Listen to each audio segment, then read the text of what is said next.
enemy. You better watch out if your enemy's a road ahead of full prophecy to be the greatest beast the world has ever seen. I feed him every day like the bones clean. I feed him all the hate and he goes me. And he gets cause real big, pissed off quick. And if you cross him, you might drop dead. Metaphorically, of course, settling the score. Never getting bored, lots of blood and gold. Always wanting more freedom from the source. They don't really listen until they feel it for the party. And if you start shit, you be hard-lived in the darkness. Torn apart quick, you left scars ripped. You be chewed up and discarded. And this world ain't right, won't accept it. Negative energy, I expect it. Once it's in your mind, it's infectious. So fight for your life and reject it. You better give me space, I'm protective. My adrenaline spikes when I'm threatened. And if you stay in my way, I'm aggressive. Cause when there's no exit, I'll kill when I'm desperate.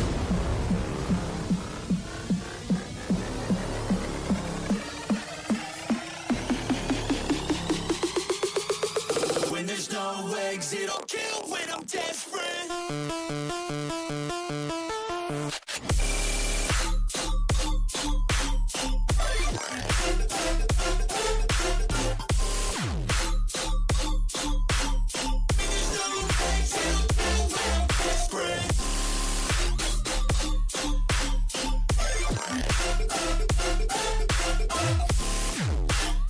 Welcome back to Project Horizon, the English VCT China coverage. My name is Thomas and right next to me there is Toby. Today we're gonna continue with the play-ins. JDG facing up against All Gamers in our first matchup, which seems to be an absolute banger and an unexpected one at that, because most of us realistically expected FPX to be here, who are already out of the tournament.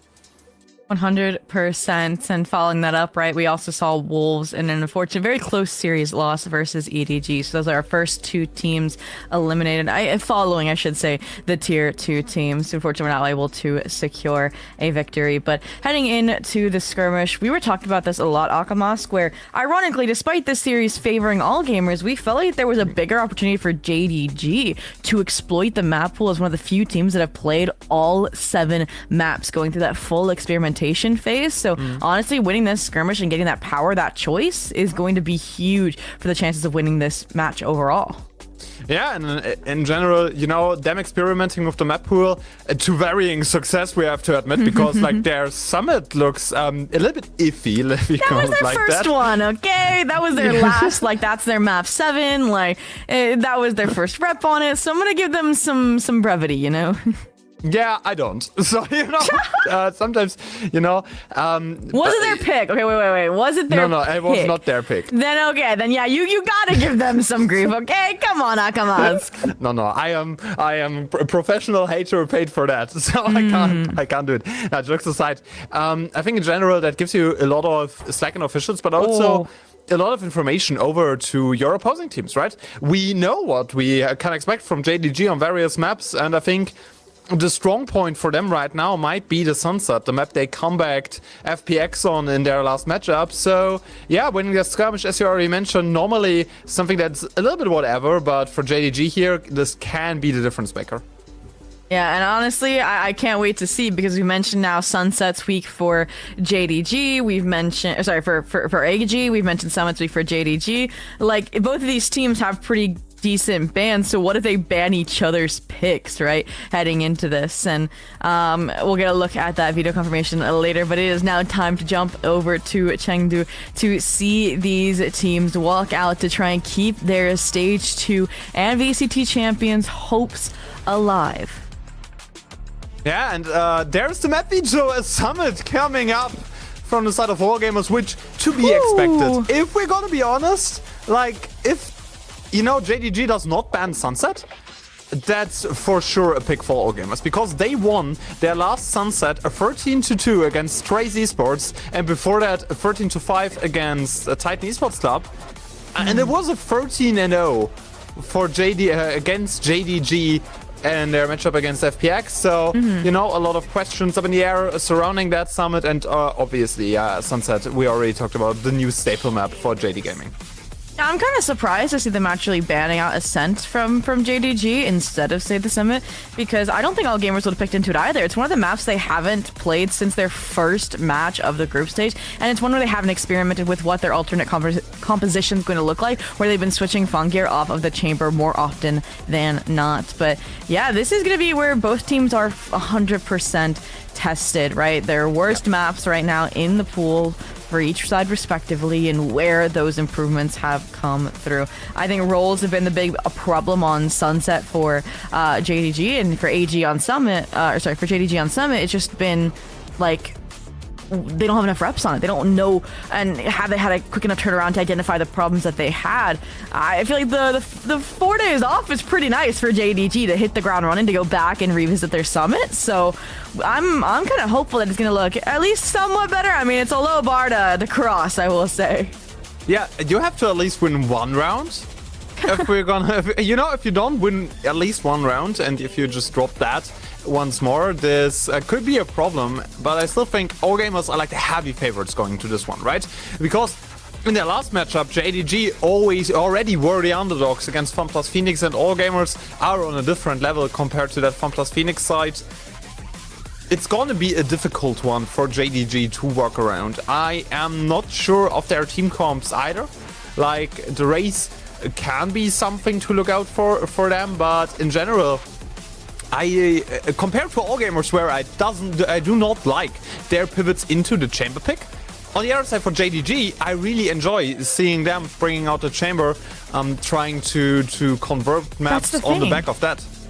I feel like both of these teams have gone away from those gimmicky picks of the Rays of the Chamber in recency, right? And they've been going to that more stable composition. They've been leaning into the KO. They've been leaning into the Phoenix. And they've even gone back kind of to the Cypher picks for both BAI and for YU. And again, I think compositionally fit-wise, again, Sunset favors JDG.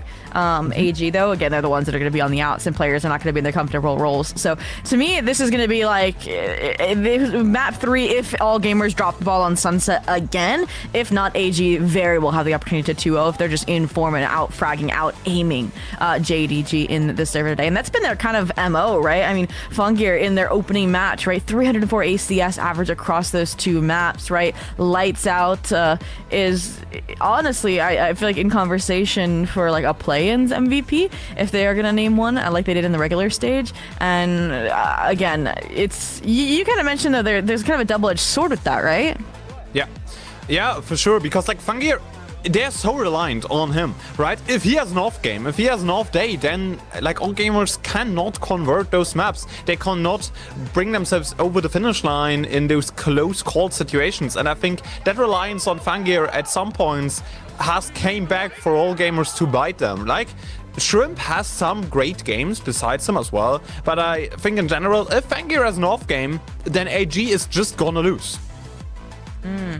Well, we will see if players like Kid or players like GRQ can step up, and you said that even Shrimp has that ability, and right now in play-ins definitely has been that second best for this team. But yeah, heading into Summit, I don't expect any changes away from the Phoenix Neon now that they've kind of settled themselves in away from the chamber pick on the all gamer side. But for Summit, I was curious to see for JDG if they were going to have any changes. But yeah, just not enough like pooled data collection, right, for how this map has gone when you've done an 0-13 loss. And hey, maybe their success stories are just going to start with 0-13s and then they come back, right? I mean, happened against FPX. Why can't it happen versus AG today? Maybe if you just get another 0-13 in, then you just win the series. Maybe that's the biggest win condition for JD Gaming. But yeah, I mean, same map veto as the FPX series for JDG, so it should be familiar territory if they lose that Sunset pick, that Summit pick, and I think they might just have a calculated loss here, right? If you ban out that Ascent, if you're so adamant about taking that out of the map pool, then there is some problem with that map. And on the other hand, the Summit looked great for all gamers, right? 13-2 against Trace Esports is nothing to shy away from, and all gamers, I think if they play up to par, then this one's gonna be a rough one for JD Gaming. Yeah, and if it goes to split, I mean, that also then just firmly favors all gamers, right? So, again, as we go towards the end of this series, that map pool advantage that we thought JDG was going to have will be lost out. But it's time to jump into map 1 here. Obviously a second life, but you do not want to fall into EDG or Trace Esports in that lower bracket. So it's time to dial in here. And especially for AG going into their map pick, it's like you just saw JDG get 13-0 on this map. You've chosen to it for a reason. We've got to see you replicate it. Ah, that's right. It's time to log in for both of those teams because both of them want to mic champs AG. One in a more prime position compared to a JDG side that had some struggles throughout the entire year. And AG, it seems like they want to take the offensive approach, trying to be a little bit faster on their side hacks, but the Cypher Wire already reveals that Kira is over there on side. Yeah, just trying to get through this. They haven't even broken the trap wire. Stefan Gear is gonna run into it, but immediately destroyed. That's that quick aim and the follow-up from Kira. Yeah, and it's a double kill in the backside as well. YU and also Berlin on the ground. That has to be a quick rotation from the rest of the JDG players to interrupt anything that AG is trying to set up. The depth is nice, but it might be overcooked for a pistol. Might be Kira. Very up close and personal. That flash disrupts the bot as well. 2 players there. Both duelists trying to force their way into this one, but Kira gets an immediate headshot. Jay on the trade. This one comes a little bit too late. Crownfisher and him now need to enter the side, but it's a 2 versus 4 situation. This might just be a problem, and Fangir gets an immediate headshot. Crownfisher all on his own. Frenzy in hand on those long-range duels. That's such a big problem. GRQ closed the round. All gamers win pistol. Yeah, I think he wanted the ghost at his feet, not a secondary frenzy upgrade. But all in all, if your IGL is confident, is fragging out on this duelist in Kira, then it is going to be a quick day for sure. And I love that he's just like, I got my 2. Like, my life's been doubled up. I'm going for more here. And just the information that he got as well that allowed them to reframe themselves from that main fight from flank back to the focus on the site is enough of a trade-off for that life. So AG, like you mentioned, securing that pistol. Coming into the next, yeah, this is a buy that screams confidence and screams we want to 13-0 you again. Double rifles for GRQ and Kira. Fangir as well, with only a ghost, screaming that this is going to be an upgrade into the next is, whew, trying times. But JDG trying their best to get some grounds into this eco. This could catch Buy off guard. No, it does not. Gets that first one, spots the second player. Here's the Neon, so a lot of information for Bai early in the round, but Crownfisher and Jay are getting 2 of the frags. The spike is now on the ground. GRQ has to pick that up back again. And look at this, actually gonna fight spawn side. Instead of taking the momentum and ending B, gonna flip the site. They want to readdress this, try and wrestle this gun away from Crownfisher. And the Bai a little bit falling apart for our gamers, because right now you lost that Spectre. You can't afford to lose anyone else into the crossfires there. The repositions are great from JDG. They took the weapons, they took the info. Crownfisher being low here is a bit difficult, so now there's a mid gap that they're trying to get the timing for Berlin back on the line for, but he only has a classic to flank this, and now Bend is a gap even further. AG should find the timing on. Yeah, Berlin spotted. Gets pushed away by the molly, and honestly, Crownfisher has to give up that gun. Has to bring it over to Berlin, that the higher health player can secure something off of this. Fangir gets a headshot into Jay. Important frag. Berlin shut down as well. 13 seconds. Crownfisher can chime in to interrupt the spike plant, to destroy those hopes for all gamers, but he remains in the backside. Does not go for a fight there. Numbers advantage, no flipped. All gamers can secure that round easily if they get Crownfisher up there and backside. YU also known now. Tries to bait a little bit for his Omen, so he can get the full wrapper up. A GRQ just too steady on the aim. Gets a double in the end. And all gamers can't be too happy with that round, but I think they have a full gun round going into this one as well. Yeah, I mean, they kept the 2 rifles. I think that was the bare minimum requirement for them. And it is all of that calm, cool, collected re-clear after. And the pressure from JDG was really nice into spawn. And it's going to keep a Sentinelist composition like this with their head on a swivel for that all gamers side. But yeah, no, the recollection and posting up in that post plant was really, really clean from all gamers. And that 3-bound you need. But as expected, Fallen Gear, who went for the Ghost last round, will now have a rifle coming into this. They hand off the Spectre to Shrimp. Full bonus now from Bai as well. And to see what exactly the full-on A approach looks like, where there's a trio for JDG waiting on the other side of this toxic screen. Yeah, and they're trying to flash out the one player on the side of Berlin and Jakuro on the crossfires. Getting those two frags. GRQ times himself back with 2 quick kills for himself, but Berlin on the side remains steady. And that's an immediate open ultimate blind into B. I'm just in awe that they're exiting into the site as the toxic screen is falling from by. That felt like a major miscommunication, and you saw it, right? The fact that Kier looked like he got blindsided for it, because otherwise the wall is gorgeous, allows you to just bypass your way onto the site, decline the garden fight altogether, instead just was dry swung by the entirety of JDG, who now has the advantage coming in to this retake. Now his back's been planted open. That's a very good angle for GRQ to play around. And still having a paranoia, 2 players stuck there in spawn. And by this point they should... by this point they should know Oh, the rest of JDG is coming from. That the elevated position. timing? The elevated position now bites GRQ because they can't really get into this one by on the rep. But it's just a bait. By gets one. The second denied. And the spike is ticking too fast. GRQ has to swing. RJ gets the kill but does not convert on the defuse. Third round also going over to All Gamers.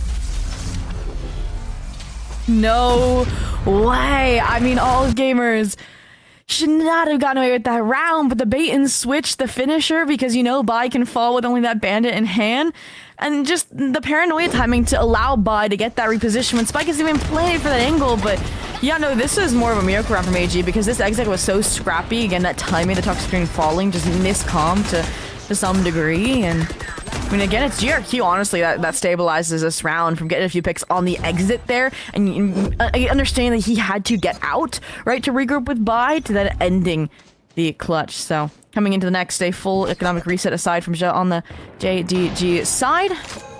And, ooh, we're going for this A main fight again. Ooh. Outlaw hurt. Fengir shuts down both the Prowlers. That's a lot of utility investment early on an eco into this area with 4 players. 3 players of JDG trying to at least push back anything that All Gamers are doing right now. This is the dangerous site. But look at the refight in the bend. Fengir! I mean, Fangir. Yeah, it's an outlaw. I mean, that's the big one. And GRQ also gets Crown Fisher, finds out the counterpart. No more flex smokes over to the side of JDG. It just gets more and more dire on that eco. And I think Jay just should save that weapon. Going into the next round, you realistically can't clear that 2v5, considering that YU only has a sheriff. But yeah, take that rifle with you. He wants to be on hand in case YU gets a kill, but the fact that he falls. I think he wanted to get another orb, maybe, like a kill and then leave, so he could get the overdrive and maybe hand that weapon off in the event called for it, but just the one and done. We'll have to see what his money looks like into the next round, but smiles on the All Gamers faces as they get up to 4-0 here. And again, now we've seen back-to-back kind of snipers just shut down these early fights from JDG. We saw Bai do it the Marshall, and now we've seen the Outlaw from Fangir, and he was a chamber player for a while, for crying out loud. We know he's got it. And with this, I do like that AG aren't scared away from the A site. I just need to see some better comms on the smoke timings. The toxic screen not even that towards that side of the map anymore. So we'll have to see what it looks like. But otherwise, the anchor was good here last time for JDG. Let's see if they can do it again. J. Kudo a bit more isolated this time around. Yeah, if he falls, then there might be an immediate execute from All Gamers taking place.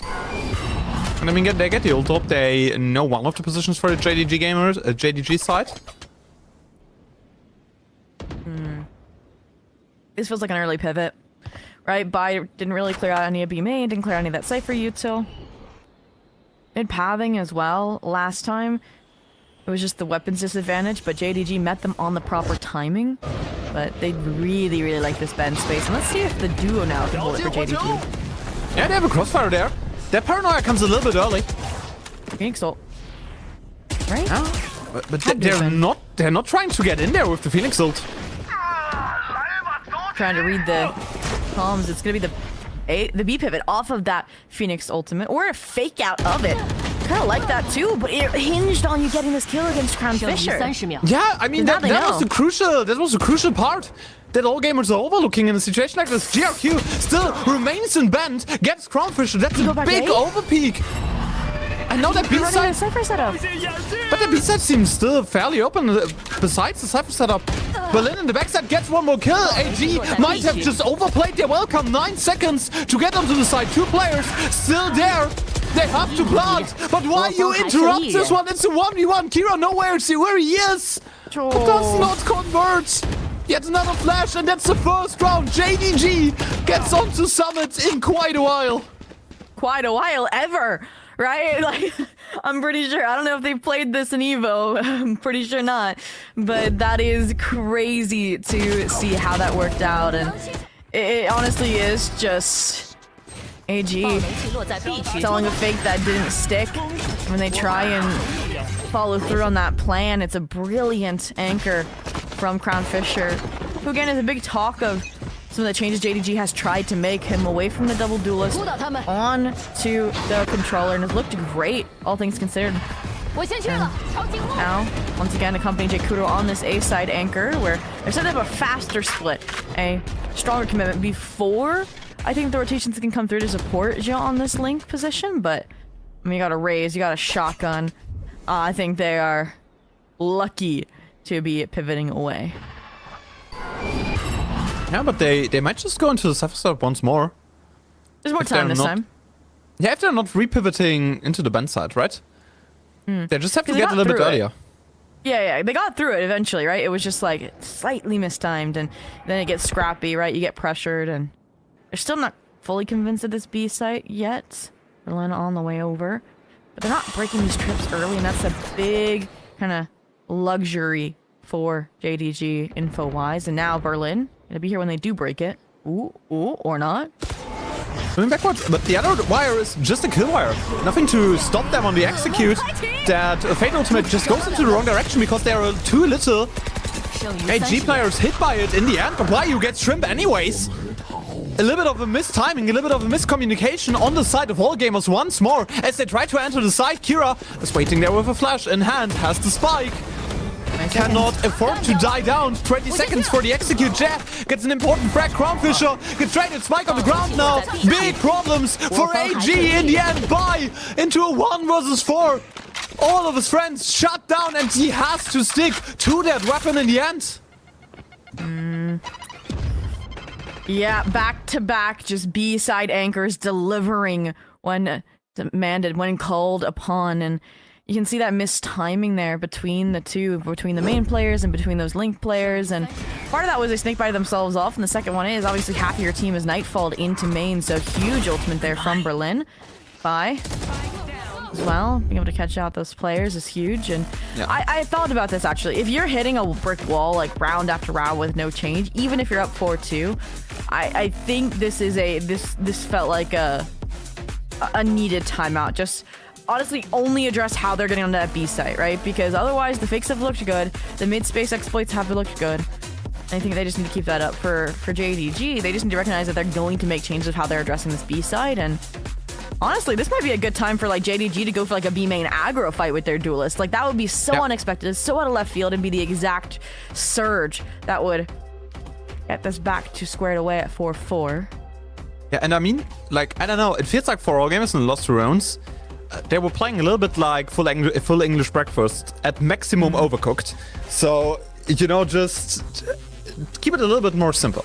Try to you know, not double fake everything and then late execute into a side with 2 split players. I think those simpler rounds worked out much better for all gamers in all things considered. Yeah, I definitely agree with that. I had that thought as well, and I think it's just because we haven't gotten to see a good deathball from them since the early rounds. I think an A deathball would work because we haven't really seen them test them head on with the proper timing of the toxic screen, but they're kind of taking what we mentioned. It looks like Joe wants to get a bit more aggro on B. There is. Yeah, and a great setup of the Paranoia trying to force their way in there, and they're pushing back all gamers at the start of this. Well, nobody can realistically enter that main area once more. They have to re-clear a lot here. That's what the Prowlers are for. Instead, it's a regroup refight from this trio. This is going to be also unexpected. Oh, handled. Jay falls down immediately. Crownfisher with just one trade. And in that moment, the JDG hold falls apart. I mean, Berlin makes this actually doable in a 1v3 if he isolates those one-on-ones. And look how split apart those All Gamers players are right now. But that card is not going to get cleared. That's the last spot you expect Fungi to be in. Multi-kill on the board.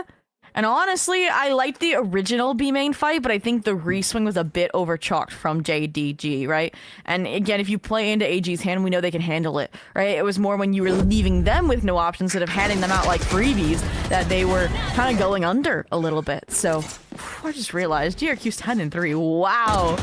But, yeah, that's how they get to 5-2. We got a safe, a comfortable timeout that was taken just to course correct how the B site was going. And it looks like they are, in fact, starting with this B main pressure. Again, trying to get this util out early, which is a great call from the coach. But JDG, not done with their changes yet either. You see Jay Kudrow playing in Ben, going a little bit more aggressive on the mid line instead of being on A. And, I mean, that's going to get punished. What? Yeah, that's Nova Peak that's gonna get punished, and what I would love to add to this one, GRQ has ultimate. So they can just start off with that B main pivot, can leave their Viper on lurk, and execute with GRQ into the arrow side on his ultimate. But, I mean, if Jag gets a kill like that, that falls out of the window and falls flat in the end, because that A side now, zero information for All Gamers. This is a tough one. A buy gets shut down, and because that was the lurk play, you can see how confident JDG are that this is going to be a B end. Neon ultimate though. Fade ultimate as well. One off and that orb still in B main are going to be great resources for AG. Now they're executing into this one. Kira already pivoting towards backside. What a shot from YU! Keeping this one close! Gets the second in there as well! Jin, YU are holding down that side! JDG clutching up in the right moments! That B-side bunkered down, and all falls apart for All Gamers, in my opinion, on that first kill. On that Viper on the A side, because that pushes them into a B execute. Read so well by JDG. I mean, it's not even that. It's just, why is Kira being asked solo to clear out this backside space, right? When you can get the orb, you can get a Nightfall, and you can use that to support the execution, right? Like, there's so much being underutilized in that round by All Gamers. And, I mean, at least they'll have it into the next, but now you have players going pretty aggro off the race. Fade util, and Fungi's gonna learn that the hard way. Fungi has to move back. 60 HP. I mean, there's a lot of info they are generating on the A side, because you probably spotted the Omen utility there. It's Race plus Fate, you know, that's a triple stack on the A side, but fast rotations, once you shut down the up mid door, are always in place on Summit, so, you know, kind of whatever if All Gamers just noise cancels for so long. I do like... It feels like we're going to get the Fade Omen to recommit to A, because we know that JDG, when they see any presence this late, will start rotating over. Concern, though, is that YU's never going to rotate. Wow, they're even committing the Fatal to the Fake. That is going to peel off Jean, that operator from the B site. Wait, close re-clear is not going to be a good idea. Oh, they showed noise too early. Yeah! What? YU gets both of them! Smite shut down! Lyra's left invested, now he knows everything! All of the info on deck for JDG in the end. Too early commits for All Gamers, bites them in the end. And it seems like they're gonna save their weapons to just have a buy in that next round. It looks like that timeout was just a temporary fix for that B site. I mean, it's hard when it's also YU just having a lights out performance on the Senti anchor as well. So I don't think we're gonna get a second timeout from All Gamers by any means. But I think it's gonna be like, this is your pseudo timeout. Figure out what you need to do. And honestly, I kind of want to just see like a committed A split through bend off barrier drop. Like, you have the double duelist, you have that dive, and I feel like they're almost respecting JDG too much, if that's a good read of what we're seeing. And I mean, did they even get to see the operator? Like, I'm a bit nervous. That's the only thing in mid that could cause some kind of deterring qualities into the next round. But We'll see what they go for. I mean, they've already invested, what? Nightfall without conversion, Overdrive without conversion. I'm not quite sure what's going to be left in the tank or how long until Kira gets his ult back. One off. Not bad. And I mean, they have the Viper split as well. So if Kira gets an ult here, they can just use the Phoenix ultimate to take the side, but Jay immediately shuts down the small build-up over to the B side. For all gamers, they are still trying to commit into that side. There is a Cypher and an AWP. This one might just be execute that false flat immediately. Yeah, that spy cam, the entire idea was just blaze wall to get the orb, but now that's been prevented. So you have Yuta with no function, no upgrade, no benefit. We talked about going into this bend fight. It was going to be the most logical course of action for all gamers, and Crown Fisher has lived on this angle before. Yeah, and I mean, JDG is so aware of what AG is trying to build up in that situation. The flash is great, but Crownfisher can move backwards, has a great angle. Kira, a lot of damage, sees plus nade, slows down all gamers even more. They can't realistically execute on that A side. It's a triple stack over there. They have to run through smokes. Are they still trying to MB? Well, we're selling double fix again. And the issue is, your op is still on B, your Cypher anchor is still on B. There's 30 seconds, you can run into the same exact problem, Nakamas. Yeah, and it's always the same. No. What's the definition of insanity, Zoe? But this time they get Ryu. This time the frag goes over to all gamers buy on a double. Life road for him to save his team in the end. Number 6 should be secured. Berlin is just casually walking through that molly, gets called out by Bai once more, a triple in the end. And it all comes crashing down for JDG, J Kuro, and Crownfisher. What can you realistically expect out of a round like that? In a 2 versus 4 against the Viper split, if you can't catch Bai off guard or the spam connects, this round might just fall flat once more. Can you sneak it out from the pit? You might be able to. Oh, Kira's going hunting. Was robbed the orb, won't be robbed of the ultimates by the time the round comes to a conclusion. Crownfisher now going hunting to try and keep the economy in check for all gamers. And I'm kind of surprised to see that they scooped up the operator on their own, right? The defaults, JDG aren't giving them any opportunities in these early rounds anymore. They're not going over aggro on the refights, on the mid peaks. We'll see if that's the case into the next. But yeah, it's always kind of gonna be frustrating when it's the same exact game plan that should be working, but now we know how fragile this hold is and how dependent we should say that it is on YU just going crazy. Yeah, I mean, YU got a tad bit unlucky there in that corner, just get sprayed and immediately shut down. You know, but as you already mentioned, it's so dependent on YU showing up in the right moments that JDG might have some bigger problems on their hands than we initially expected. Because that B-side hold looked so clean in those earlier situations, and I was actually really worried for AG in the moment where they pivoted into that B-side once more and tried to force their way onto the Cypher side. They were like, we've seen this close orb plan before, we're not gonna get tricked by it again, and then YU was just dropped. But trying to think about what the adaptation now is going to be for JDG, because I don't think they might have enough money for another operator, but I don't think it's going to fix all their problems on the B side, because we just saw them bypass both simultaneously. We've seen them go for the aggro mid fights. Again, AG are very responsive when you're fighting into them, so I think that's a problem. Maybe it's time just to flip things up, try and keep it fresh, put the Cypher on the A site, put a stack on the silent trap wise instead of just like doing it early like they did prior. But looks like they're going back to the mid-bend fight this time around, and AG don't have a mid player just yet. Let's triple stack over towards the A side once more. They're still playing in the same setups, rotating Berlin here and there, but most of the other things remain the same. Jay gets an great first frag onto find gear, but still a lot of space taken by all gamers. They might just be able to plant a spike at least. Yep, but nobody is following Kira. Nobody is trying to get behind that Phoenix ultimate. Still all gamers are on side. Yeah, but look at the players in cave ready to reflood immediately. With no noise either. It might be a false sense of security for all gamers on this plant.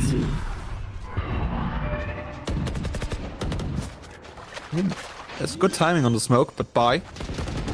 Trying to get close and personal with this one. It's a great timing for JD Gaming. Set up those bank players way too well. And route number 5 secured. We might look at an even halftime here. This does not look like a team that just got 13-0'd on this map, and whether it's from the 4 days they had to revisit the map, revisit the VOD, and get some more reps in, expecting maybe all gamers to pick into this, but they're understanding the push and pull. They're playing off of each other very, very well, and that repinch, as it's like all gamers thought they were pulling a fast one on that link re-clear, was great. It's this moment right here in that transfer from Berlin as well, and honestly, something else to point out is I think I don't necessarily say we're proving it just yet, but Fongier's getting first blooded quite a bit in a lot of these rounds, and it is falling to other all gamers players to pick up the slack, and they've done so far this half, but you need to keep the pedal to the metal with a kind of fragmented buy, littered with the Bulldog with that Guardian if they want numbers. I'm gonna ask a question here. How is that defense gonna look for all gamers? Because they play double duelist, they don't have a Sentinel.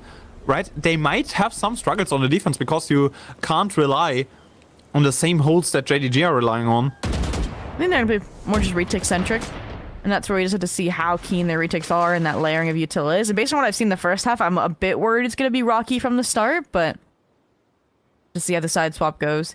In the meantime, I've been kind of confused by AG on these A-type path things. When you have such a perfect wall and perfect timings, you just scale right into the site and then flip into guard and control. And even now, again, they mistime it. The info has been given away. Good stun for Fangir. Gets a lot of space. Pushes the Omen back into caves, and all gamers just taking over that A side. It has to be yet another retake for JD Gaming, and they have the ultimates to support something like that. Fangir now alive in the late round, going hunting. This is the first 5-on-5 retake, and it's going to determine the half Akamas. This is crazy, and JDG looking for a similar pop to what they achieved last round. But look at the mid presence. Yeah, all gamers are trying to go late into a mid angle. That Fate ultimate does not hit anything. It's just Fangir touched by it. Kira gets an entry frag. Fangir over to the sides. Important frags for them, and all gamers. That side hold looks amazing for them in the end. Jay Kuro all on his own. 1 versus 4. Too much for him to handle. And it should be round number 7 to secure a half-time lead for all gamers in the end. And it proves exactly what we were talking about. We thought they were focusing too much on deep control of Garden too early before the site was clear, before the plant was solidified. And when it became a later priority in the round, after they got numbers out of that main choke, things started looking a lot cleaner. Now, albeit it was kind of given up a little bit, conceded by JDG to play the retake, but we got to see how they're able to anchor around these mid-site smokes and just play out the ones and dones, the tag teams. And that round, I think, breathed life into how I think their retakes could look, because we saw them playing off each other in these strong positions. So for now, we'll halftime break. A chance once again to get synced up and back on the same page. Hopefully get this next pistol round through. Try and solidify if you are JDG. And that pistol round is also insanely important, right? If you're all gamers winning that pistol round, you feel very good about yourself. If you're all gamers losing that pistol round, you might be scared that JDG is coming back on that map. Well, 100% you should be scared. I mean, we just mentioned, compositionally speaking, it doesn't lend the best hope to the side swap for all gamers, and that's where maybe those early timeouts also came through for all gamers, was understanding they wanted a bit more of a dominant lead, but couldn't salvage it there. Now they have to be on the same page moving forward. They want to close out their map pick, but independent of how this goes for a second rep on Summit, I think JDG has put respect on their name. Maybe less so if they don't get any rounds in the second half, but if they like end this at like 8 to 10, like 8 through 10 points, like it's a great turnaround. But wouldn't be enough for them. Looking for wins, looking to keep this upper bracket side run alive and dialed in accordingly. We've seen the 2 players that have been standouts on that side for me have been YU, obviously. Yeah. And I think Crown Fisher was key to that mid-link control as well. And that could not be understated. So I'm curious to see how now in the side swap, it's going to be Dejao continuing to frag out, who was key in shutting down Fangir. And Jay Kudero as well, who's had a quiet map. Obviously, he's calling on the duelist. It's a bit difficult, but hey, Kira's having an okay time doing it. So it's time for Jay Kudero to step up. And I have learned as well that defensively is so much more taxing for the entire team, calling wise and management wise from your IGL. Attack, it's so much simpler, right? Everyone's on the same page. You can micro everyone more effectively, and exactly what kind of hope is going to be leaning JDG's way to make this a more competitive series. But for now, surprised at how slow rolling this pistol is. Good mid smoke to get that space back, but again, AG playing for contact, playing for the stack, playing for the retakes as we thought it was kind of going to be. Yeah, very defensive setup in general. DRG has the paranoia in hand. Like, that's a trap play you can't really underestimate. But JDG are trying to get into that A side anyways. They spawned two of the players. A lot of information should be given there over. Fangir on the side gets two. After that was a double entry by JD Gaming. And they're just waiting for yet another re-hit. Spike was on the ground. Rotations coming over by. There to support his teammate Shrimp. Spots one. Gets the numbers advantage. Back into the hands of all gamers. Fangir on the side. Moved over to him as well. They're giving over the spike plant and then immediately able to flood into this one. Retake.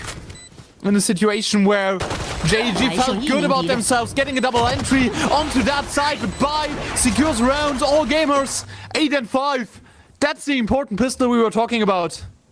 Wow, and I mean, it's Fangir gets a double kill on the anchor. And then more so what comes to mind is how Shrimp set him up for the garden side re-clear and that wrap. If they stay on the site, I think both of those frags go back towards JDG's way, and you're playing what I want to say would have been just a 2v2 retake. And I mean, this is after a beautiful haunt as well from Shrimp to set up and frame Fangir on those fights, understand where these players were coming from, how many were going to be funneling into the site. So yeah, through and through, very, very in-depth for a pistol round and full execution off that fade kit, which we mentioned, right? Yuta was being underutilized a few rounds for AG on their own attack half, so that's a great switch up. And speaking of switch up, double hold on mid from AG, expecting some funny business from the Zico perhaps, and there is some coming into Ben, so the double group up here looks pretty good.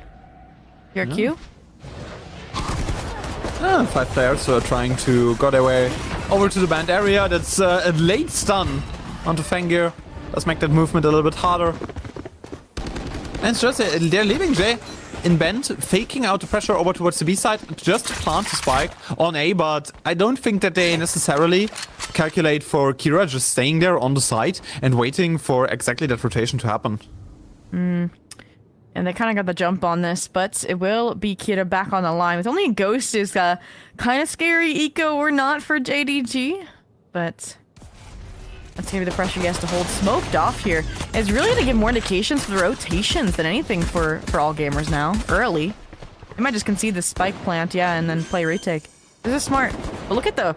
Oh, what? Fangir, what? Gets 2 kills all of a sudden. We got to see it on the replays later. Yeah, might just have gone through that... I mean, it's the 2 players pushing up end. So it makes a lot of sense, I think. Yeah, but there was just too much awareness, and in the end, do you want to give up those ult points if you're JDG? That's a big question. Because they're moving so far back, just leaving the spike over. Yeah, they will just skip that round over. If you get spike plant down, you don't have the loss bonus from just like running away and surviving, quote unquote, if you accidentally survive and turn it out a spike here. Sorry, there's this is really smart. This is really smart. I don't think people take advantage of this enough where, yeah, if you get the spike point down, you don't get penalized by quote unquote saving, right? So that's all they wanted. Big brain, looking towards the future. AG and good spirits. It's JDG that have to be locked in right now, but I don't know. I feel like there could have been some legs to that. They went for it, but it's so early in the half that, like you mentioned, they just don't want it to snowball out of control. Especially if you see, like, Fangir is already on 4 ult points for the overdrive, same goes for Shrimp. You don't want those big ultimates to come up so early. And JDG, a little bit of a broader default going into this one. B-side hit might be on the horizons if we see the position of the spike, and you know, it's the weakened B-side with Bai only holding this one by himself. The idea is jiggle, play delay util, and then concede right the site and play retake. And because they had a mid trap for AG on that space, they're so close, like a hand's reach away. for reflood potential, for retake potential. And I will say JDG, more rounds than not have ended with mid splits, with mid pressure. So AG have a perfect read and counter going into this round. It's just how it execs. And Kira! Where does that come from, Kira? On the offensive hold in mid, gets the entry kill. That makes things much more difficult for JDG in the end. Crownfisher down means no more flex smokes, means you're basically poised to execute into their B side, because you can segregate the side a little bit better with the neon walls. Alright, bye. Still with the snake bite here. It's gonna be a huge anchor attempt. Yeah, and spot out. Oh my god, Bai gets one. Keeps the lead alive. For all gamers in the end, 17 seconds to get into the side. JDG, you might have some problems here. Jay has been spotted. They know where the spike is heading. They know where they are going. You have to stick to that plant, but you can't bring it down in the end. That's such a big frag by Shrimp. No time to bring this one onto the ground. Oh my god, JDG still got it. With fewer than a second, they survive in that round. And Fengir now into 1v2, thrown into an undermanned situation. YU of 4K to save his own team. JDG. That was so close. I don't know how they had enough time to salvage that right after. I want to see if Shrimp puts his life down just to get that spike plant denied. And honestly, if I'm looking back at that round, there was a big question mark in my head. There's a dark cover that goes out, I think, from all gamers. It was meant to reflood into front side if they'd already crossed, but they hadn't crossed, so it gave the leg up. When otherwise, Kira was holding the line. So a small mistake from, again, maybe from GRQ, but I'm going to revisit later on because you have to lock in JDG. We're looking towards the future. We're looking towards this longevity, the conversion of the rifle rounds, and I mean, the next they're gonna have neural theft. They're gonna have a pretty nice 8-pop, and once again, AG mentioned this comp. It's gonna be Fungear Outlaw openers and otherwise retake. That's the game plan if JDG ended here. They've now developed into, instead of multiple players being on the lurk, it is just YU for now. You're gonna try and fake B main. I think he does not have the most targets for his Outlaw right now, because there are only 2 players on smaller shields, who are YU and Kuro. Everybody else on a big shield, like that Outlaw, yeah, can do damage, but cannot realistically secure you an entry frag if that Neon is the one holding on the lines. But eco-wise, not the best of all situations. And yeah, there's that first shot. YU swinging off the contact, gets shut down by Fangir. So that flank protection also falls out of the gates, which means that Berlin has to hold that mid space a little bit longer. I mean, he's just gonna be the backstab, right? That they kind of tried to replicate on their eco round, but otherwise, it's all systems go for all gamers. This is their game plan: retake, retake, retake, and I see no efforts from JDG to disrupt it so far. Yeah, and it's a 4-stack into cave. Only one player coming over from band. ADG is trying to dive ball this retake. Kira gets that back into Crownfisher. No more flex smokes. Brings the lead there up to 2. Bai gets one more in there. This seems like such a smooth sailing round for all gamers in the end. But Jay, that triple makes it a lot more doable. GRQ already sticking to the fuse, and nobody is trying to fight him. JDG is just giving over the round for free. Yeah, why doesn't Joe re-swing that, right? It's a 2v1. Someone's going to be on, pressuring while someone's holding. He could have isolated the one up against him and then re-engaged for the second. That feels like the tipping point round, as and have all gamers crest into double digits. And I mean, everything went their way on their game plan for this round for all gamers. Like, there was no anti, there was no nothing, right? It's opener found by Fungear. They give up the space. They play the retake. And again, at this point, like, if we can identify that's their game plan, so can or should JDG be able to. And I think the reason why this timeout is coming through, not is because they don't know, but because they haven't taken those steps, like we mentioned, to get ahead of it, to counter it, right? It's been small efforts, like we mentioned, the double backstab on the eco, Berlin as well being solo that backstab last round, but that is not enough. I think what they need to do is they need to pair up, say, Crownfisher and Judd to get aggressive into cave, right? To refight into lane together, kind of like how we gave that advice advice to all gamers who had a completely different problem where they were addressing that space too early, ironically. But it's that same sequencing that we have to see, that additive util and that setup. And I think then JDG would have a lot better chance. Yeah, for sure. And, you know, give yourself... Also, like, the rounds that they won. The one attack round where we were like, oh my god, this plan's never gonna go down. It was also on the back of YU. He is the big carry right now for that JDG side. And I kinda want to see them keeping YU alive into the post-plan situations and stuff like this. But let's see how they organize in that next round, because there's an eco coming up, no shield, and a Vandal for J. Yeah, it'd be huge to pull this eco out, but long road ahead of them to do so. And again, ecos typically do mean going for a mid timing, so the fact that all gamers immediately go into their anti-trap in this spot is perfection. And in the meantime, there's some show force A side. I think they're realizing that they can get a free plant B side because Bai isn't like hard anchoring, throwing his life away like YU would. Which is to see if Bai will get a few before then. Yeah, that stun pushes him away. Break. That stun pushes him away for sure. Door has been shut down, so the spike should be free for JDG, but all gamers, they are fine with that. They just want to play the retake once more. GRQ and Fangir up for the task.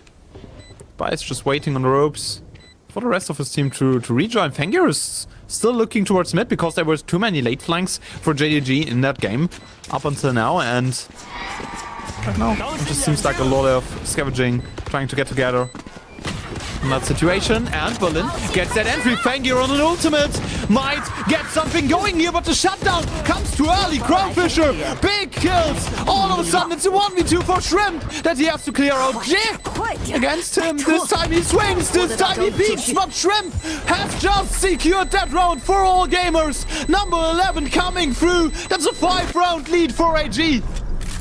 0.2 seconds to spare at that.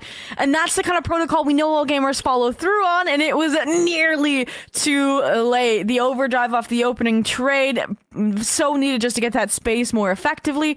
I liked the crowding smoke. It kind of forced the positions that were so adeptly held by JDG out of position. And I mean, credit to JDG here, I will say. The ability for Crownfisher and Jett to play off of each other in these positions was brilliant. Just baiting for that hero rifle time and time again, but it's having to finish out these 1v1s. And you saw even Kira like, did we get that? Did we get that? And they were like, yeah, we did. Okay, up to 11. Now, JDG out of chances, cannot lose this round or their money would be reset, and AG would be on 12 map points. So, the time being, AG flipped to a new page in their booklet.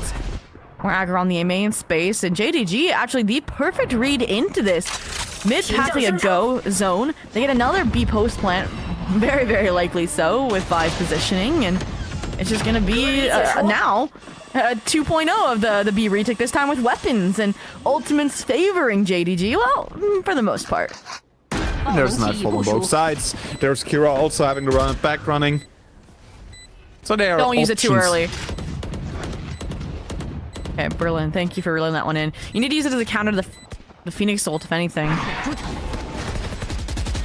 And there it will go probably into the CT area. Shrimp just waiting. Both Nightfalls are getting traded, falling over the side. Everything goes dark, everything goes silent. Jay gets a kill into Kira, but that's just the ultimate going down. Bai is one drunk. First blood for real this time. Kira and him crashing into the side. Berlin, the savior, the solo hold, trying to get them all down, all on the ground, and once more. It's a 1v1. This time JDG wins it. 7 and 11. That retake took way too long.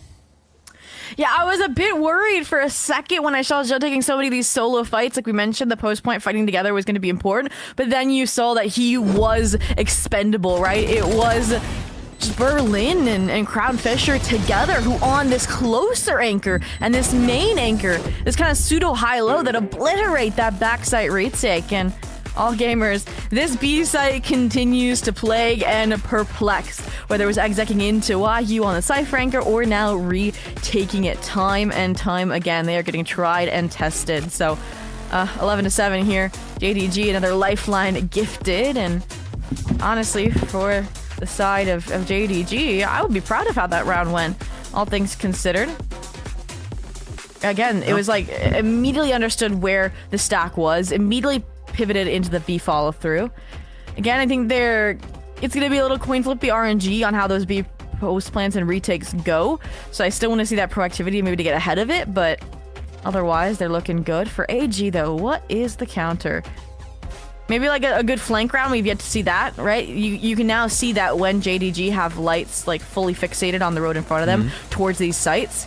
They obviously have the trap wires. They obviously have maybe one player in main, but if you have 5 players pulling up, easily traded, easily is going to have now a multi-pronged retake instead of those traditional avenues that clearly JDG have covered. I think that's the slight switch up that they might need.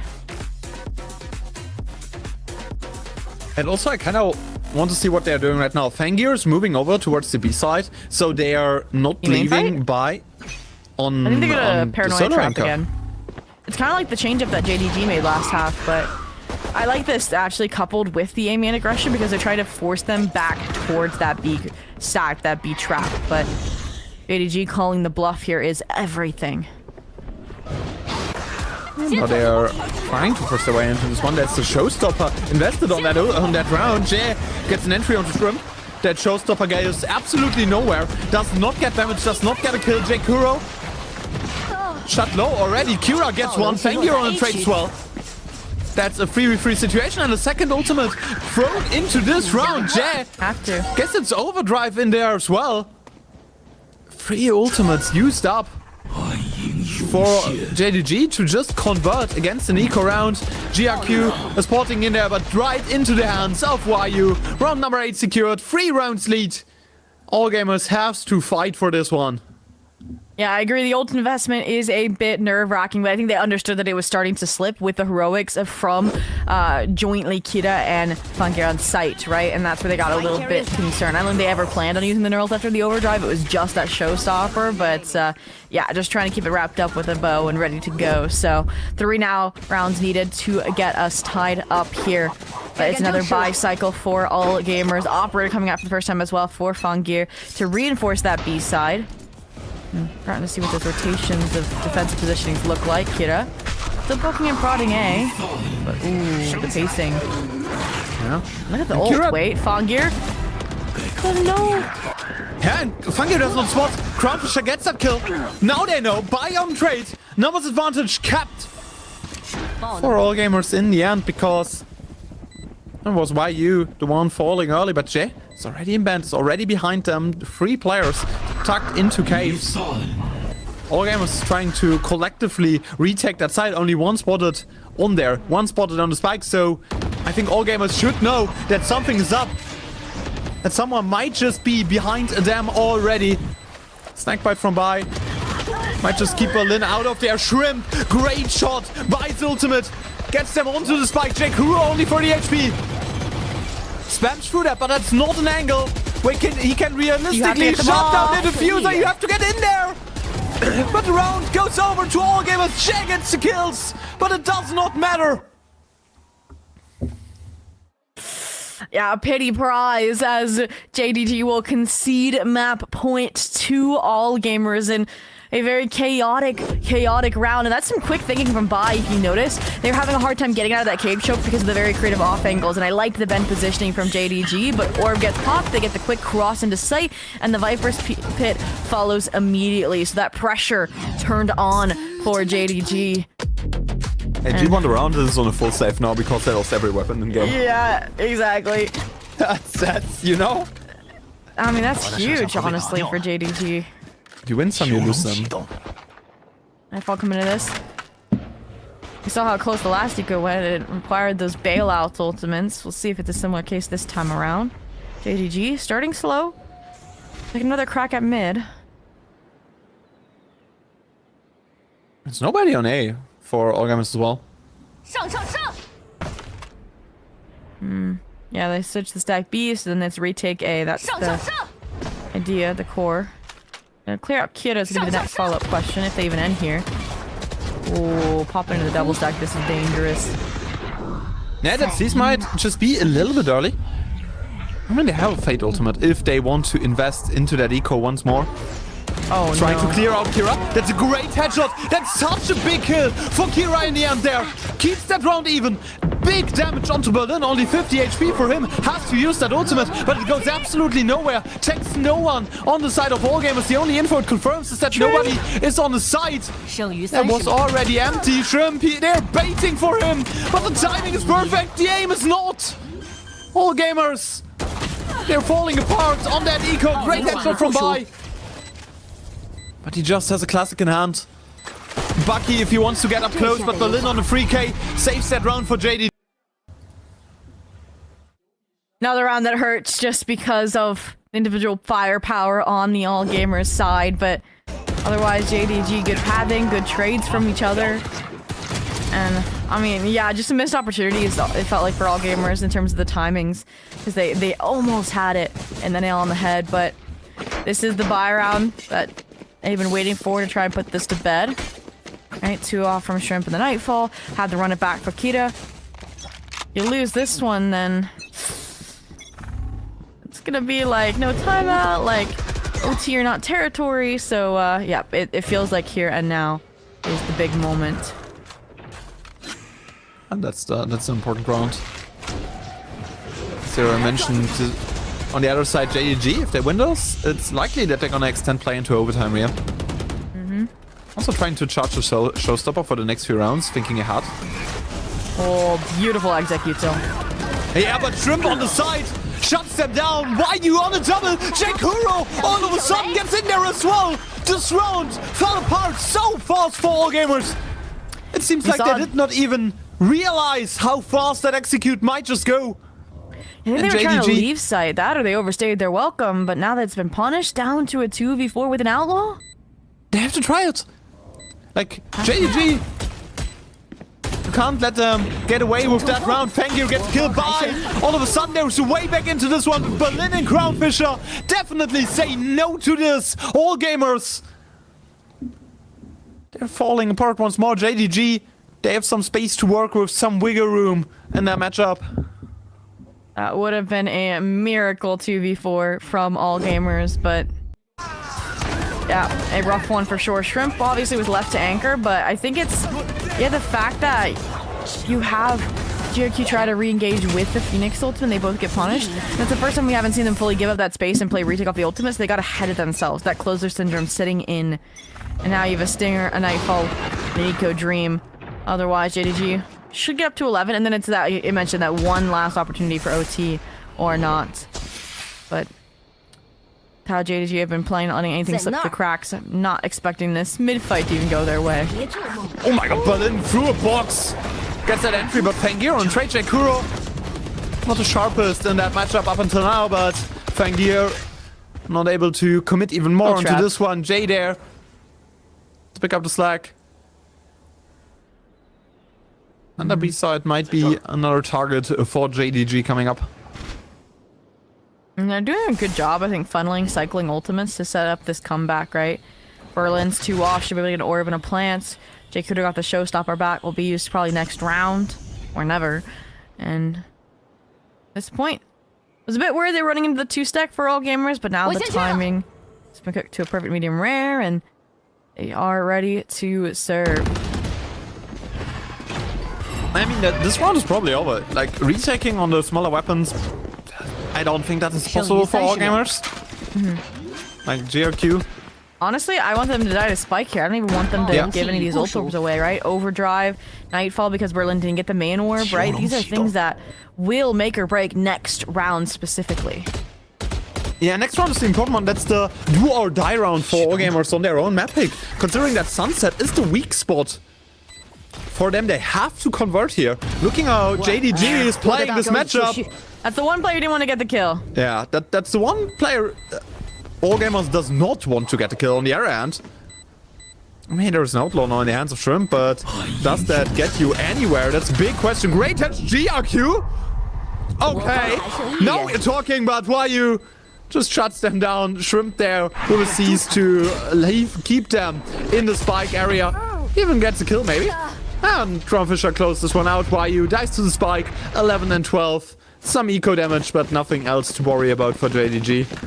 Yeah, I think it would have been more considerable impact to, again, starve them from those ult orbs and from the weapons that they should be able to buy back up when they've been able to string together this many rounds. But I will say, again, AG have not stopped attempting to innovate on this mid space, on these ecos, but JDG just looking too clean. And again, you get some semblance of firecrackers, some sparks, but nothing else from AG. This is, again, a trying time, that moment. Glass Cannon operator for Fongir on the B line. They even have Bai now hoping to help with this A side anchor, so big switch up defensively. All it takes to one round, one pop off. Also on the other side, just takes one pop off to secure the comeback for JDG to extend play into overtime. And they have all the tools to work with. They have a Showstopper, they have a Nightfall. If Jay gets an ult orb, they also have an Overdrive. Like, there's so much on the cards right now. For the JDG, they have to convert that round, if we're being honest. I think this is giving a fake end B, but then the early boombot in B main is what confuses me here. Do you think Kira has fun with that fidget toy? Fongir has to get one here, Loki. Okay, they got back in time. This is so wish-washy.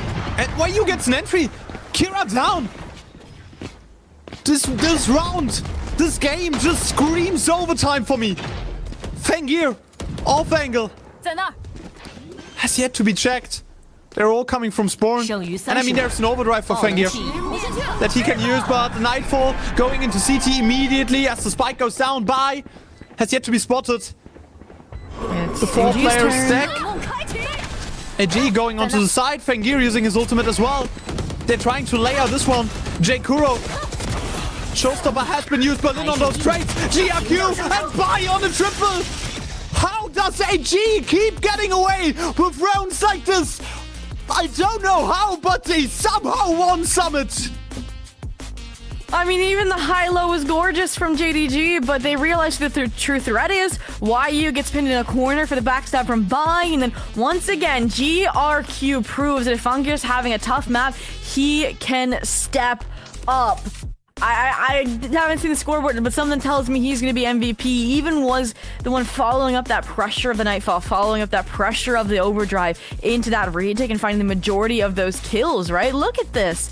And Bai as well. I think it was a full house between the two of them on this retake. That transfer, gorgeous, as the rest of the players were funneling in. And yeah, a lot better showing than a 13-0 of last Akamosk. And this was an entertaining map because they had such fundamentally different ways of playing it too.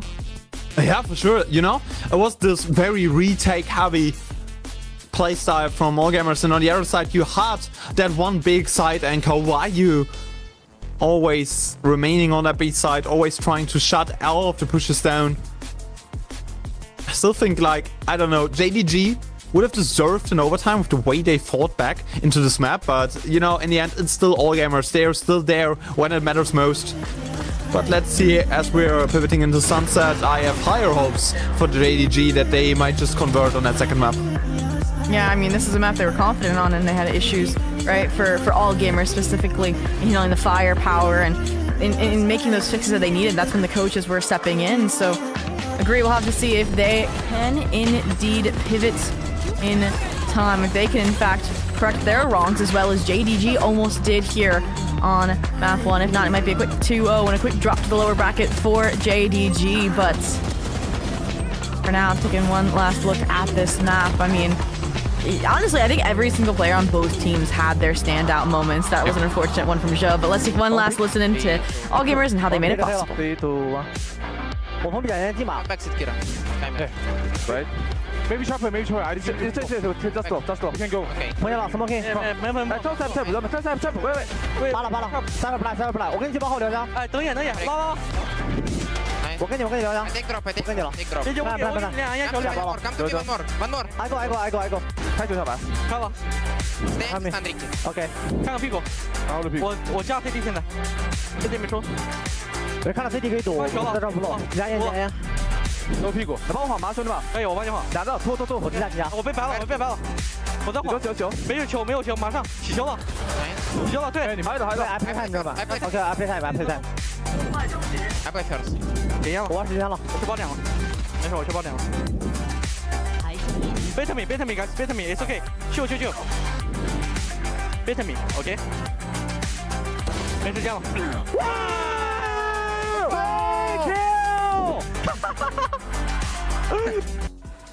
Yeah, and it's always nice to hear those hybrid comms for all gamers with Fengir trying to communicate in English. We have those Chinese comms sometimes, and he barely gets the MVP in the end of that matchup. 1.4 KDA, also like 250 ACS and the kill per round in ADR. I don't know, Fengir had a silent map in my opinion, but you know, stepped up in the big moments. Can't wait to see how far GRQ is behind. I think like he'll still have the MVP in our hearts, but I do think the stabilization second half is commendable from Fengir, considering, again, I feel like he had his number, and I feel like there's going to be a big like selling point as well over on Sunset with how it's played as well. Early main fights, like how adept are you at handling those and getting numbers for your team? So it's going to be a good litmus test for what's to come. I think the way he was able to upgrade from snipers to this overdrive consistently was a big impact on some of those retakes, but taking a look at that broader scoreboard, He's 20 and 40 behind. How? Come on. He's right behind by 14 assists. I'm sorry. To me, that screams at more MVP. I'd rather have that any day. Nobody remembers the support players is about the carries. Wow, though, look at that.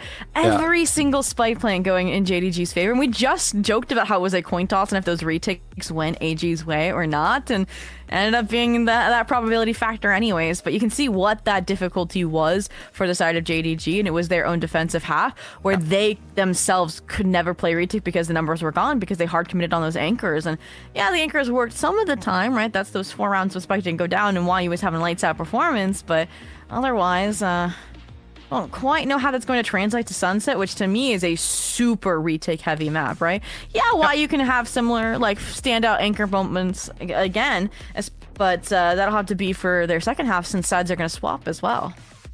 Yeah, and as you already mentioned, it's a really retake heavy map. You try to abandon especially that B side, and you know you can play the Cypher, and I think most of the teams are pivoting back into this one for sure, just to make those executes harder. But still, I think Sunset for both teams, we will see.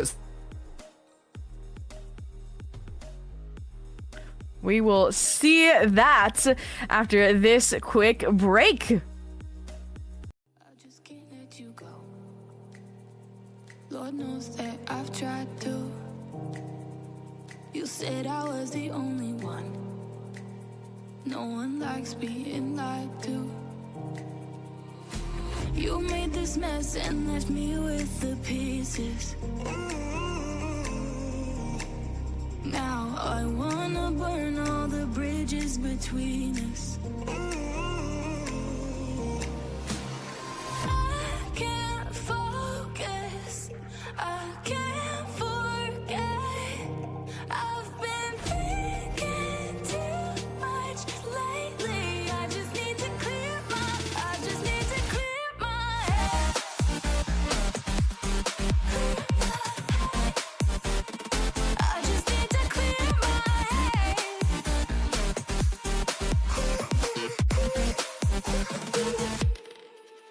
I've been stuck on your memory, but it's not like I need it.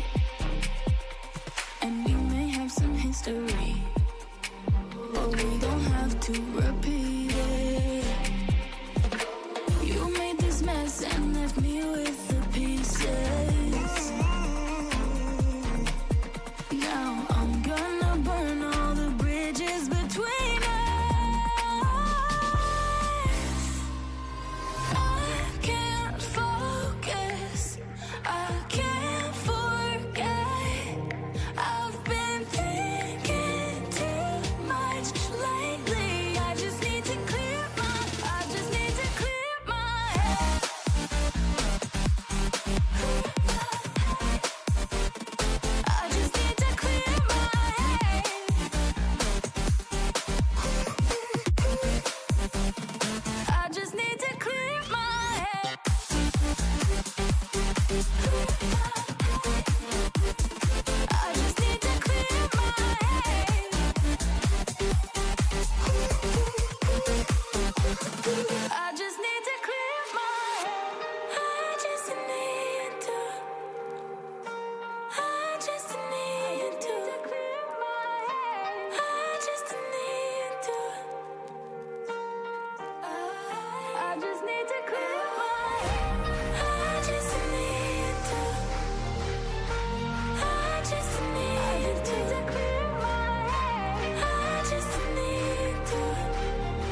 Welcome back to the VCT China English coverage here on Project Horizon. My name is Akama, supported and joined by Zobi, and you know, that was a very close one for all gamers in the end here on Summit. An unexpected outcome, if I have to say it like this, because I don't know, when I saw the map veto, I was just like, okay, we have another 13-2, 13-5 or something like this for all gamers on Summit, but it seems like JDG locked in, and I can imagine us going to a third map and even JDG winning against all gamers if it goes like this once more.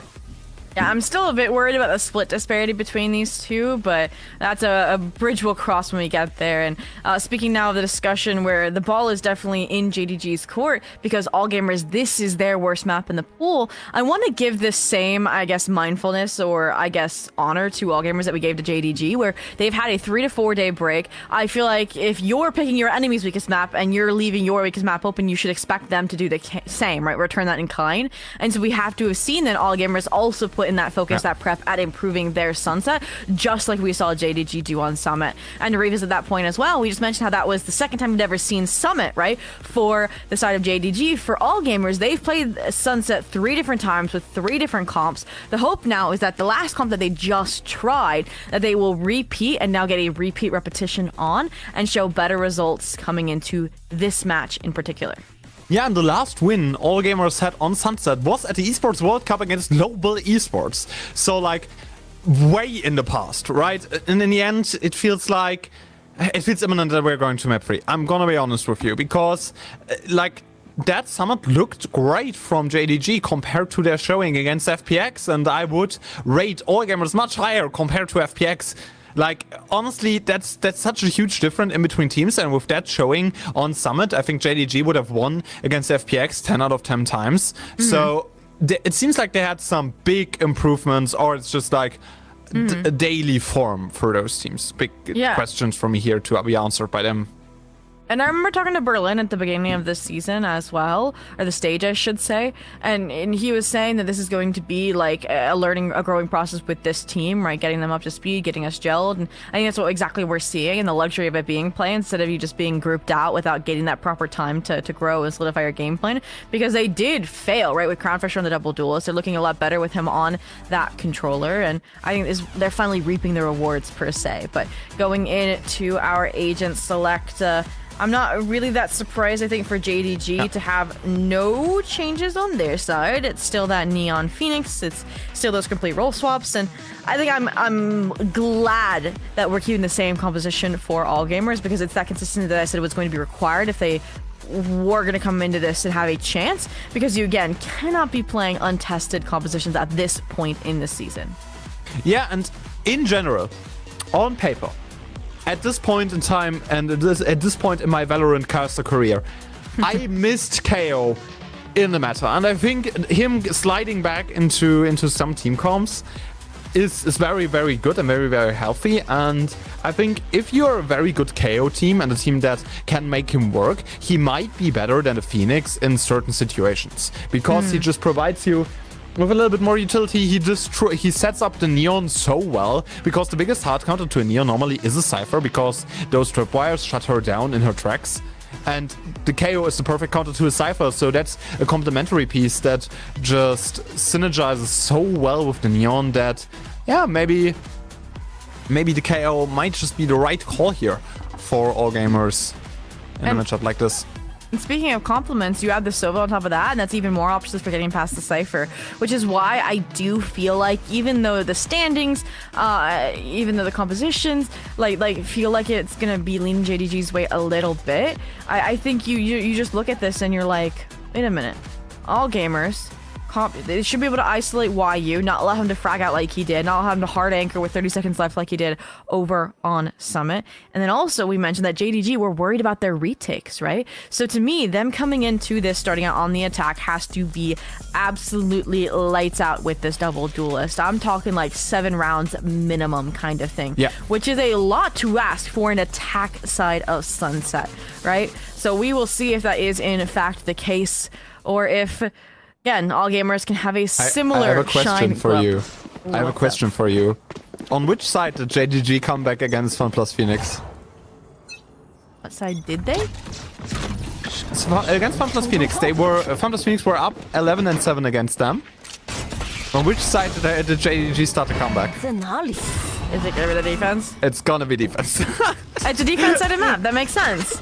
But I'm talking about here and today that you're having issues with retakes. So, and maybe it's something that all gamers do as well, because all gamers are very aggressive in their post plans, getting up in your face, and I don't think I see that same quality in FPX most of the time, or at least with as much firepower. And in the meantime, into the action. We'll see if once a side swap, they can make that comeback happen. I would 100% agree with you, by the way. I just wanted to No, it's be a funny. jokester It's there, funny. you know? It does give more legs, I think, to that. Yeah. Okay, if this is less than 7, there's still grounds to it, which I do agree there is.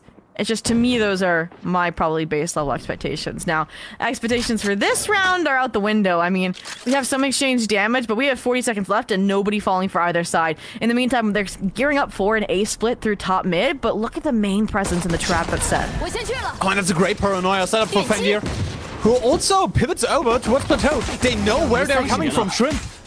Important kill into Kuro. Kira also still holds it. Main area. Nobody crosses by him, and all gamers once more wins that first pistol off the map. I think they are 3 for 3 now. Absolutely, they are. And I will say, a really, really creative, a really nice idea and identification that top mid was weak from JDG, but small oversight of a main presence being held by all gamers makes that entire plan fall into shambles. And this is one of those maps that we mentioned as well, circling back to all gamers, where some of the players, their roles are going to be shuffled just a little bit, right? GRQ, we just saw them on the Omen, they're on the KO. Sometimes they play the Phoenix, right? They're really embodying that flexed role. And Bai, away from Neon, away from Viper, now on to the Cypher. It's going to be fun to see, but now, I mean, Fangir's having fun. It's a sniper rifle and an eco. Yeah, fun is the right word for this one. I think JDG struggles to have fun with that push in the end. Yo. Because, you know, this one goes the way of all gamers very, very fast. Berlin also down onto 18 HP.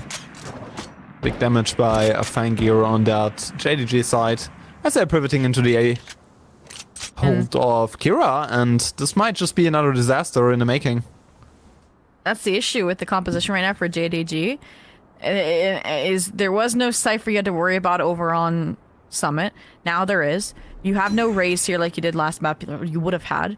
The only thing you can really rely on would be Jade Kudo and the hot hands to get rid of trap wires. So neither got destroyed on that BX. Like now you're backpedaling like you mentioned to A, where now even GRQ's rotated over. And GRQ has the molly in hand. Kira gets a trade there. That's big flash by Jade Kudo, but no kills off of it. 18 HP onto Berlin. Kira makes this A side his own, the anchor that they need in a situation like that, and it feels like all gamers, they're really poised to take home this map as well. I mean, it's already ultimate charging time for the Neon in the early game. Fengir on an entry.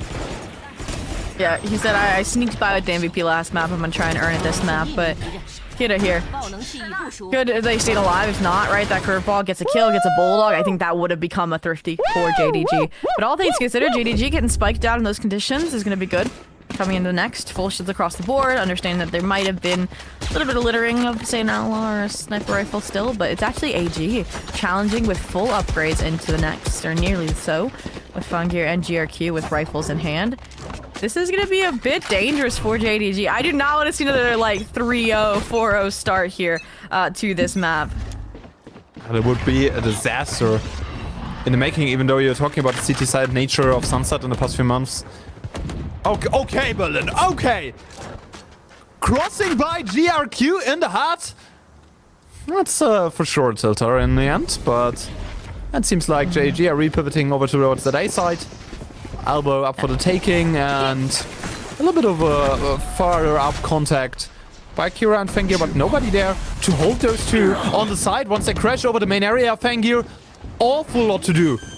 Has to get at least 2 frags in there, but they spot him an elbow. Crownfisher aware and ready to secure that frag, and no damage dealt by all gamers just yet. Too many targets, too many angles. Crumbles under the pressure after a beautiful setup from Kira to sacrifice his life for the bait and switch. It's unfortunate instead of swinging out the paranoia for Evil, but gonna put Shrimp and Bai. And this is what we asked for JDG, right? Run interruption on the retakes. Nice paranoia. I expect them to fight behind it here, but Better keep their weapons. Snuff out the bonus for AG. We're gonna have to see AG, I think, make a change how this A-side anchor goes. One of the rifles they bought up. Yeah, I mean, Shrimp fighting into this one is 100% fine. Just has a Guardian in hand. Right, getting an exit frag there is more valuable than keeping your own Guardian. But on the other side, I mean, that's a great round for JDG, and it all starts with Berlin just randomly getting a frag onto GRQ, who is one of the most important members on AG. I can't lie, if GRQ dies like that, then this round slowly falls over. Yeah, it was just that joint exec, and I think the depth of not letting the mistake of elbow going uncleared and letting Funker frag out, that's what set them apart. So coming into the next though, talked about some of the ultimates that were going to get supercharged here. I feel like JDG have moved up in that regard. J Kuro, Phoenix, they get some quick cycling, and mentioned needing a change up here. I think AG realized they needed a closer hold on A main, right? An earlier detection system. The issue is Kira. Okay, I think he just realized he was in a very vulnerable position. Yeah. Is able to sneak away, and I do like this as well. You're gonna have a faster support from top mid as well between Fangir and GRQ. Since GRQ didn't get domed, you know, seconds into the round. That is fortunate for all gamers, I have to say. It's always good to have your main support players still alive. I like these angles. Yeah. JDG, also on the left Fangir. This is a crazy reclick considering From the Shadows just confirmed it. Whoa. I mean, they spotted Fangir, and Berlin already scaled up elbow. Might have a timing here to get a kill into Fangir. Gator's holding it. Now it's Bai under full siege and test. Kira gets the kill into Berlin. The fade down, Shrimp and Bai! Holding the side, holding the lines! Fangir gets that last one, slides in there, 3-1! That's such a great market hold, and also Berlin overcooking is welcome there. The Cypher anchors in crunch time go both ways, JDG. You can't have your cake and eat it too. Summit YU gets away with it. Bai can do the same on Sunset. You should know that firsthand, and this is exactly how. Without the kill trips, just a one-way, and a joint frag power is enough for a flawless bounce back on their first full rifle buy, and it eviscerates the economy on the JDG side. Again, Ikuto now without a hero rifle and that ultimate's the mismatch, and don't see much snowball ability into this eco round for the time being. And I mean, with that 0 point catching off that many players, it's smart to have the full commit rotate from everyone except for the Cypher on B. And that's a great hold. The only big issue for me here is that you have a big gap in top mid right now, which somebody has to cover at some point. Paranoia goes in there as well, slows them down even more, yet another stun. And Crownfisher is trying to get something going there, but GRQ on the back of that setup, of that bait from Kira, sends him a crunch that just shuts down JDG in their tracks. They know where Berlin is, they know where both of the players are stationed. Why does Berlin invest an ultimate into that round? What? Why? Oh. Because they thought that Crownfisher could get a backstab time if they didn't know he was coming. It's... Yeah, but... That's the only rationale. I don't think it's a strong enough one for them to think that they were going to win a 1v3 because you knew you were going to die. That's... I mean, your dad 10 out of 10 times if you brazen. It's brazen, but let's see Crownfisher clutch out the 1v3 and then we'll be like, oh my god, 1000 IQ play from Berlin. No, I'm just... I mean, it's gotten him the spike. It's got him the spike. It could have gotten him a plant, but the tap fake. You don't have time to go B. All right, it's chalked. It's chalked. Where? Oh, you have time to go B. I didn't even see the ultimate. Wait, but the main player positioning. This is good from Bai. Oh, you're planning open. He doesn't even get a plant. He doesn't even. He does get a plant. What? He does No, get a kill. But no, he stopped the plant. Crownfisher. Now you used 2 ultimates on it. The only thing he's fishing out of this one are boots in a lake. Is that a timeout? That's got to be a JDG timeout, right? Please. That's gotta be a JDG timeout. If you're the coaching staff, you are not happy about that. That's the kind of round that you really want to listen in to see why this ult gets invested. Like, it definitely feels like it had to be because, like, Crownfisher was in a good position, but... No timeout! You're down 1-4 on map! They should have taken the timeout. They should have taken it. We'll see though. They win this round, we will zip our lips and keep things up. But Fangir, oh, whoa. That is unfortunate. JO and 6 to start off that map. And seems like all gamers are back here with a vengeance. Like, we talked about them being the big favorites to win Summit, crucially. But they're not, and all of a sudden this round, doable once more as the top mid pressure elevates. You mentioned it was a gap, they exploit it, and now, I mean, no one's really here because the op was rotating. They got the timing, they marked it. But that's just the Phoenix ultimate you got through there. Nobody is on site besides that Phoenix, who has to go back in time at some point, and the AWP still holding a sideline into market. Bai has some support there as well. This is such a risky play. But still, Bai is there. The AWP rotates into the backside. They're giving them way too much time. Bai spots the main player. Does not get anything off that cage. Berlin crashes into the backside. That's so aggressive by JDG. But in the end, it works out perfectly for them. I have to retake with an operator. There's still alert player to cut up the last rotations from Kira. What a shot kill. Takes down Jakuro, and in the end, like, Berlin and YU both low. You don't need the AWP to get into that retake scenario. It's not the best weapon to elevate your pressure there. You need a swap up, but Shrimp might just be the hero. Fengir, 1v2, Crown Fisher, that's such a big crossfire. I don't know. All gamers losing that round seems a little bit wrong, to be fair. Yeah, I don't think it was a very convincing victory from JDG, but I do like how understanding they were, and they didn't underestimate what Fangir and that operator is capable of after it finds the opener, right? They wait for the smoke replenishing, they wait for the smoke timing, right? After they get the information to deposit, right? Their own fate in market, and I think that's the kind of patience that you need to have right now, so those mistakes, those heroics don't shine through for all gamers. So step by step, they worked their way through it, and it's exactly what they need to do now, round by round. 2 rounds trailing, another bye up here for all gamers. What would be the last to kind of complete that arc, it feels like, and especially with the AWP coming into this one. The fact that it's the AWP on top of the Cypher setup is so funny to me, and it's gonna hurt out. Now they know Cypher's the one being main, collecting the orb. I mean, they have early info from Kira on the A side. I think like that's a little bit of an overstatement with the AWP and the sub setup, but still that early info on A gives you so much wiggle room on the B side. Yeah, they want to open up an avenue. I don't think Fangir's gonna rotate no matter what the pressure is for now. And Kira's down! That's a good opener. And that's the overpeak by Kira, just holding down that area way too long. GRQ has his work cut out for him. That's a great flash to stall out the timing. Spike on the ground. GRQ has to work for it. Jag gets a shot down, but Bai already rotated over, already supported the site. 2 players down on A. 1 on the lurk. B side is completely open, but that flank might just take too long. All the timing. Jakuro has been spotted as well. That's a shot dart that keeps the plant from going down. I think the flank's perfectly timed. Yeah, this one not too late, as you mentioned, and I think all gamers, at some point you have to think about saving those weapons, because you are not aware of those positions. But Fengir gets Crown Fisher. Now Jakuro on the side, who has to be flawless in those fights, gets the headshot, but there's a step from YU. They're looking backwards. Fengir on 5 HP. No hey, yo, we gotta way! defuse. Okay, they're good. They got time. I was a bit worried there for a second. I mean, the slow burn flank after navigating the trapwire maze on the B site.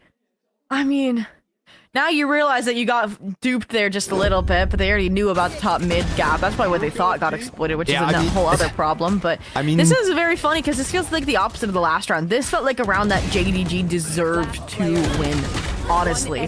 Like how well constructed and followed through it was, and then it's just again puncturing through. Winning rounds they shouldn't. GRQ pre-cheating that from Fangir, and now we finally get the timeout called. And always looking exhausted there.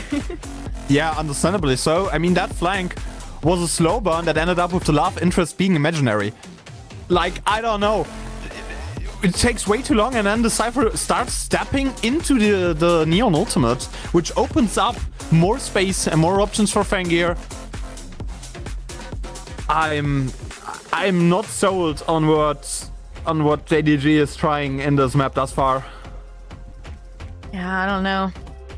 I love how competitive and down to the wire every single round has been, though, in this map. Versus, like, it was very, like, back and forth, like, one-sidedness, I guess you could characterize it as. Over on Summit, it felt like, right? It was, like, either, like, shut down on the retake or shut down on the side exec, right? Like pretty, like, one player just sweeping through while the rest survived. Here, it's, like, 1v1s, 1v2s. And it's a fun divergence here in the series to make it feel well-rounded, but... Yeah, I mean... As the thing is, JDG macro-wise have looked pretty good this map, I feel like. There's maybe been, I think, one timing kind of missed, and then that one oversight on the pistol round as well, but otherwise, they know what the gaps are, they know how to exploit them, and they're looking to do the same here once again in the mid-space. The difficulty is, again, the gaps in the buy, but supplement that with some info, the neural theft, or the overdrive, and they downloaded the information of the trapwire setup last round from the lurk through from IU, so I'm curious this time how the exec's gonna go. Oh, that's a big question. Killwire also destroyed, immediately opens up to one way. Gives Spy something to work with. Lynn's going through there as well. They really want to force their way onto that B side, and there's an entry by Jakuru once more. That makes this very possible. GRQ also dies to the bandit. The pistols are singing for JDG right now as they try to revive the KO. A backside crashes inside. Crawfish on Yukao. Get something going, but Kuro in the end. I mean, the YU backside crash. So impactful.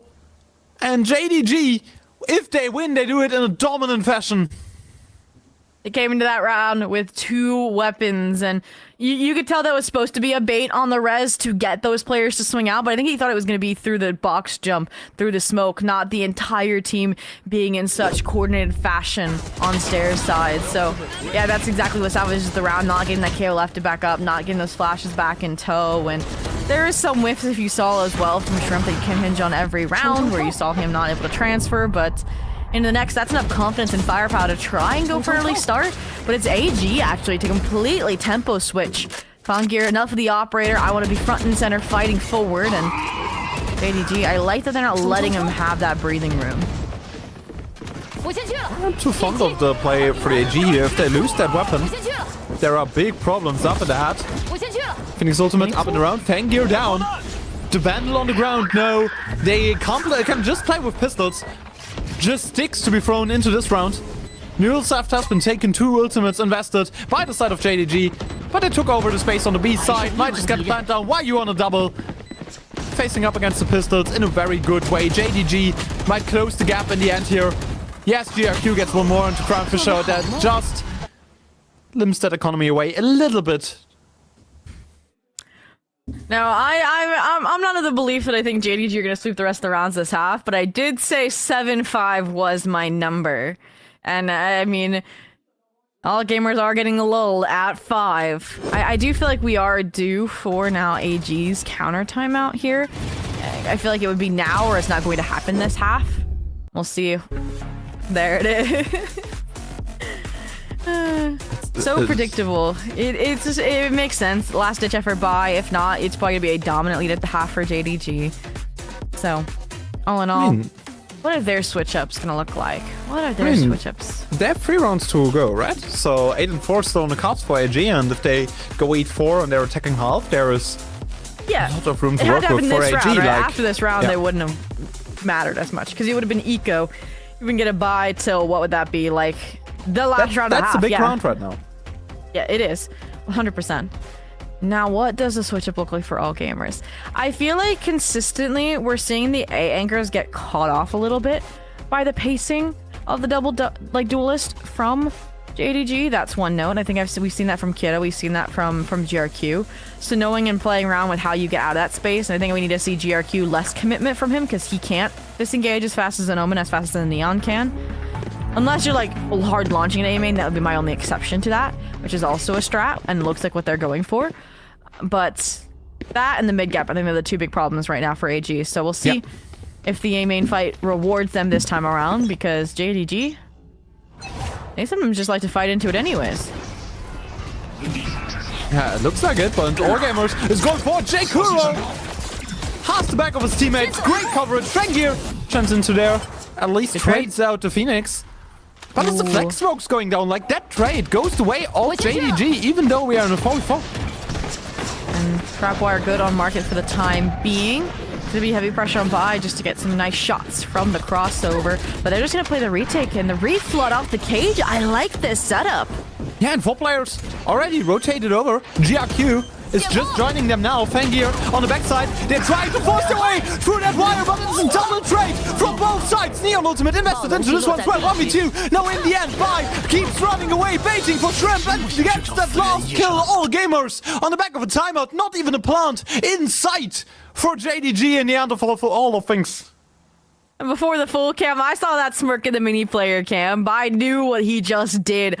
He was the full orchestrator of that entire macro for the side of All Gamers on that retake, right? That cage isn't on box side. They can't reflood into site. They can't keep the stair pressure. They can't play off that trapwire stairs that never got destroyed. And that's, again, where this composition is continuing to come up short for JDG, is handling the site for Util, right? Why you can map it out all he wants, but if they are not getting rid of it, it does not matter. And now, AG, we talked about the other thing they needed to address in the timeout was that mid gap. Last round, what do? After the A pop, they immediately rotated 2 players back on top of the early redrone from Shrimp. Now, they have a player posted up close on market. They had someone starting top mid. I think they're the ones trending right now in the right direction towards a dominant closeout to this half. And, I mean, if they win this round, that's 7-4 already. And that 8-4 prediction you had, Akamask, might just come true. Yeah, I mean, that round is very, very crucial for both of the teams. And considering that they did not get a plan through last round, funds are looking dire. By What a kill. that's the impact we are looking for from that Cypher. Jay's trying to execute fast into this one. Crownfisher and JKuro, the 2 players holding up the flag right now for JDG. You know, there's Nightfall. They're playing off. This is smart from All Gamers. It's Nightfall not used. Berlin is still up there to hold the backstab. Now there's Hunter's Fury coming in. Big Sun, JKuro has been spotted. Hunter's Fury might just get the kill, but whiffs by a small margin. Numbers advantage still firmly in the hands of All Gamers, and Berlin has to scour for a backstab, has to look for a player coming late. We need proactivity out of this Nightfall. We need them to fight forward together off of it, and instead they're playing passive, and this is where things start to flounder. You drown, and it's down to Berlin, who still invests the Nightfall, but it's too late. That Nightfall comes too little too late. Too much investment on a round that's already lost. 7 secured, halftime lead for All Gamers, and you talked about it. JDG, they need a 7-5 lead at the halftime. Yes, they have wiggle room on the defense. Yes, they can work with their comp on a defensive half, but still, you need to convert, you need to budge into rounds like this, and it seems like an All Gamers team that's poised to take home that victory right now. We just talked about on Summit how adept All Gamers are at playing retake, and we said that JDG's clear solution was to get aggressive, to disrespect those retakes on Summit. It never happened, and that was the prime round where they could have done the same thing, and they didn't. And now AG confidence surging. Mentioned that the money is now sour for JDG, forcing into this last round, and good attempt, but so much util used, and AG still get away. Yeah, and no point might get the info needed. Thank What you. a flash. Great flash by GRQ. That setup is what you need. Crownfisher on the trade. This one did not turn out as well as you might expect from the set of All Gamers. Drone shut down too late. 2 players spotted, so that execute happening on the A side seems imminent. And this is What what was we said of All mentioned about Gamers. disruption. That refight, that tenacity, even if they didn't get the kills, the hot hands exec molly's gone, right? You have no more exec util to set up a rehit. You have to now go for a fake out and hope it works for Klein and Sinker. And All Gamers, this is the disrespect we talked about. They are calling the bluff. They are contacting an A main. They will know sooner rather than later. Maybe. Yeah, and I think that those elbow positions are not up for the taking. Fengir is moving past those. Shrimp gets both. No one backstabs my team. Shrimp on the double kill. Now they know. Takes all of that away. Berlin on the floor. Crownfisher. What can you do in a 1v3 realistically? Fengir, why do you have a knife in hand? 8 bullets for Cronefisher. Spike has to go on the floor. Has to plant behind Jen. 剩余10秒。 Still, that's doable for Cronefisher. Chaos smoke thrown into the round as well. 2 players both scaling towards CT. Cronefisher has yet to reload. Can't spam down anything. But the timing works out in his favor. Puts both on the side. First crossing has been seen. 3 bullets. But they know where he is. Now they can stack a double swing. Cements an 8-4 halftime lead. All gamers on the back of a timeout. Securing round after round after round. And a very comfortable halftime lead. Yeah, honestly, I think the coach just said, guys, get aggro, disrespect them, right? Interrupt their plans, because we will say, like, once they got into post-point positions, that is JDG's best look, right? If there isn't anything like 100 sphere, there isn't anything that can fuel the fire for all gamers, like we were seeing. And jazzy with it, okay. For the halftime music, I was like, kind of crazy vibe swap, but all in all, yeah. I don't know, now you really have to lean in what you mentioned was that comeback mentality of Sunset on the defensive side for JDG. That's how I'm feeling. That's how JDG's feeling, That's bro. how JDG is feeling. I'm still worried. I just don't think after what I've seen, like team coordination wise, like I feel like they lack vocality in the late round on the JDG side. Like that's what this feels like, because usually what you'll see is there might be even like a different caller, right? That's calling like late round stuff that's like team micro versus your big picture IGL. And I feel like that voice is missing almost because there isn't the decisiveness. But that also means that it's going to be more difficult to make a composed retake plan as well. So again, I think my read is going to be that they're going to struggle this half, but if they get a pistol, their first pistol of the series, I think it'll take them out of that slump for now.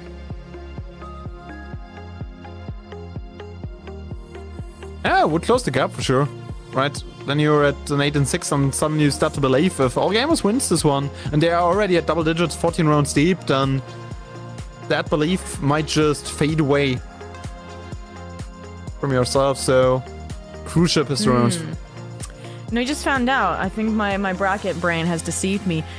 The winner of this actually does make playoffs, but it's seeding? Is that right? I mean, if playoffs are top 8, Oh, because right? it's top 4 make Then it the through. winner It's of- 4 make it through, not 2. Yeah, Then yeah, because- that's okay. I didn't know we were already at qualification. That is crazy. Yeah, they're fighting for a spot in playoffs. Lock in, JDG. No, I'm joking. But this is something that is again, JDG finally are gonna have advantage on the pistol. AG, it's their attack that's been super weak. So again, it's like conflicting ideals where like it's like whose shortcomings are going to cost more this half. That's the idea. And somehow, what is this trapwire? They're gonna basically, I was gonna say, get a free site. Okay, great. Yeah, this one just given over to All Gamers. Big present. Bonnet wrapped around this one. Kuro gets an headshot, but Kira just jumps in his face. Right-clicking the hell out of this backside hold. Cronefisher in a 1v3. Yet another unwinnable clutch for him. It's a paranoia. And like 2 players are low, like Kira and Fenrir, both one shot. You get a lucky right click in a situation like this, and all of a sudden, this round turns on his head, but Kira, no regrets, no fear for the IGL, gets that last kill as well. Yeah, I think this series is, I will say, even if Fungear is still having like a good performance, like an MVP kind of day with that opener, it's showing that the other players, GRQ, Kira, those are 2 that I highlighted, wow, like are having those crazy flashes in the pan too. And I mean, 4K, that's a pistol that kind of puts this map, it feels like this series, it feels like to rest. That's all 4 for them, by the way. Yeah. No disrespectful buy-up from JDG, no Stinger Force, no nothing, it's just a few bandits. And with the Phantom, again, AG's aggro buy strategy as well is just makes it so difficult for JDG to find stability either, to get back into the half later. And Fenrir's already in the backside. Kuro waiting for a flash. That's a right click from Berlin, gives away one of the positions at least. And once that flash from Kuro comes through, you know that this one is gonna be forced out of the backside. Why you get the frag, but it remains at that. The backside play does not work out in any way. A triple for GRQ sets up an early ultimate for the KO as well. And one by one, piece by piece, everything JDG built up against fell apart. And you know what the worst part is for them? I think whoever loses is playing against EDG. Yeah. So We'll have to your see. qualification match for the playoffs might be playing against probably the best China team of all time. I gotta go look, you know. Let me click on I'll pick them real quick and see, you know. That's usually how I figure out. Yep, they are. They are indeed going up against. Wait, no. Yeah, they're indeed going up against EDG. That's a rough one, but this is the difference to me that I mentioned.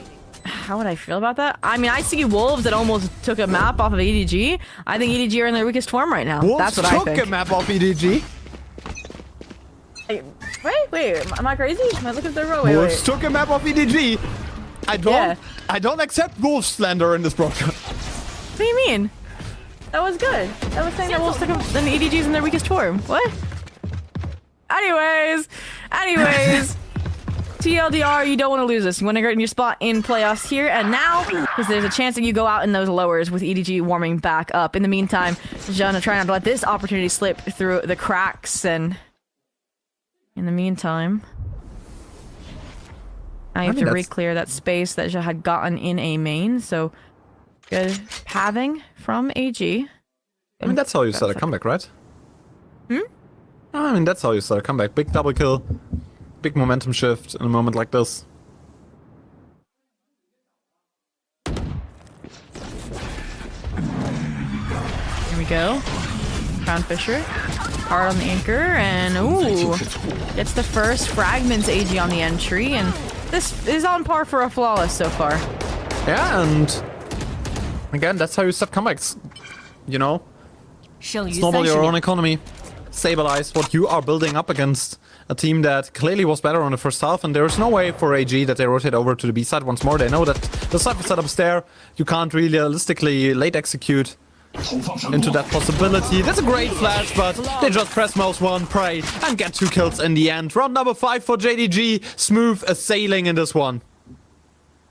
Absolutely, and again, now you get to see what that team play looks like when the util isn't quite interrupting them like it was in the previous round in that post plant where that paranoia came out, disrupted the whole like flash double swing play, and I mean it's also just some small mistakes that added up there. Like you're contacting into a very common line that you were holding last half. Why can't JDG be doing the same, right? You cannot be doing that on the AG side. So again, do not underestimate your opponent, especially this late in the competition. So yeah, double digits 10-5 here, but big buy round coming up where this lead could continue to shrink. AG though, I think they've been doing a good job. I think this comp is the perfect counter, like we mentioned, the difficulties they've had up against the Cypher setups. I'm not saying they need like a KO over on like Summit or anything, but it could be fun. But for the time being, they understand that the null command's here. So do you see how far away YU is, and it's the entire team playing off it instead? This is fun, but when the pathing's through market, it might not matter. Ooh, what is this angle? What is this? They saw on gear. Did they? They did, yeah, 100%. They saw the gun barrel. Crown Fisher did. Ah, that's a great. That's gonna keep the players round. here, right? And also when you have your duelist fighting aggregate main, they don't have to pivot. Good info. And today, and also fake baiting out. out a piece of utility. Like that fake is just baiting out some of the utility pieces, but Crown Fisher gets the first kill. Did not get spotted over there on Mail. Gets the second one and then as well. Crown Fisher! What? Where does that come from all of a sudden? Crown Fisher! What's that hold? 4 kills on market! That's his home now! And to think that entire ante started with a gun barrel spotted. And to be completely honest, right? I think if they didn't see the gun barrel of a Fungi, they would have rotated from that recon, from that early A aggro, because they had the Cypher util still on B to rely upon, and because Crown Fisher's in that hard anchor position, right? Gets to play a little ring around the Rosie, sitting at 21 and 10, by the way. Like MVP of the entire server right now. And huge round to have secured.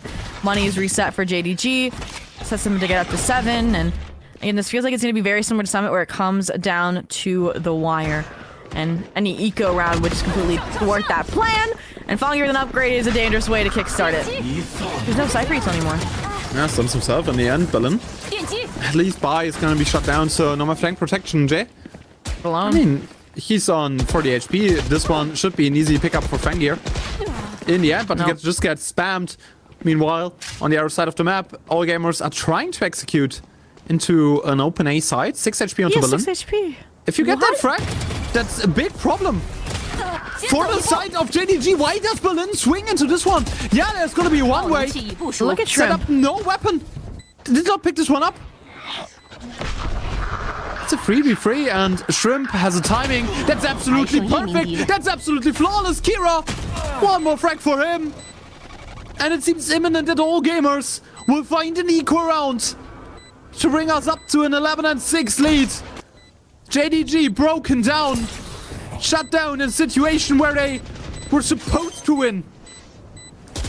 Shrimp is playing off the team if J-Kuro is trying to save that weapon. GRQ, that swing comes a little bit late. But J-Kuro is just trying to stick to the fuse. Gets one more. Shrimp might be too late. There's no way. No! How?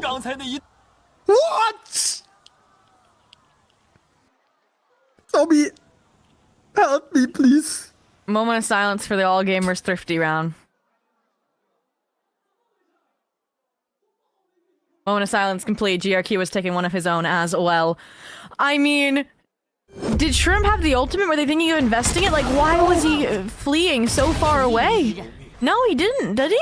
No, I don't think he ever did. No ult. He might have got. Did not. All good. My ultimate's ready. What? The misunderstanding of the timer? Like, Kira is stepping an elbow, announcing his presence like half this a year. This is a pure momentum timeout. That's all this is, because Yeah. it's so early, right? Like, you still had so much time to course correct if it was a big picture problem going wrong. This is purely to shock the vibes back. Like, that should have been the round that just like put this like nail in the coffin, like congrats, welcome to playoffs kind of vibe. And instead, like, we're going back into the trenches. Like, honestly, like, before the A site fight, right, started shifting the way of all gamers, JDG were doing a great job, I think, recontaining the situation that was Fangir getting that gun upgrade, right? You mentioned the bait and switch with Zhe. They kind of surrounded, they knew he was isolated, and we're just like minimizing risk, minimizing kills, going all gamers way. But Blur overcommit, I was like, the gun upgrade, the Shrimp backstab, it was all coming together, and then it slips through the cracks. So now there's I run it back. Now there's Zhe with the operator. Like, this is anybody's game now, Akamas. I'm at a loss for words. I don't know how else put this. I mean, all gamers, they need to shake off that moment. Yes, you lost it round. Go next. Now comes the important ones. It wasn't eco anyways. You were not supposed to win that round, right? Yes, it would be fortunate to get this one done and Berlin? to secure playoffs off of this. And Berlin? Why is your initiator solo walking down mid, JDG?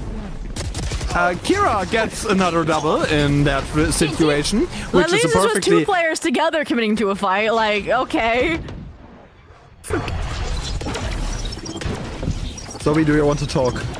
Do you want to have a serious conversation about It's that? just JDG, like, you were gifted last round from disaster, and then you do this? Like, they're just saving, I think. Yeah, they have to. Maybe? Yeah. I don't know. It could be flawless. Now money is going to strengthen, so you're going to allow AG to escape the buy save cycle, right? Like, so now it's going to be that much more difficult to, like, find your streak and get those kind of, like, surefire secured rounds on the way to a comeback. And, I mean, at this rate, what's the buy going to look like? They're going to have a full buy next round, so they'll be fine. They're going to have ultimates as well. With the run it back, with Zhe on the overdrive. I think they need to play a retake game, unless obviously they're hitting into YU on the B anchor, but I think AG just they like A. They know they can get onto A. They just need to fix the post plant, which is probably something that got drilled during that timeout. I'm not gonna lie, and they just might ride this till the end of the map. And look, Shrimp ended the round in his favorite position on the map. Yeah, right. Again, that A side hold is just way too weak from the side of JDG, and I think they have to improve on that to realistically have a chance in that matchup. And yeah, I mean, that double kill in the end cements the round, but it all starts with like Berlin slow walking up mid into the crossfire of Fangir. 11 and 7, you have to convert here. If you lose as JDG in this round, there is not a possible comeback. Yeah, I have to see what the buy looks like. You might be able to, like, if you have the ultimates like the overdrive, I would say like there's some gimmicky way they secure it, but actually throw the overdrive into this one, you have all. Throw the overdrive into this one. Like, that's nice. That's the most crucial round of the entire map. Talked about having to hold a main, right? And how they need to just switch something up. Putting the operator here is a smart choice. My only concern is AG have been quite thorough on their protocols and their pathing here, right? The TP out, the paranoia through, and okay. I just mentioned it, guys. Come on, where's that util? There it is. There it is. Yeah, they're pushing off the AWP off that angle even more, even though like Jim whiffed, which is a big plus for AG in a situation like that, and they're leaving Fangir all on zone for like a moment. Well, seems like the KO does not want to rotate. That's a big chance. Jay could have taken that entry once more, but does not convert in the end. Allows for a harder anchor, but I think that solidifies that executing a moment on site. There's 3 here. Yeah, 30 seconds into the Cypher set. We've seen this play out before. Akamask on Sunday. Oh no. That certainly is a decision. J-Kuro and Berlin holding down mid, but Shrimp gets a kill. 17 seconds to go. All gamers need to get on site as fast as possible. 13 seconds. The hold is too strong. GRQ, you have to run. 1v2.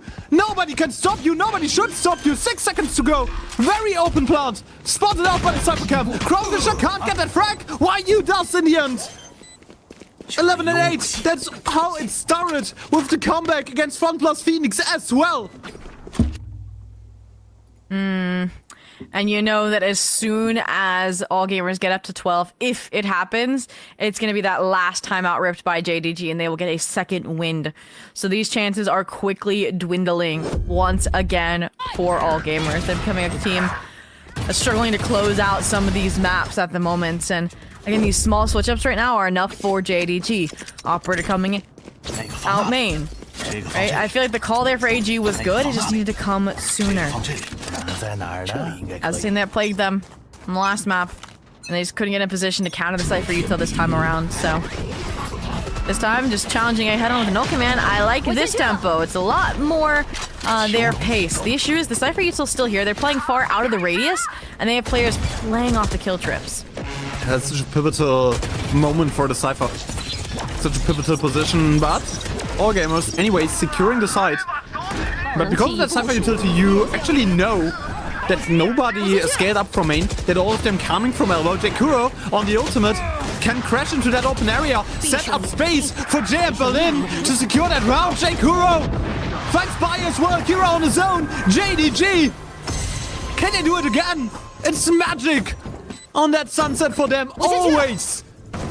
The same comeback, the same momentum that they were building up against FunPlus Phoenix just a few days ago, coming back from 11 and 7 in those last few rounds. Yeah, and I feel like in this round, like we're starting to see that all gamers have one post-plant look, and it's fight forward into the faces of their opponent, right? This is what they try to do this round, and they get caught mid-regroup. When instead, when you look at the ultimates and the resources that were available, Hunter's Fury, right? Like, information for buy off the neural theft. You shouldn't be playing that way. You should be playing hunker down, off-site, hold crosses, buy down the time. And we just haven't seen that style or that calling from AG, and we need to from Kidda. And it's hard to as well on a mixed comms team, but AG, they always get an opener, they always get the A site. The From the Shadows will confirm that as well. The question is now, can they convert after the plant? And that's a big question. I mean, Kira as a judge in hand. I'm on that side. What's the Cypher tripwire at last? 40 HP onto him. Plant has yet to go down. Hunter's Fury also invested in that round. Over from the side. So early. Of all gamers, and as you already mentioned, it comes a little bit early. GRQ has a flash. Throws it into the back of his own team. They have crosses set up now. It don't look like they're trying to re-swing into JDG. It's just appease those smokes, appease those stuns. This is what we asked for. Oh, not the judge. Close up with a judge. Shrimp through a smoke. Extends that lead even more. Fangir might just bring us up to 12. All gamers, they want to win it. Crowfisher Yet another 1v3 post plan on the A side. History cannot repeat itself for all gamers. And as the spike ticks lower, this one might just go into the pockets of AG in the end because Bai does not want to give away more rounds. Match point, AG.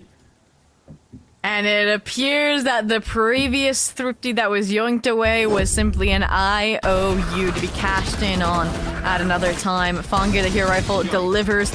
And this is what we mentioned, was we needed this depth of just holding crosses, buying out time, waiting for JDG to play into their hands, and that's exactly what they were able to do. But this is what we just mentioned was going to happen. As soon as AG hits 12, JDG were going to get a timeout to get a game plan for these last few rounds of regulation. Issue's gonna be now, what is the money gonna look like? How clean are these next few rounds? And will AG get that one blip? I mean, how many did it take them on a summit to try and put it away? I mean,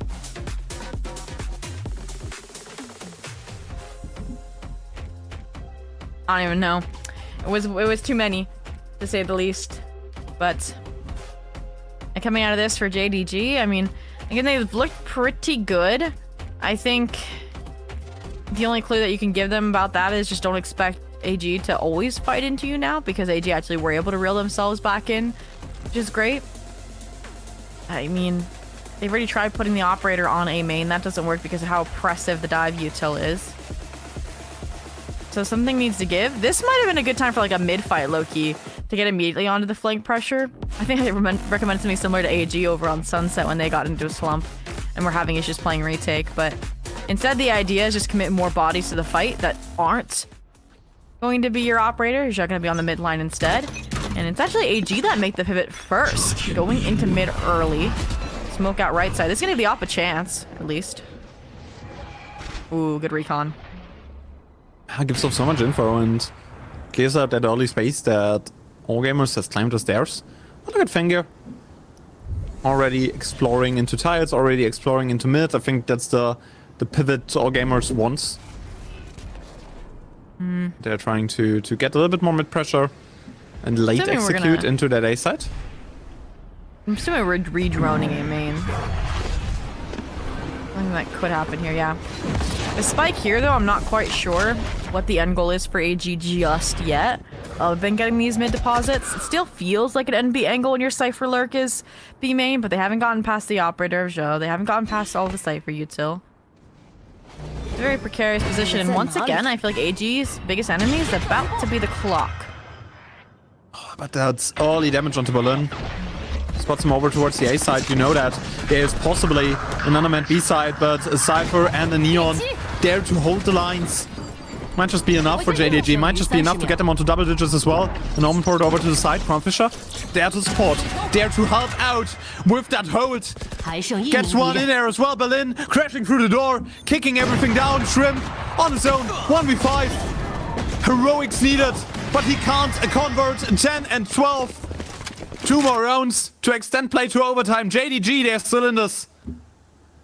Can't believe I'm saying this because we said that they were doing it too often, but I think we need a double fake from All Gamers, right? When they saw these basic fakes, right, it feels like, number one, from the shadows is huge to reinforce this hole, but nobody's pivoting, nobody's budging for JDG, and they are continuing to just run into these stacked sites. Cypher util or not anymore, they are just effective at anchoring these sites. Like, that is one of JDG's biggest strengths, it feels like. We saw it on Summit, we're seeing it here, and it is hard for AG to get grounds into. Their money's been reset, so once again, we are going to be going OT or not, it feels like, unless we get another Freak Thrifty or Eco from All Gamers, and they're going all in on this B site. I don't know how I feel about this. I don't feel too good, Zombie. Because there's a one-way, there's an AWP, and GRQ on the floor already. That Cypher setup might just done its deeds. Why you also in an off-angle Shrimp on the trade. Makes this one competitive. 4 HP onto Berlin. Oh, he's also has some problems. Shrimp, a knife in hand. Can't convert. By the last player standing, also surrounded by Crownfisher. One more round for JDG to bring us to overtime.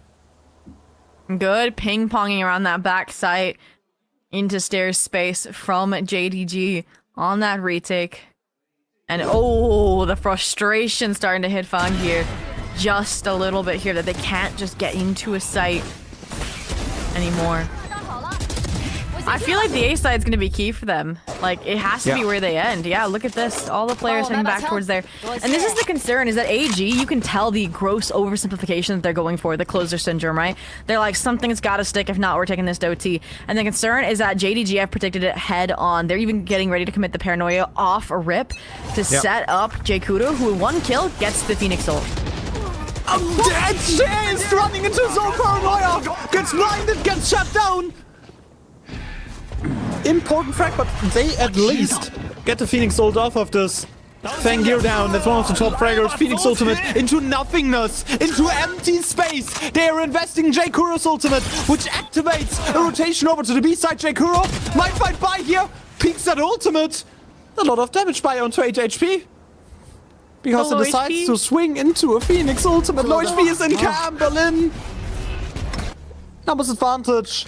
Oh wait, I said the double fake. Remember the double fake? The double fake? Yeah, the double fake? The issue here is that Berlin is on a main. If he wasn't here, the double fake would work. Instead, this is the early detection system. Even if he gets killed, then they should beat them on the rotation. They should even start rotating now that the pressure's been relinquished by the Sova low key. Berlin's worrying about too many angles, but he gets the frag out of GRQ. Overtime seems imminent. GRQ gets to Shrimp in a 1v4. To stop JDG in their tracks. Ultimate thrown off there early. That spike is very open. 30 seconds for Shrimp to recover this one and get a plant down. Might not be enough time. Has to worry about too many fights he might just take. Gets a kill onto Berlin. And that arrow will spot out 2 of the players up close. A little bit of spam for Shrimp can be enough, but we are going to overtime. JDG brings this one back. And we are going to overtime. JDG's chances at playoffs still alive as the scoreboard resets. And you can tell it's just been pure lock-in prowess from JDG. There's been some cracks and smiles on the side of all gamers, but that is all gone as well. They realize that this should have been done a long time ago. The eco that slipped away from the J-Kudo clutch. The number of post plants that couldn't be converted and the late round timings that got away from them. JDG, I mean, falling short on Summit, now completing the OT. Take a punch now? Like, it would be a punch in the gut to not at least take this to a map 3 for them, and we will see how it looks after this side swap. And Bai is a little bit too aggressive for my liking. Not really main, moving backwards. Has enough time to position himself behind the setup. But they don't know where the Cypher is. A little bit of spam through the one way. Does not get a kill, doesn't convert here. The kill wire also gives him an angle, gives him a clue on where the players are. But he has to get out of the smoke at some point in time. Crownfisher overcommits, Bai into the backside of things. He wants to end things for good in overtime. Angry enough that all gamers were taken into that situation. Bai has been spotted by YU. Berlin ready to crash that backside hold, but Fangir brings down YU. It's just J-Kuro on the side, and the defense, the system for AG, still strong enough. Look how many tries and they get around on the board. I mean, it's obviously after the side swap, so at least they're back to what gave them that 8-4 half, but I mean, again, I was joking about this, but I think this cage smoke cycling to keep that backside space and pressure is my new favorite thing. And like, if I'm ever doing a smokes player as a Cypher on this map, I'm going to be consistently asking for it. Like, it just allows you to pivot, allows you to keep that space, and you saw, right, that Ja understood that he could be tucked in there, but there was some breakdown between him and Crownfisher trying to challenge into it that got exploited. Now, another opportunity for all gamers to put this away. Right position from Ja with the operator on B main, but 0 point forcing him away. Little split exec set up by the cage lineups. That's spicy as well. Info robbed. Ooh, Prowler. I like the respected disengage there. Yeah. Respecting the utility of JDG in mid. I love how you're scrambling a bit though. And once again, we're advancing towards the Cypher site, but there's more time this way at least. Yeah, they have to get there earlier. Jay on an op. Sideline into mid. Waiting for a peek of buy. They know that somebody's there. They know about the lurking presence in the dark.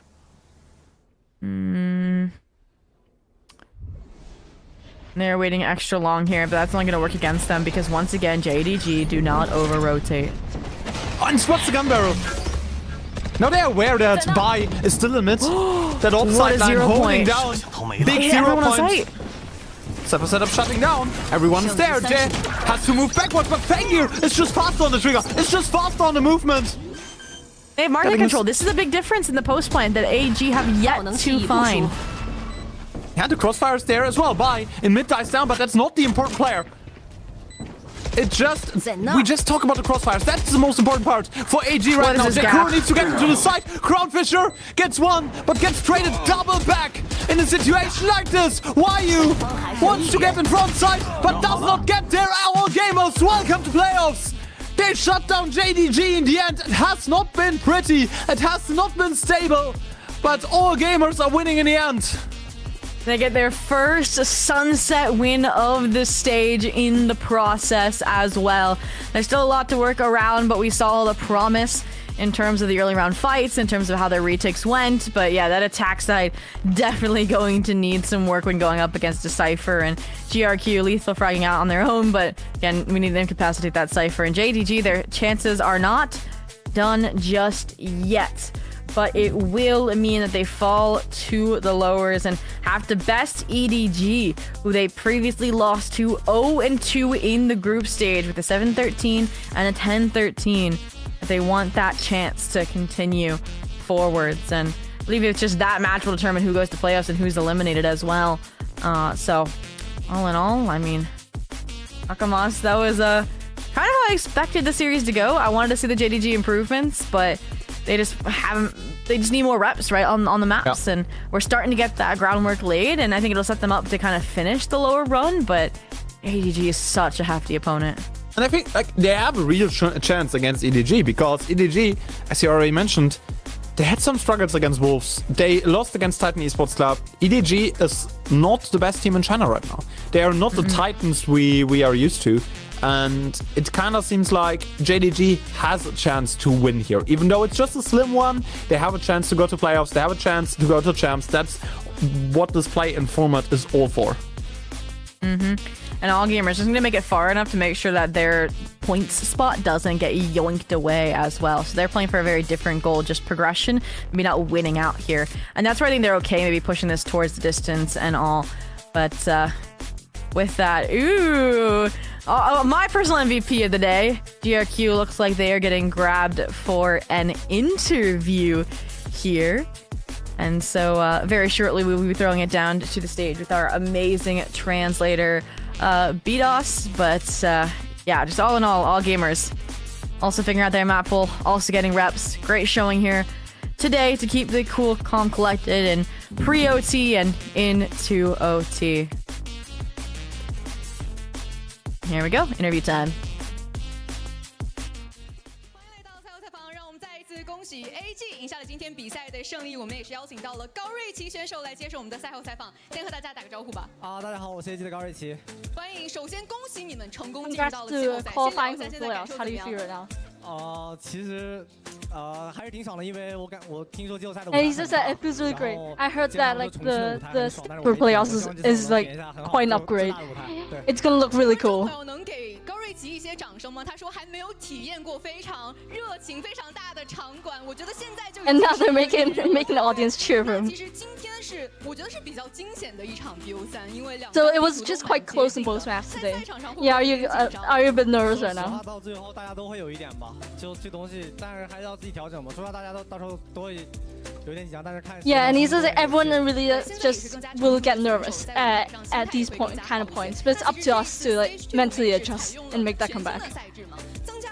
赛之后，你觉得相比于之前会不会 Yeah, do you think like there's added pressure with like the additional play-ins this 因为 time? 我觉得我们肯定不会在入围赛被淘汰，所以 And he says, not really. Maybe it's not like we'll be eliminated in play-ins 队 anyway. 友嘛。那今天刚刚聊到了这2张地图都是比较接近的，你觉得可能最后赢 Yeah, 下来的 what's the 关键 key 因素 to winning that last 残 round? 局打过了吧？因为前面说了太多，就是那种抽样的残局了，就是输的大家。 And he says that like it was probably because we lost too many clutches before, and it's like that kind of really kills the mood. So it's glad that we like pulled it 最 back. 后还是撑住了那一步嘛。那今天其实日落之城感觉之前都是一张比较头疼的地图。 So like Sunset's always been like kind of a headache for you guys, but like you guys like made it work today.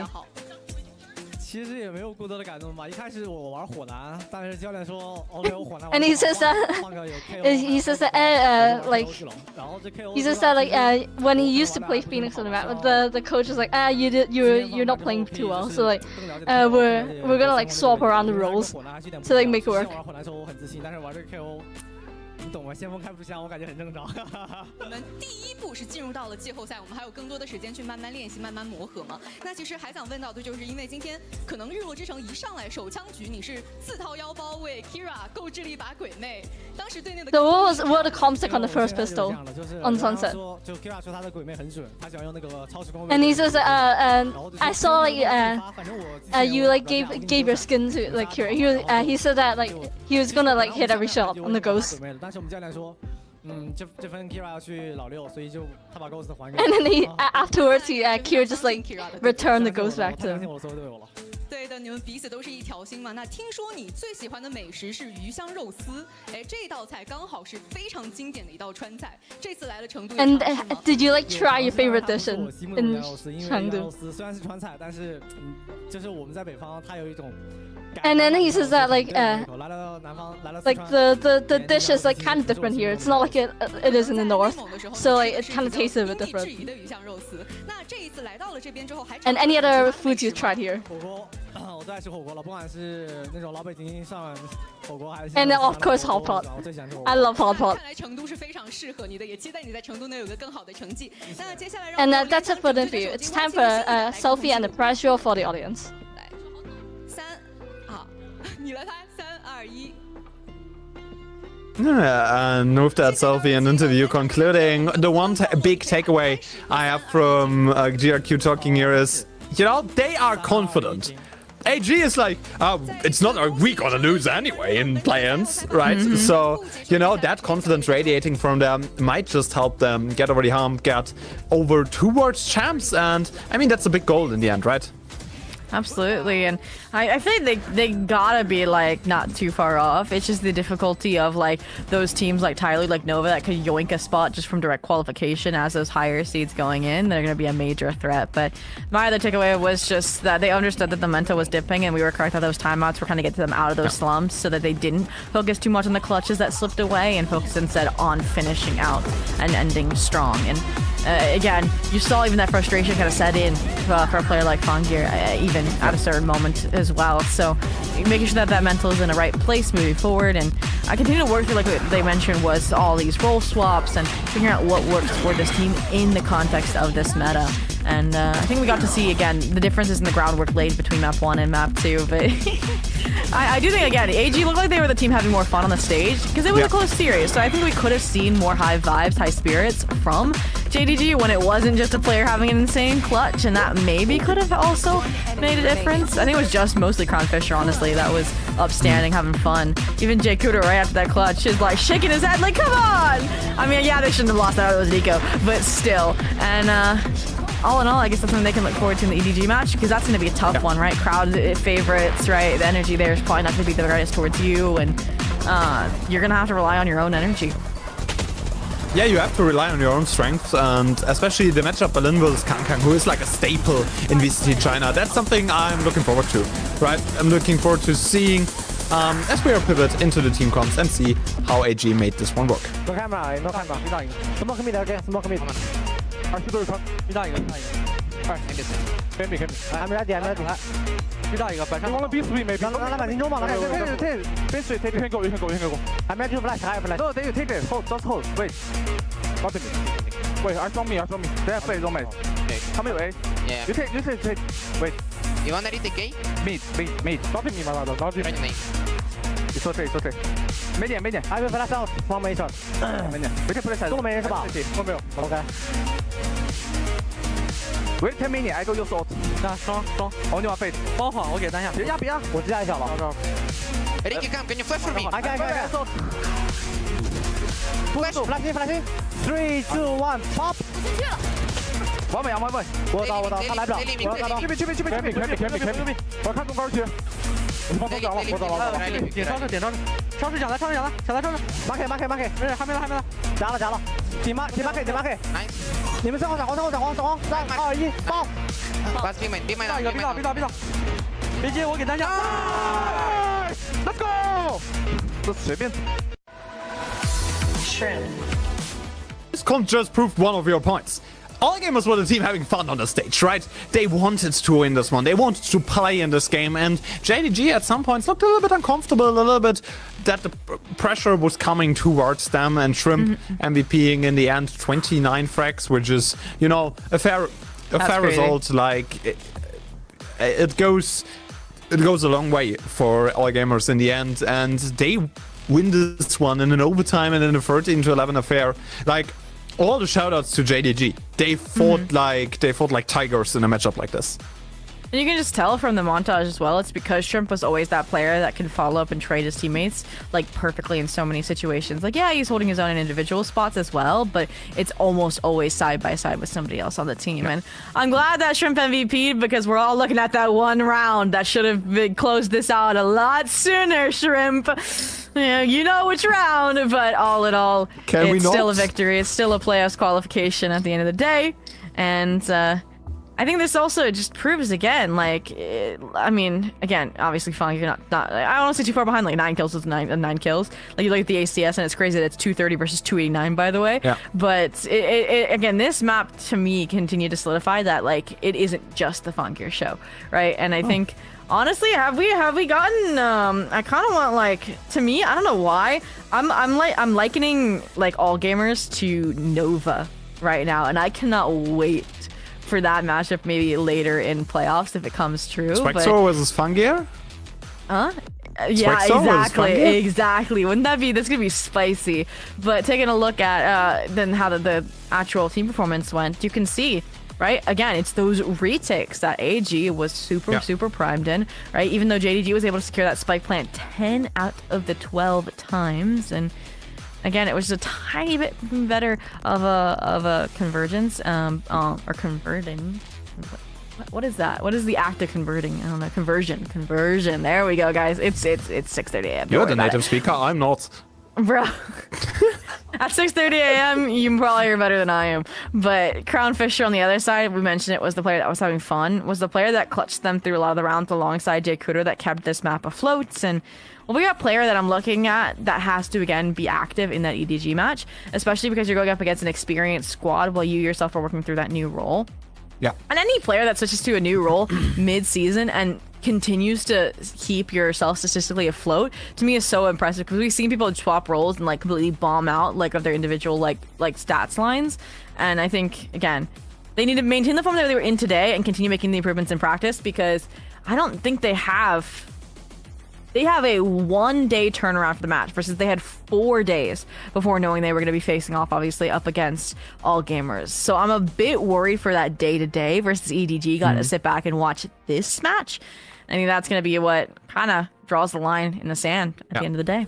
Yeah, tomorrow this is going to be an important and a big one for those teams, because, you know, this one will cement the last 2 playoff teams for the VCT China, but we have another playoff spot up for the taking after this matchup today, because Dragon Ranger Gaming plays an unexpected opponent. Titan Esports Club beat EDG in their upper bracket game.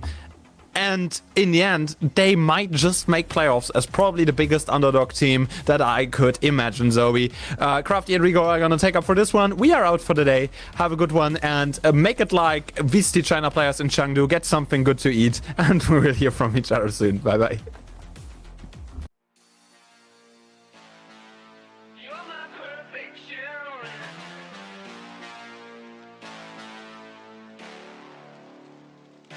I need you like the radio.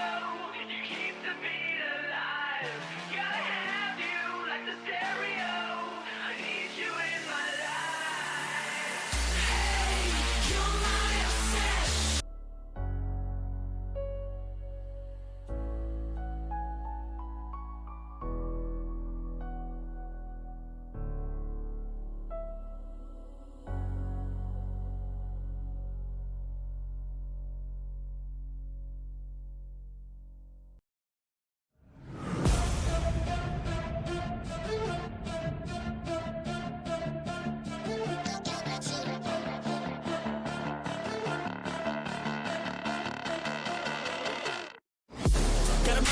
enemy. You better watch out if your enemy's a road ahead of full prophecy to be the greatest beast the world has ever seen. I feed him every day like the bones clean. I feed him all the hate and he grows me. And he gets caught real big, pissed off quick. And if you cross him, you might drop dead. Metaphorically, of course, settling the score. Never getting bored, loves the blood and gold. Always wanting more, freedom from the source. They don't really understand until they feel the force of party. And if you start shit, you be hard-lived in the darkness. Torn apart quick, you left scars ripped. You be chewed up and discarded.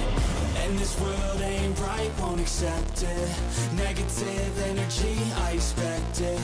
Once it's in your mind, it's infectious. So fight for your life and reject it. You better give me space, I'm protective.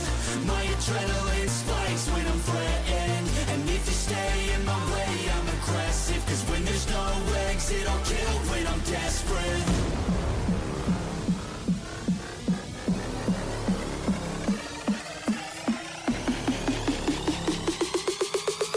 When there's no exit, I'll kill when I'm desperate.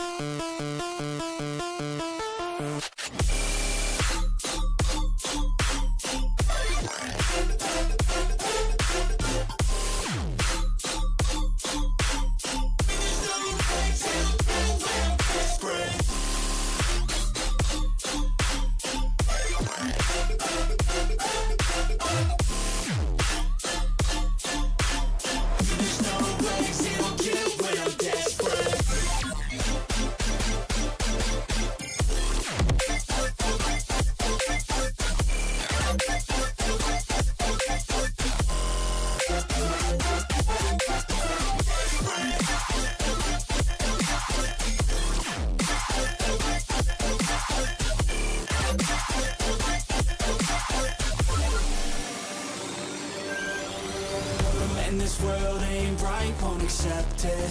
Negative energy, I expect it. Once it's in your mind, it's infectious. So fight for your life and reject it. You better give me space, I'm protective. My adrenaline spikes when I'm threatened. And if you stay in my way, I'm aggressive. Cause when there's no exit, I'll kill when I'm desperate.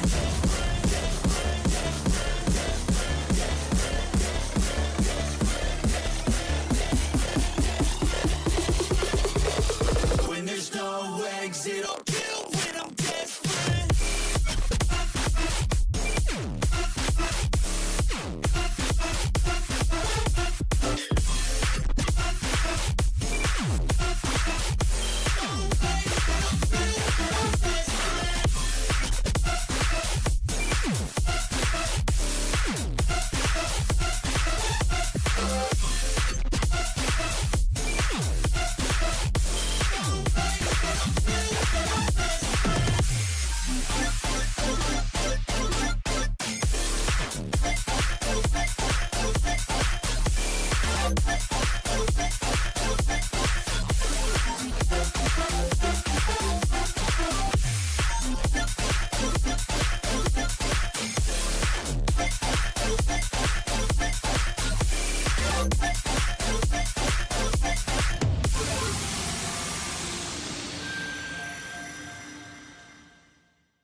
Welcome to Project Horizon, bringing you the English broadcast of VCT China play-ins right now. My name's Crafty, and I'm once again joined by another beautiful mustache on this broadcast. Rigger, nice to have you by my side again. It's the third Caspers in play-ins. I hope you guys out there don't get sick of us already, but we're here once more this time around. However, not to cast another Trace game.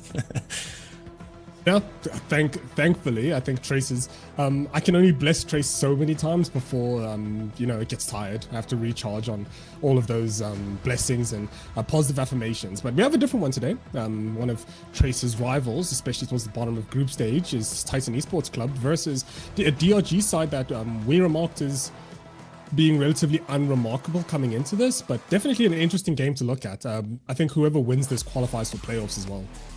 Yeah, this is another qualification qualification match, rather. Congratulations once more for AG, just qualified for playoffs. And one of these two teams will go into playoffs as well. And the loser of it, most importantly, will have to face Trace Esports. Yes, of course, we can't do a broadcast without at least talking about Trace Esports, because yeah, the loser of this will face them for another chance to qualify in the lower bracket, of course. But yeah, winning this puts you in such a good position already, because qualifying through the upper bracket of play-ins will put you in the upper bracket of playoffs as well. So at least a bit of a lifeline there for either of these two teams if they can make it today.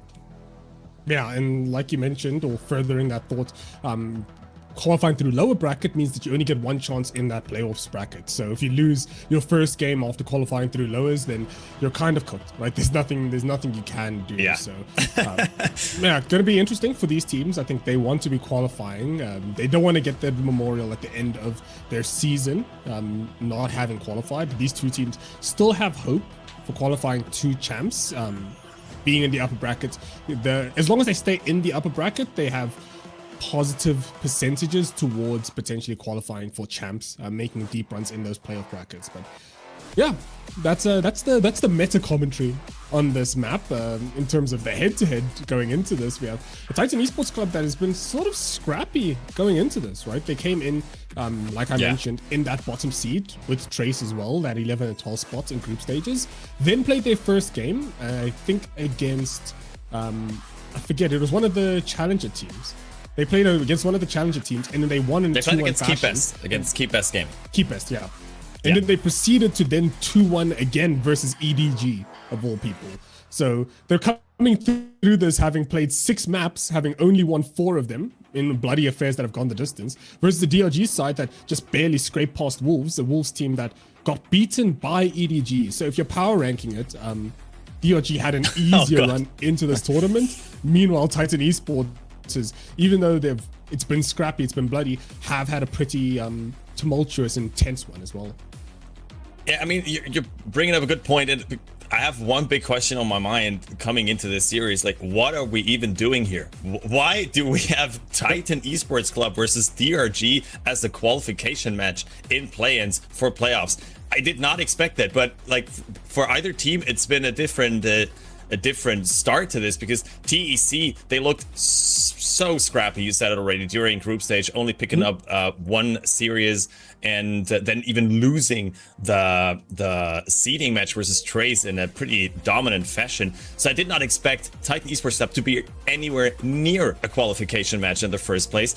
Then again, on the other side, drg, I did not expect them to even have to go through play-ins, because I thought this could be a team that actually gets into playoffs directly, but they even started the stage with a 2-0 victory over BLG, who then later on topped the group of DRG. This is just messy all over the place. They lost against Wolves in group stages out of all teams, with by that killing their hopes for playoffs. So this is just, I don't know, this is just pure insanity. It's VCT China once more, but let's look at the rosters. You saw that one change for Titan Esports Club that came in on the last day of group stage.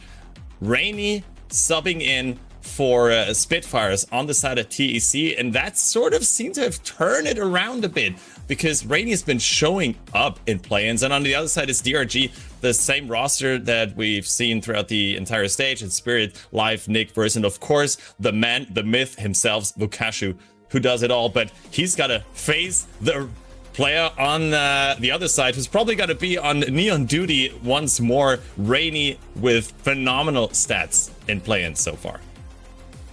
Yeah, it's to compound on what we said yesterday about how once upon a time it used to just be CN was maybe a 1 to 2 team region, and as the franchise has gotten older and older, it's become more of a blob, right? You have an okay day and the team has their best day, and they'll just take a map off of you, right? You being DRG, you might be 3rd, 4th, 5th in your group, or 3rd, 4th, 5th power ranking wise, and a team like TEC who placed 11, 12 might just stomp on you, right? They entirely stomp on you. So definitely a big game. I think for Life especially, his old team in FPX got eliminated yesterday. So Ayang, the other part of like a staple VCT franchise, a staple VCT legacy, is no longer in competition, no longer in contention. Life potentially an opportunity like the Phoenix from the Ashes to carry on that legacy of that Fun Plus Phoenix roster. Meanwhile, the TEC side with Howdong of all things, which is crazy, looking to carry on some of the glimmers of EDG's past successes and dominance. TC's been a very strong-looking roster, especially on that supporting staff side. I'm talking the Controller, Initiates, and Sentinel. Yeah, and talking about supporting staff, the whole staff behind these 5 players as well has been sort of designed to actually win championships. I mean, we were talking about Mughal that came in as well previously on BLG and EDG. I guess who also had a big factor in how they beat EDG here in the upper bracket of play-ins.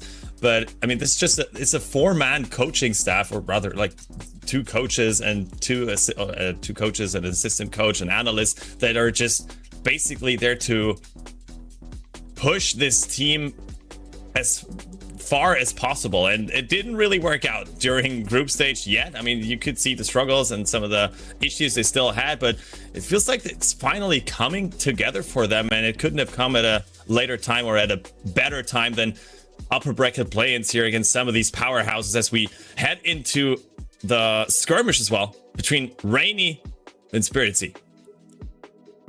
Yeah, and I think it's like you mentioned, there's no better time to be peaking, especially because play-ins is the unideal spot, right? You have the top 4, which is grouped or in groups positions 1 and 2 from Alpha and Omega group that just went straight to playoffs. So you are a team like DRG that didn't quite necessarily make the top 2, and as a result, you're, let's say, 5th through 8th in your group and relegated to play-ins, right? And it's a long tournament, it's a long format, especially for a lot of these teams. So starting off cold, a team like Trace started off ridiculously cold, and now they're on a tear. What? 3 games in a win? 3 wins in a row, rather. Last stage of group game, every single game of play-ins, basically, besides the one against AG. Keeping in mind, the team that beat them in upper bracket play-ins, the AG side, just qualified for playoffs already, right? So definitely interesting things to think of. I think there's a lot to be wanting from this DRG side. They have people like Spirit Z1, who was like a rampaging force of nature in that group stage. So, or not in group stage, in Ascension rather, but enough about Ascension. We need to focus on the present. The present is currently a Summit, Ascent, and a Haven map pool going into this. Summit's a map that still very underexplored, in my opinion. I think there's so many different looks, and the door is wide open for someone to innovate, especially in CN, with different agents coming back into prevalence rather. And Ascent pretty standard, Haven pretty standard. Anything that stands out in these map bans for you? No Breeze, that one stands out for me. I mean, something that I did want to talk about, but I mean, it has already shown in the game versus Wolves. DRG were perma-banning Summit on every occasion during group stage and during the seeding matches as well, but then they decided to no longer ban it. They left it open versus Wolves. They also won the series versus Wolves on Summit, and now they pick it up even in first rotation. So it feels like they finally figured out Summit. They just needed a bit more time. Until then, they were just playing it safe and just banning it right away. But it is now part of their map pool, so at least gives them a bit more like wiggle room to ban out some other maps, maybe some targeted bans versus your opponent. In this case, it has been Breeze, which has not looked good for DRG, to be honest. So I'm happy that they banned that one, and with that give them some more space in this map veto. And I feel like this actually favors DRG quite a bit, because that Ascent pick is interesting to me, because DRG have not lost a map of Ascend in the last like 3 months. That's a crazy stat line. Not lost a... So we've been watching Trace, right? Trace hasn't won a single map of Ascent until yesterday. Yeah. Over 10 games. This is a team that hasn't lost a game of Ascent in the last 3 months. And it's potentially for deciding point, right? Depending on the outcome of that first map, depending on the outcome of this unknown variable of Summit. Potentially you need to either keep up that streak, or it's an opportunity for the storyline gods, the Valorant gods, to put a bit of a damper on your day. Speaking of damper on your day, Rainy definitely going to be someone who's looking to put a damper on DRG's day, but they have to survive Summit first. I think that's the big thing. They just need to get through Summit.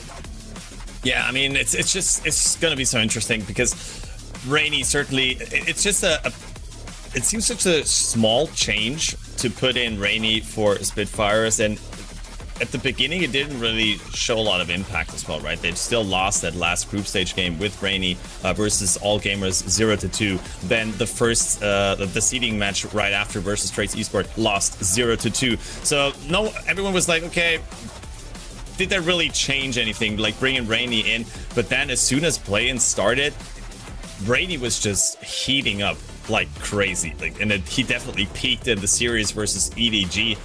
So if you can continue like that, if you can take that momentum into this series, this is certainly a force to be reckoned with. But on the other side, it's just individual prowess across the board on the side of DRG, led by Vukashu, who is probably the most important player on this roster.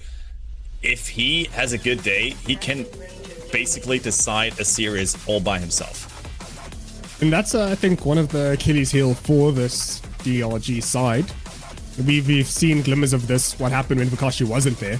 When Vukashu doesn't perform, DRG looks so incredibly mortal, right? That's why I think they're picking up people like Life, like Spread C1, because they need someone who, not necessarily someone, but they need something that they can depend on besides Vukashu, because Vukashu oftentimes has that, you know, the Nico mentality from Counter-Strike?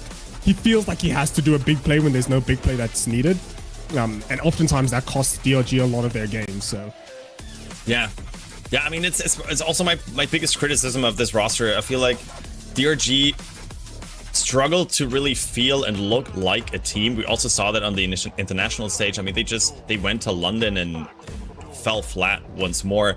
DRG seemed to be rather inconsistent, and relying on individual players is a liability. That's has shown in their play multiple times in this stage as well. It's not been a consistent and not a convincing performance from them thus far, neither in group stage, not in play-ins versus Wolves. I feel like TEC do have a chance to bring them down, send them into the lower bracket today, because that DRG roster looks pretty beatable at the moment. Yeah, and this TSC roster, on the other hand, looks pretty unstoppable as well. It's scrappy, but they do it in the end. That's a big thing. But like we mentioned, gonna have to go into Summit to really gauge where these teams are emotionally, where these teams are in terms of preparation. Have these guys bumped? Have these guys had a head-to-head at all? It doesn't feel like they would. They have. Yeah, they were. Okay. They met in group stage. It was a 2-1 victory for DRG, but it was super close. We had, I think, it was an overtime on Breeze that the DRG were able to win. Otherwise, this could have very much gone to TEC's side. But yeah, I mean, DRG also looked scrappy, shaky during this group stage. And the TEC would love to get some revenge for that group stage loss versus DRG today. Certainly more important, certainly higher stakes for this one than the one in group stage. Yeah, TEC at least recently has beaten DRG more often than they've not, actually. EWC 2-0, EVO 2025 2-1, EVO 2025 2-0, all in favor of Titan. So the head-to-head at least favors the Titan Esports Club. The comp, however, comp-wise, I would argue favors them as well. Actually, they have a lot more utility on their side. That Raze, which is acting oftentimes very supportive, and the Waylay, which is non-committal, means that the Cypher over Costream doesn't necessarily get as much value in the short term, because Waylay can just dash through, hit a trip, and then the Raze nade can just open up the round for you.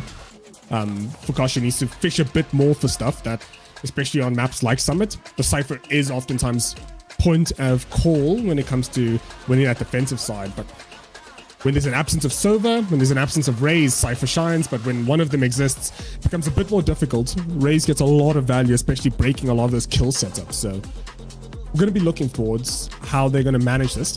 In terms of the goals of these comps, I like to think, at least from my analysis of these maps, Summit is infamously as a defender really, really hard to retake on that A side of the map. So you're seeing a lot of strong side anchors, but B side is so ridiculously free, right? They're so ridiculously open. You are just enabled to come out onto B a lot easier with a single smoke. There's only really one real fight at any given moment if you hold the prerequisite space. But that's a lot of theory that we can build up as this game goes on. TEC and DRG, two teams that want to be vying for that playoff position. And this is Project Horizon. It's VCT Stage 2. It's a qualifications play-ins game, and it's DRG versus TEC. And both of these teams coming off of wins on Summit here in play-ins. It's been a win on versus KeepS Gaming for TEC, and a win for DRG versus Wolves.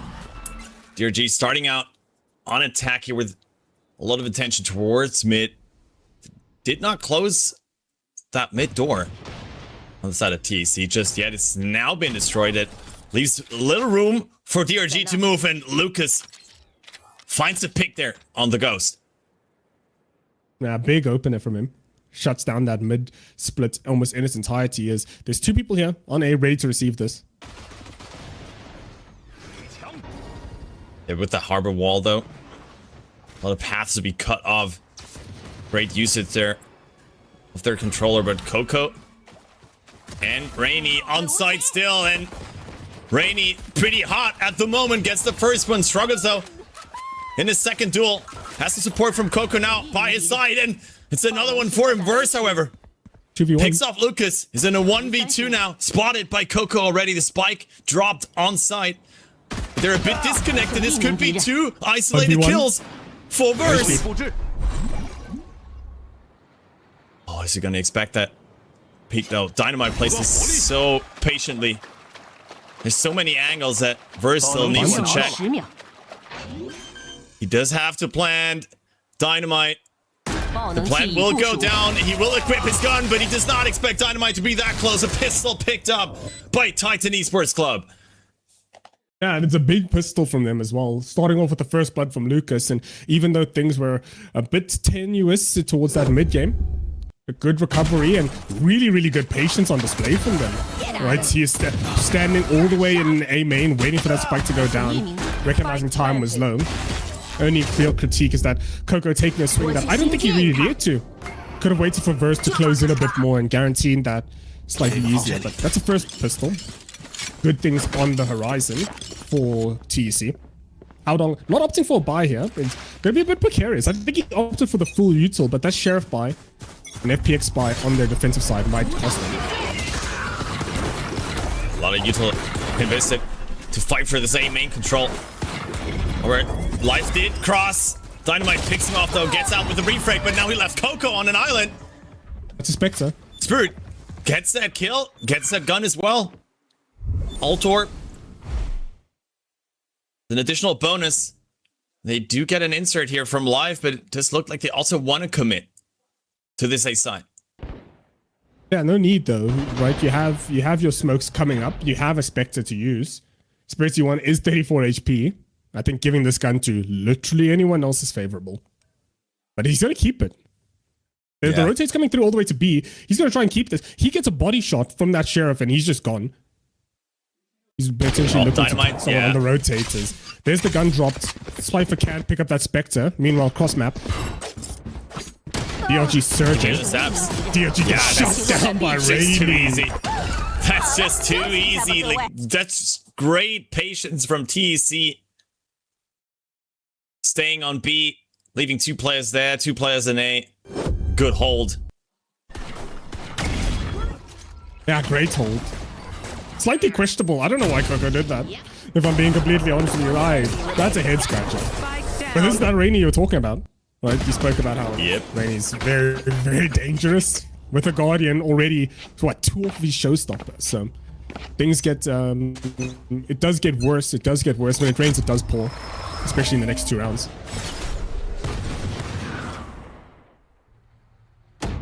Another ult orb secured though for DRG. I mean, these ult orbs on A pretty easy to contest for the attackers on Summit. As the other one is slightly defensively favored live. Dashing onto side of Ray, but he doesn't even know where to look. Gets sprayed down. Rainy, there was a follow-up, the double kill. Jumps himself on the box. The showstopper is immaculate. Tries to upgrade. The Bukasha with the good timing, but this round is all but over. A 1v4. Bukasha does have the spike though. Where does he go? Where does he go? He has time, but it's a 1v4. He's going to lose the post-spawns on B. That's an opener. That's a great one, but Lucas better on the shot. Fukashi doesn't survive in the healthiest state as Rainy. Oh my days, Rainy. Double kill with the Guardian, pops the showstopper, gets the triple, and the only reason why he couldn't kill Fukashi is because you're still pulling his gun out. Yeah, that's just crazy. I mean, it was a huge reveal there as well. It's probably thrown into the smoke. I mean, the awareness is just so good. The game sense there from Rainy. What a start from him. 7-2-1 after 3 rounds. And it's another eco for DRG. Trying to explore mid, right? They haven't explored B at all. They've explored A multiple times to middling success. It's going to be an A split.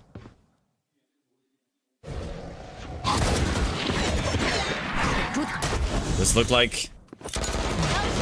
Try to pick up the pace here, but Lucas just to find a duel. Oh, the nade from Rainy. And a nade kill. Actually there for the trade. No damage to the rest of the team. Could actually push through. Oh, that wall is interesting. It allows him to pick up the gun, though. 1 player tagged on site. It's so hard to really access this one, but Rainy tries to cross. It's brought down, and Coco struggling quite a bit, but Nick already on low health. Has to send Bukashu in first.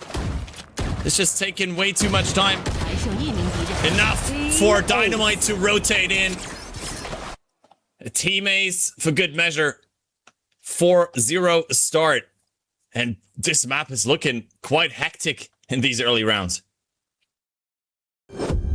Yeah, and it's almost clinical from TEC as well. The only thing I'll say is that Lucas keeps anteing into these 50s, no? He's so willing to throw his body away. I recall to the bandit round where he's just sitting there with the bandits trying to tap through the smoke off the reveal.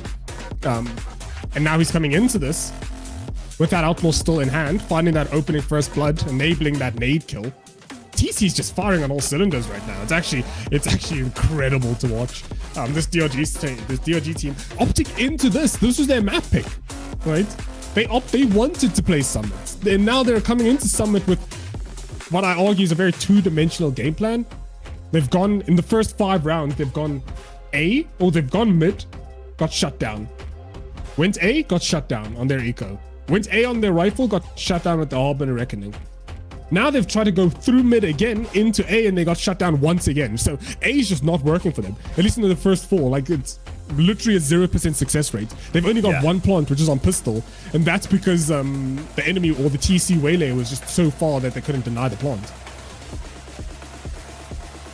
Yeah, it's not a good showing so far for DRG.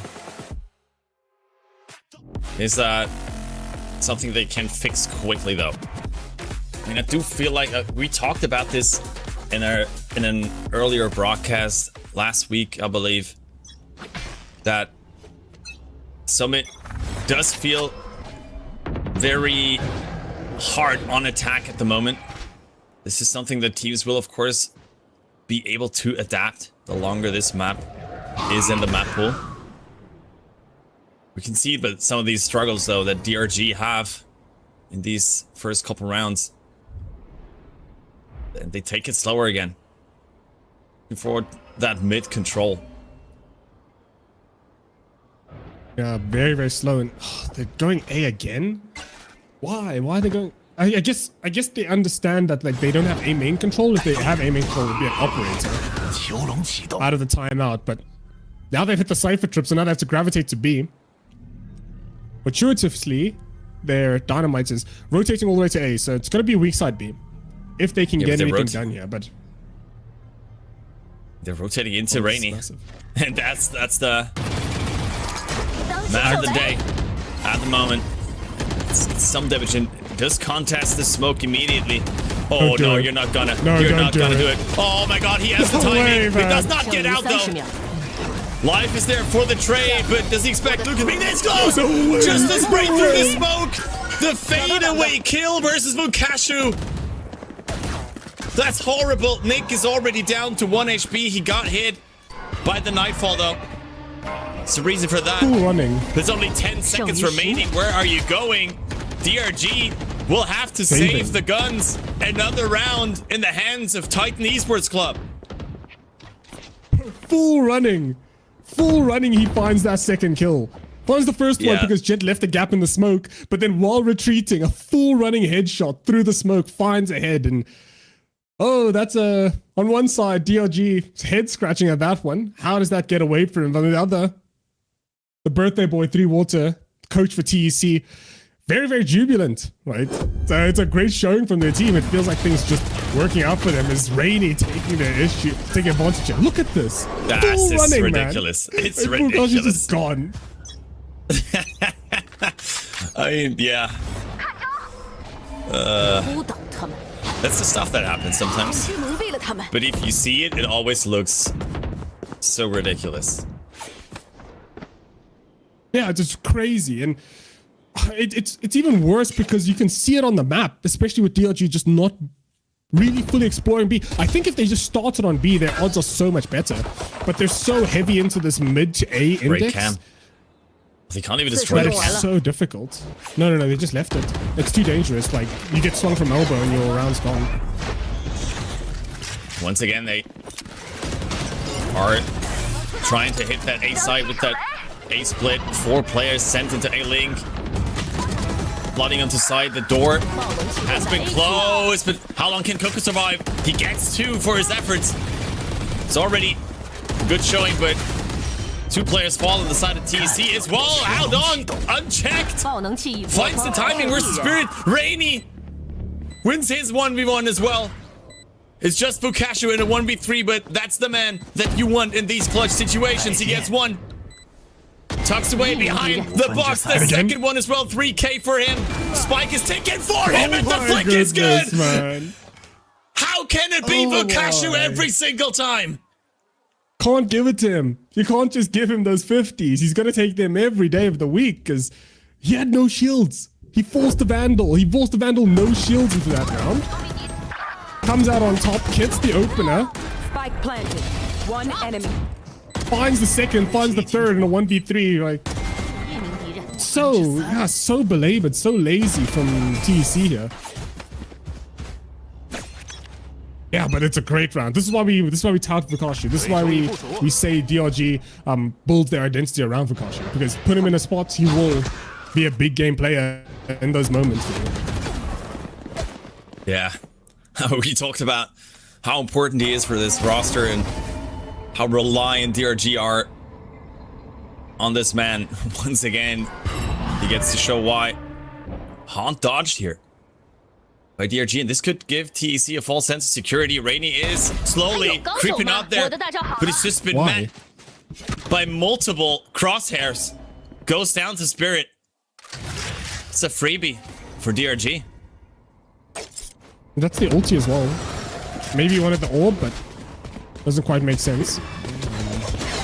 It's a good decision making here, though, from Lucas. Immediately takes that spot that the Prowler just checked, but he does go down through the spam. Dynamite out in the open. What are they doing now?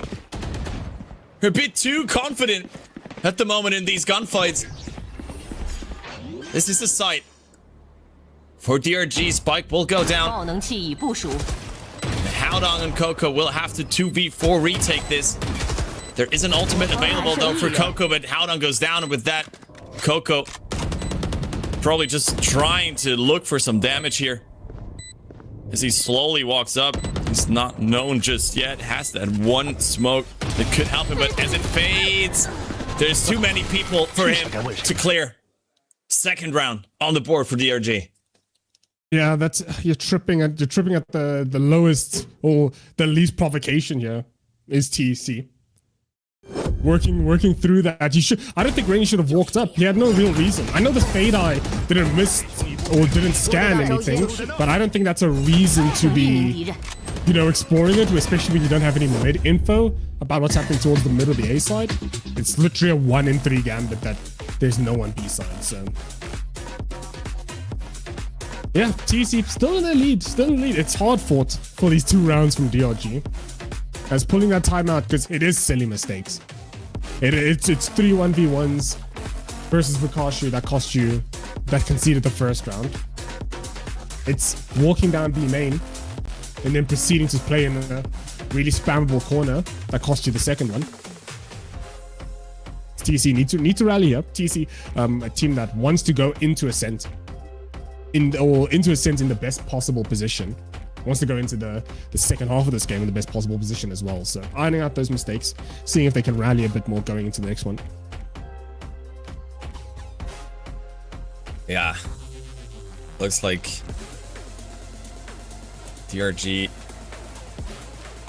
finding some of the success in these rounds. I mean, off the back of a 1v3 clutch of Cashew, of course, but at least instill some confidence back in them.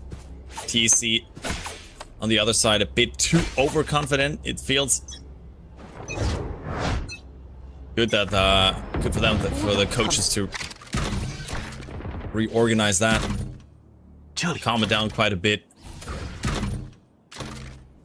Haven't seen much from Rainy ever since this 3K into 2K into Showstopper.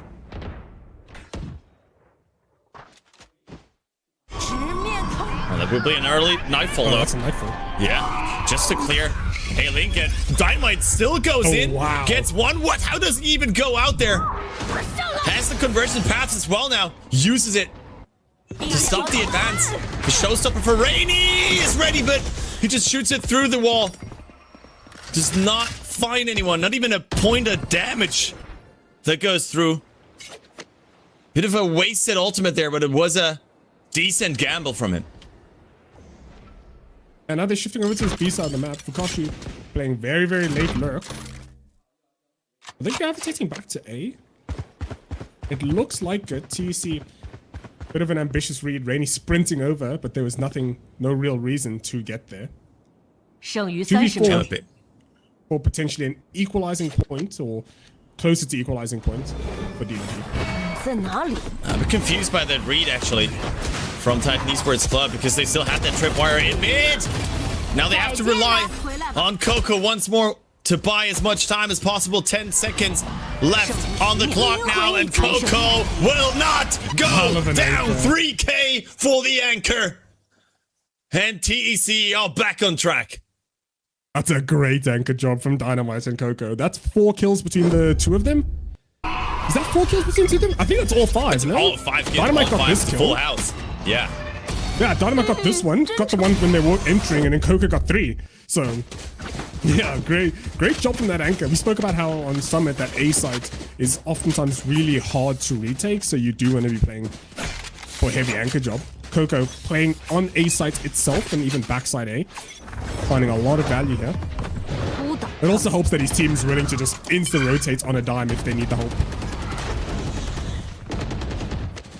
There are a lot of ultimates in the pockets of DRG as well, though. They did use that Nightfall in the last round, but they also have that conversion paths and reckoning available for them, but it's a small buy, so do you really want to use it right now? I mean, it could equalize the gun disadvantage, of course. Do get at least some util out on towards A early on. But Howdong potentially super relevant here. Finally going to his site where he set up all his util. Kill trip on the corner. Ooh. Oh, that was such a good peek, though. From Howdong, that dash into heaven is stopped immediately with that. No conversion paths for this post plant. The cam still intact. Oh, does Rainy go for it? That would have been such a cheeky move. Nick finds that one kill. The flank still takes a while and is also noted through that Cypher tripwire. Spike has not been planted still. Just trying to delay them as much as possible. It's a great saturate, and it's a kill for Rainy. The Reckoning comes in too late. Burst does advance though. Is traded. Coco there. Only Nick on the Sheriff needs to pull out one after another, but Dynamite will not go down. Crazy shots. Oh my. But it's not enough for Nick. We almost had a repeat of Fong Fong yesterday on Ascent, no? All he needed was one more Sheriff shot. If he shot first, he might have got it. Yeah. Really? Yeah, that's a hard fought. That's a hard fought one from TEC. The Reckoning came through, even after getting first blood, even after getting second blood. That Reckoning and that trade from Nick and Harbor makes things really, really difficult for them. Timeout again. Second timeout. I mean, it does make sense. Holistically, it is your map pick. You are trailing by 5. They are getting closer and closer to a basically untenable, inopportune, or an impossible situation for you. Trying to pass. The big things here for TEC is all of these have been Pyrrhic victories, right? They've been losing so many guns, at least in the last couple of rounds since that last timeout at 5-2. It's been 2 rounds, by the way. Timeout happened at round 7. Another timeout's now happening on round 10, based off the outcome of round 9. So, yeah. I mean, DRG did have a great defensive side versus Wolves on Summit, picking up 9 in that first half. So, even if they could get one more round in this first half, it still could be winnable, right? Especially with how defender-sided this map has been in some of these matchups. But yeah, going in with only 3 to 4 rounds, it's already a lot of momentum given over to TEC. I kind of feel like they are riding that wave to success right now. Halftime lead already secured. There's another buy round for them. The only Vukasho on the Sheriff.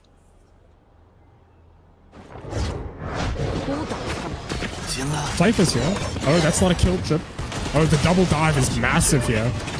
Nobody's dropped. Spike taking quite a bit to rotate. His defender's getting here. Rainy now in the wings supporting. Dynamite not too far behind.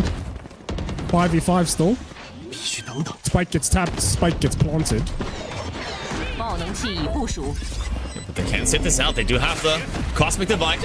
It's been invested now, but just the entirety of DRG just tries to find in front of it. So no real value gain. Spirit gets that first kill. Versus Howdong and drop. Burst can just dance this in and out, and it feels like they're just not getting any fights for them. DRG winning one battle after another. You can't even get onto site. The ultimate basically wasted at this point. Vukasho joined the team eventually, and this is just going to be a safer Coco. 7-3 scoreline. DRG find success on B. Yeah, and it's about time, if I'm being honest. They've they've seen glimmers of their success on B. At least they get the spike down more consistently on this B side of the map. And it took 2 timeouts, but they finally got to a point where they recognized their B hit is just pretty unstoppable, right? With that harbor dissecting and creating a lot of weird pockets and zones that you can cover, even zones you can aggress into. With that double dive is pretty impossible, because you can even just throw the cove on top of your double dive to protect them from being spammed by the trip. There's a lot of things that harbor can do to protect this double dive, but DRG feeling rather confident, renewed sense of confidence going back towards this A side. The side that they've struggled with in the past to convert rounds at least, and maybe it's a different look this time. It looks like it's just going to be A noise. Put that B body over, but Rainy once again. Rainy does what Rainy does, holding that B side of the map to see if he can find a kill early. I mean, this double dive that you were mentioning is what makes this comp so strong, especially on attack. Something that we haven't really seen them use to their fullest potential, but could just be the difference maker in these last couple rounds. They do dodge a boom bot. Rainy this time around, learning from his past mistakes, does not follow up on that space. Keeps holding that angle. What are they doing? Nothing? Okay. It's a 40 second... It's 40 second default, so the end of the default's at 40 seconds. Rainy finds a kill here, this default is scuppered. He has the nade as well. They're not gonna have much time, not time to leave at least. Well, they do also use the pull though. Oh, Rainy sitting into that pocket again, but it will be checked. No, what are you doing? Why? You will not be able to get out. It's Rainy once more, biting off more than he could chew. Free kill on the reveal on the neural theft is crucial to pick up one more. The Knights almost find their target live, just spamming them into the smoke. Can switch to the rifle. It's a 2v4 retake. Hao Dong and Lucas not really in a good position. Oh, Life does take quite a bit of damage though through the box. But with these harbor smokes protecting them from the push, there's no way the TEC will make this retake happen 7-4. They get closer and closer. Well, why? Why? Why does he keep doing this? Every single time. This is the 3rd round that they've lost. Because Rainy walks into a smoke when he has no business walking into a smoke, and they're clearing it because of it. There's an adage. This is a baseball reference. There's an adage from the World Series at the end of 2024 about the New York Mets or the New York Yankees. And the idea of the scouting report is just make them play baseball because they'll mess up fundamentally, right? Going into this, TEC doing exactly what is predicted, right? They're messing up at the baseline level. You give them enough time, they will make the mistake. It's all unforced errors from TEC. Yeah. DRG just needs to capitalize. They know Rainy's going to walk into the smoke. They know Rainy's going to give his life away. And Rainy learning his lesson. Completely seceding B main entirely. Not willing to do that once again. His A hit looks like it's going to be the final destination for this map. I mean, it's a bit of a the Vocasho syndrome that you were talking about earlier, right? Where players feel like they have to make a hero play now. And this time it's Rainy who feels like he needs to be the one getting a multi-kill in these positions, but is unasked for. A small buy here for Coco. Yes, he almost still gets 2. At least that 1 kill picked up, but the site is taken already. Dynamite got past that wall, but his teammates have already fallen. We'll be able to contest the smoke early on. Can he really do anything with it? No ultimates for this retake. Dynamite peeks out, immediately taken down. Rainy also only on a stinger. Not good enough for a fight like that. Wait, let me rephrase that. He somehow picked up a Vandal, and now it's Vocasho in a 1v1, and he will not lose those. I mean, it's a long time coming, right? They struggle to find their identity quite dramatically here, and there was a world where TEC runs away with that attack side. Going into the second half of this. TEC having 1 timeout. There's been 3 timeouts in this first map alone. First half alone. team fighting has been really, really good, but there's always glimmers of it, right? That's an Achilles you can capitalize on. Rainy does get how do I say, excitable, over eager. He gets a bit ahead of himself, you know, and that's something that DRG can capitalize on. That's, I think, a big part of this comeback from DRG was Rainy dying first MP main contributed to at least 3 rounds. The other 2 were just Fukashi moments, mind you. So 3 unforced errors gave about 60% of DRG's total attack side rounds, and 2 of them were literally just mechanical masterclasses and forced errors from the other team. So TEC needing to figure that out going into the second half. Conversations about who's going to win the pistol, currently 0-1 in favor of TEC. Yeah. I mean, it was like they're showing DRG favorite. they're just showing DRG fans and wondering why it's gonna be a one-sided vote here. Like, I'm literally seeing DRG fans across the board. There is another TEC. These are 2. They must wait. What? She holds up a TEC sign and votes for DRG. Something's off here. Whoa. We have a Judas. Hey, whoa. What is she doing here? Wrong jersey. Yeah, TEC fans have just given up at this point. It seems like it's half time. What do you mean we've given up? You're winning. Yeah, but yeah, I mean, it feels like this could have gone so much better for TEC than it actually went. I mean, the 7-5 halftime still doesn't look bad, right? But I feel like this could have easily been a 9-3, a 10-2, maybe even.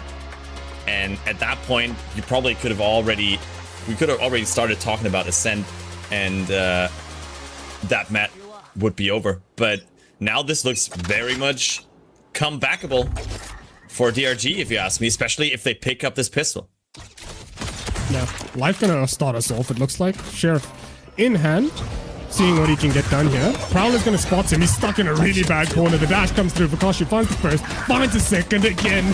Coco finds one. DRG Fukashi is finding 3 kills on the board. It's a 4v2. Make that a 4v1. Lucas started off the previous pistol.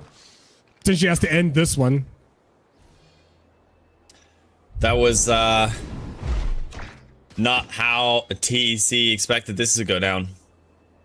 Lucas has no util left. It's just hitting a Fukashi site. That's what this does to you. And this higher lower is completely unbreakable. That's the highest and lowest that I've ever seen. No way for Lucas to win that one. And with that, DRG only 1 round away from equalizing the scoreline once more. Yeah, Fukashi just did most of that just fly, no? That's a big thing. But, I think we might see an inverse of the previous half. We spoke about how DRG struggled on that A side. Should have just gone B. Now we're seeing TEC starting off early with some difficulties on that B side of the map.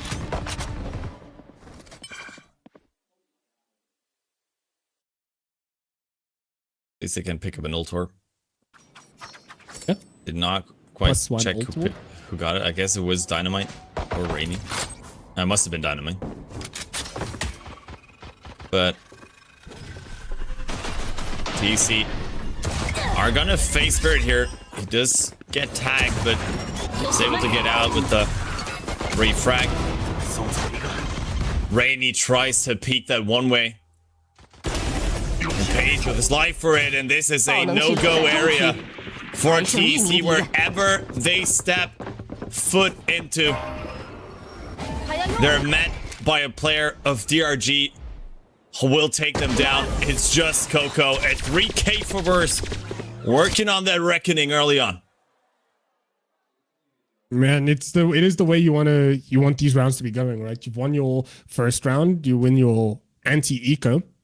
Big round here, even bigger based on the scoreline, is that bonus conversion. How can DRG manage to rally this around? A win here guarantees them a lead. A loss here puts TEC back in control. But they are snowballing quite dramatically. Like you mentioned, that reckoning online from on the one side of things. And TEC's ultis are a long journey away.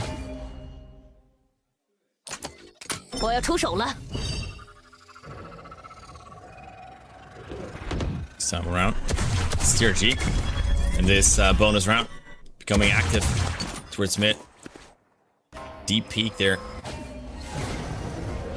but not finding a kill just yet. Rainy, crazy shot from him. Immediately takes out life. That takes a lot of pressure towards mid as well. Yeah, look at the over-rotation from DRG side. Shifts entirely towards that A side to cover that gap mid. Leaves B wide open. Vakash is aware of it. Rotating through spawn. Reverse not far behind. First trip spotted. Second one, an unknown quantity. Second trip spotted. No more trips on this site. B retake all but guaranteed here. Yeah, these retakes through drop can be dangerous against teams with lots of util available to them. But Rainy, I don't even know how he's allowed to just chill here. Coco. Just barely not seen here in this little corner. Coco covers for the rest of the team, and Haodong gets access to this retake as well. They can't even access the side really before they go down. Great aggressive fight taken there from TEC. It's on the back of that mid kill. That's the big thing, right? The minute Rainy finds his opener onto life, they just walk and just run rampant on this side. So, and on top of that, it's so much aggression, right? That's a hole that you need to plug. Coco just walks all the way from where he was on A side and cleans up with the backstab. That's equal rifles. Kashu, currently the Vandal leader, now has a Vandal in his hands. See if he can find some relevance with it.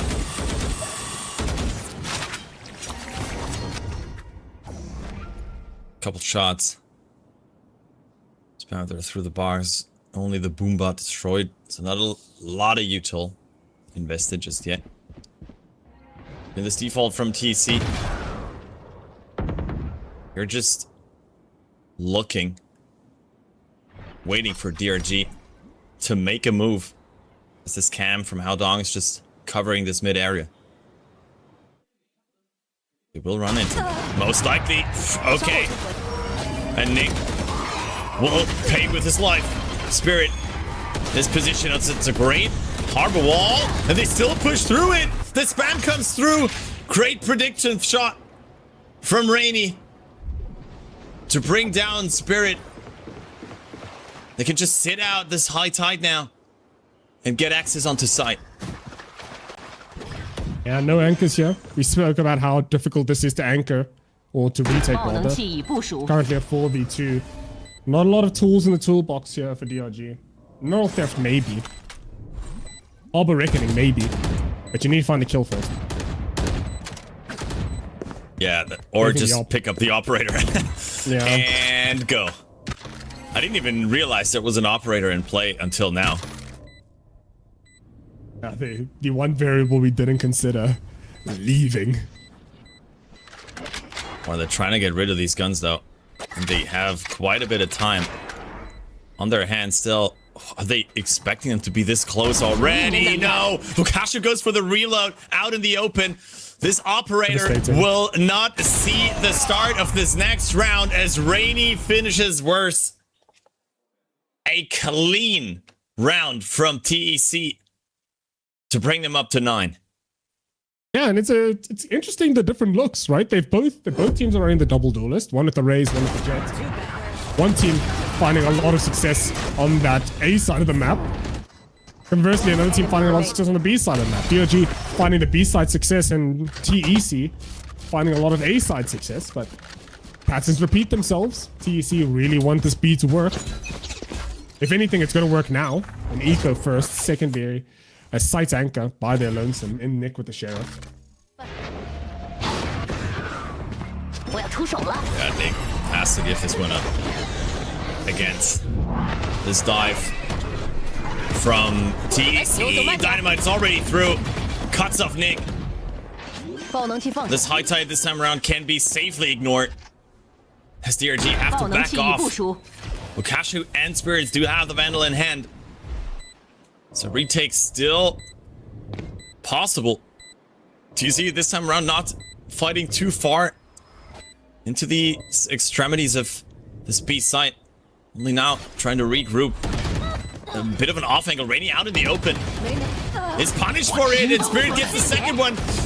TC seem to lose track of where all these players from DRG are. That's a great onslaught in this retake. The ultimate can come in too late. Just doesn't hit anyone. Dynamite's conversion path misses. Oh, but the spike, does it even go through? Yes, it does. 1.38. I did not hear anything. What was going on with the sound right there? But DRG make it work.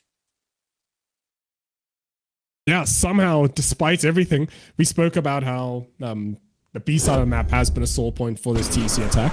And it is showing up in spades, committing an ulti, losing the team fights, giving a lot of these individual fights to DRG, which is a team of really high caliber shooters.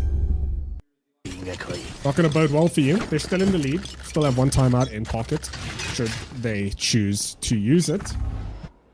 They do have a showstopper. Showstopper's currently 1 and 3 in terms of success. Pretty sure commits. Only one that was successful was that first one on round 3 in the previous half. So Rainy potentially looking to try and even up that statistic a bit.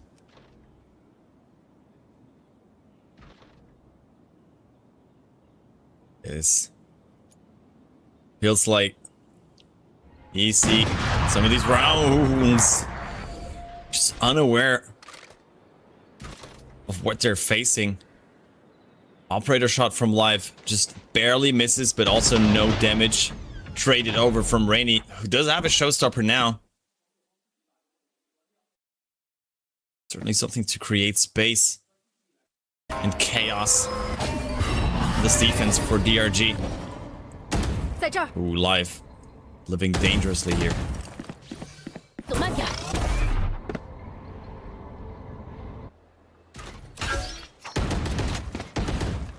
They keep going B though, and I don't think it gets any better for them. They do have the nade.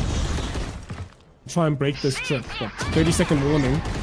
Cosmic Divide gets committed. Showstopper gets popped as well. Trying to speed up the issues. Vakashi's gonna fall. Verse trades it out almost immediately. They're running out of time. 15 seconds on the clock. Can they get it done? Dynamite's gonna find the first kill onto Life. Dynamite's gonna find a second kill onto Life. And Lucas gonna make it 3. 9 seconds. 8 seconds. 7 seconds when the plant goes down. It's a 1v4 in favor of TEC. Spirit Z1. An ACAD prospect. Yeah. Someone from Ascension. Trying to do the most here. Trying to equalize for his team. But can he do it? I'm surprised he even goes for it. I thought he's just gonna save the gun, but he maybe tries to deal some damage. Yeah, okay, there you go. Just takes the gun and leaves, but not sure whether he's gonna get out alive even. Did you spot him already? Dynamite sort of expects him to be there. It's a great swing from Spirit. And with how far everyone else is out on the map right now, no one's gonna get in his way, but it's still double digits. Titan Esports Club. Always find an answer whenever you think DRG recovered. TEC strike back. Very spinny one though, no? Lots of ultis committed, a Cosmic Divide, and a Showstopper just to get that one round. A Vandal dropped. Is it a Vandal repaired? Financially, they can survive that, yeah. A bit more of an investment there. 19 and 15 on Rainy. He's ace on the other side for Kashi, 15 and 11. Does an ult get popped? Ult gets committed very, very early. Bladestorm now running roughshod across the entire map, but starting at least area control in that bot mid area is things are going to be quiet again. I suspect it's going to be a very slow and long round. Live just hoping for a pick here. It's a good prowler. Give him the info. There's still something going on in front of A. Rainy will also make himself known to DRG. What is Life doing? Where are you, my friend? Where are you? He's just in the middle of nowhere. Traded. He does pick up a kill. Yeah, it is still a 1-for-1 in the end, but this ultimate from Spirit, is it a bit too late? Once more, the conversion pass does stop the follow-up, but the dash from Dynamite still comes through, picks up that kill. Numbers advantage, but once again, time is low. Say it, Verse tries to walk up to his high tide, but he's been punished for it as it drops Mukashu onside. Of course, it's him. Almost once again with the clutch, but Rainy this time around takes him down. 11 rounds on the board for TEC, and money did not look good for DRG. No, not at all. That was if it happened again, I'm throwing my notebook, because Mukashu in a 1v3 is a stat line we need to follow. This is a big kill. Dynamite jumping over that conversion, finding that entry onto it. And if that kill goes any other way, especially with how low the timer got there, I don't think TEC finds that success. So Dynamite having to take it in his own hands, Life trying to do the same thing, but sacrifice the body. It's once again a very slow round from these two teams. It's sort of emblematic of this double duel, you know? You want to be contacting as much as possible, get as close as physically possible to your enemy team, and then when you can see the whites of their eyes, then you speed up, then you go for the pop. So, speaking of whites of the eyes, A main wide open. Big duel in elbow here. Oh, Life wins one. Dynamite still gets rid of the haunt and gets the kill. First efforts, that should have been the second one for Dynamite, but Nick makes this a 4v3 in favor of DRG. Rainy already through. Spike has been planted, but he's only good for one kill. The Nightfall will come in too early, does not tag anything. Lucas in CT has stars on Spike. All Lucas needs to do right now is not die. Because there are spikes, there are stars on the Spike. It has the C's. There's a lot of tools that they can use to navigate this 2v3. Two Prowlers still as well, but it would give away his position, of course, as well with the eye. And the pull comes through. Okay, Coco is spotted now. This should be the timing. Yes, there it is. It's not half. It's not half. There's no time for them to defuse. It's a beautiful effort. Lucas clutches it for TEC. Map point secured. Goodness me, man. A 2v3. They're doing it. They're making it work, right? It's big duels here. They lose Howdon early. Almost an instantaneous trade. And Nick, really good for those 2 kills, but it wasn't enough. Those 2 kills just equalized, to be completely honest with you. It looked like a millisecond before it would have been halved as well there. That could have changed the outcome, of course. Yeah. Yeah. I mean, perfect timing from Lucas. Gotta give it to him. Yeah, definitely. And he found 1 kill as well. But now we're on match point. Any ultis to speak of, just the neural theft on one side, a showstopper, the neural theft on the other. Oh, good night. Good night, Spirit. That's it. Side has been given up, but there's 2 players still waiting in garden. And Nick just picks up 1. They still have not used that ultimate yet. Nick gets the second one for his effort. 3v3. And Life lights up. Wow. Everyone. DRG are not done yet on Summit. Big. That's a big effort from them as well. That's a huge team fight. We spoke about how hard it is to retake on A, but there's an unknown variable. A is one of the more fun sites to flood, especially when you can get people in the right spots as soon as physically possible. And Nick, like the last round, equalizing things, and this time, for the first time in a while, 2 kills fall in favor of DRG's back-to-back, right? And that's making the difference, and Nick is being a huge proponent of that success. And these Harbor Worlds, it feels like the high tide has created so many awkward fights for TEC on this A side. Great to see how they use him to the full potential. So the Storm Surge that we've seen in some of these retakes.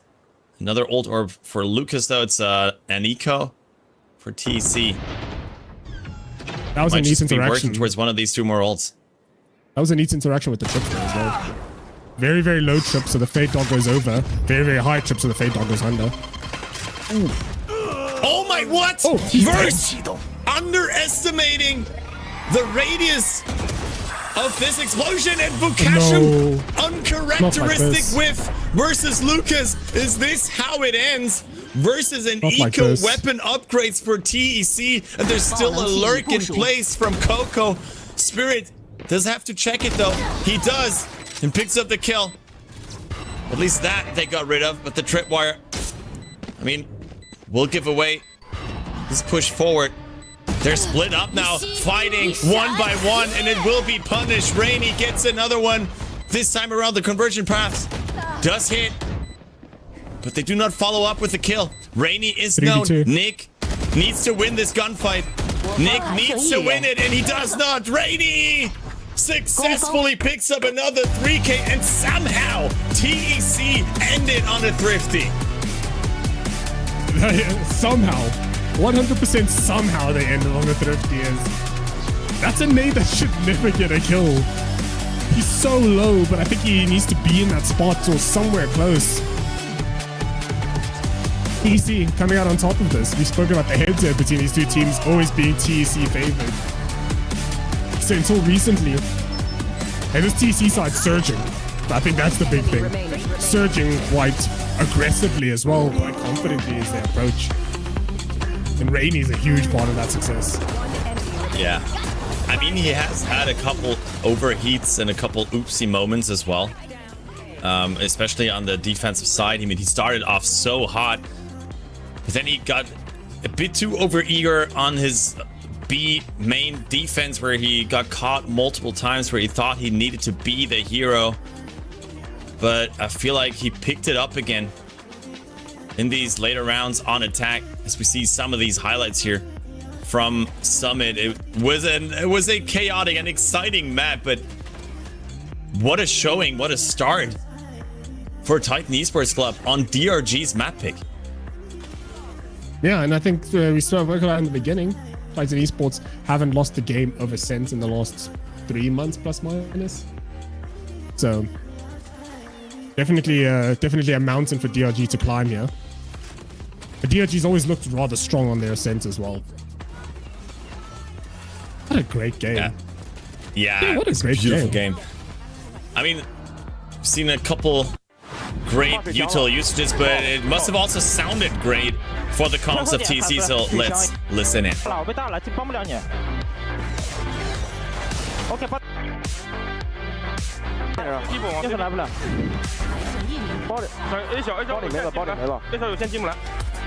OK， 大烟，哎 ，B 大，A 大一个，走错了，慢一点。大烟吗？能这样，能这样。他有 K 姐，有 K 姐。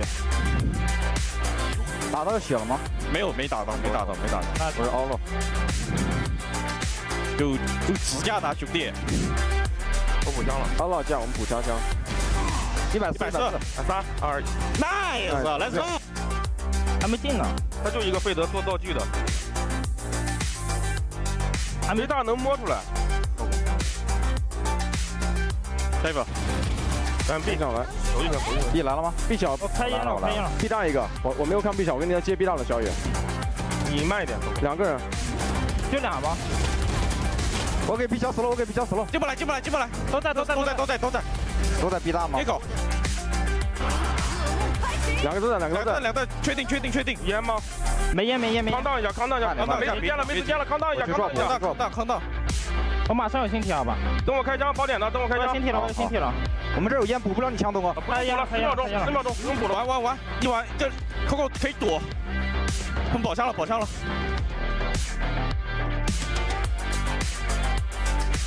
手真好 ，Let's go， 接得好，小雨，加这混2。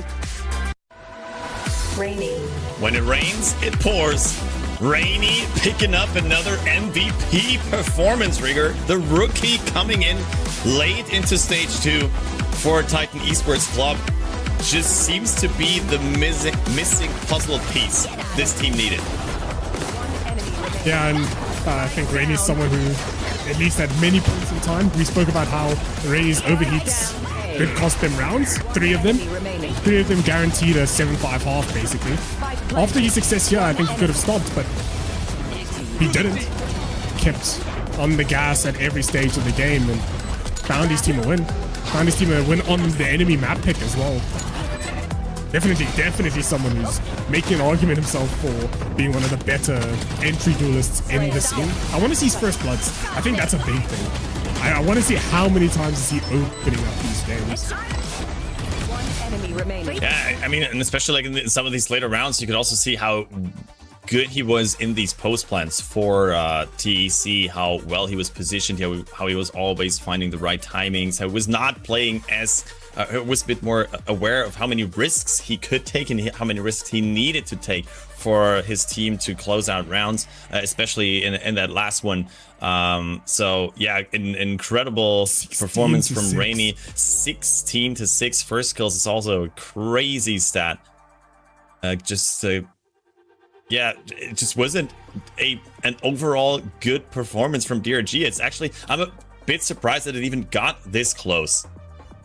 Yeah, genuinely. Like, I'm looking at the timeline now, and that second half was maybe 3 total plants, like plant-based win cons. Everything else just kills across the board. So this is a pretty interesting one. 91% cast. Yeah, that makes sense. Coco was the site anchor, and he was super efficient. Like, the amount of times where an action, especially on defensive side, happened firstly around him, secondly him being a part of bigger team fights as a whole. I'll harken back to that 2v3 clutch where he found a lot of crucial damage that Verse then capitalized on. But story of this game was TEC being very, very rampant, especially on that defensive side, finding a lot of value, succeeding a couple of rounds due to unforced errors to that DRG side. But the minute it got to attack side, rough start, but very confident finish for TEC. Yeah, they're on their opponent's map pick. However, they did decide to pick Ascent, a map that DRG have yet to lose a map on in stage 2. So certainly an interesting one coming up. Can TEC make it happen, close it out in 2-0 fashion, or will DRG send us to a Haven decider? We will find out after a short break.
Welcome back.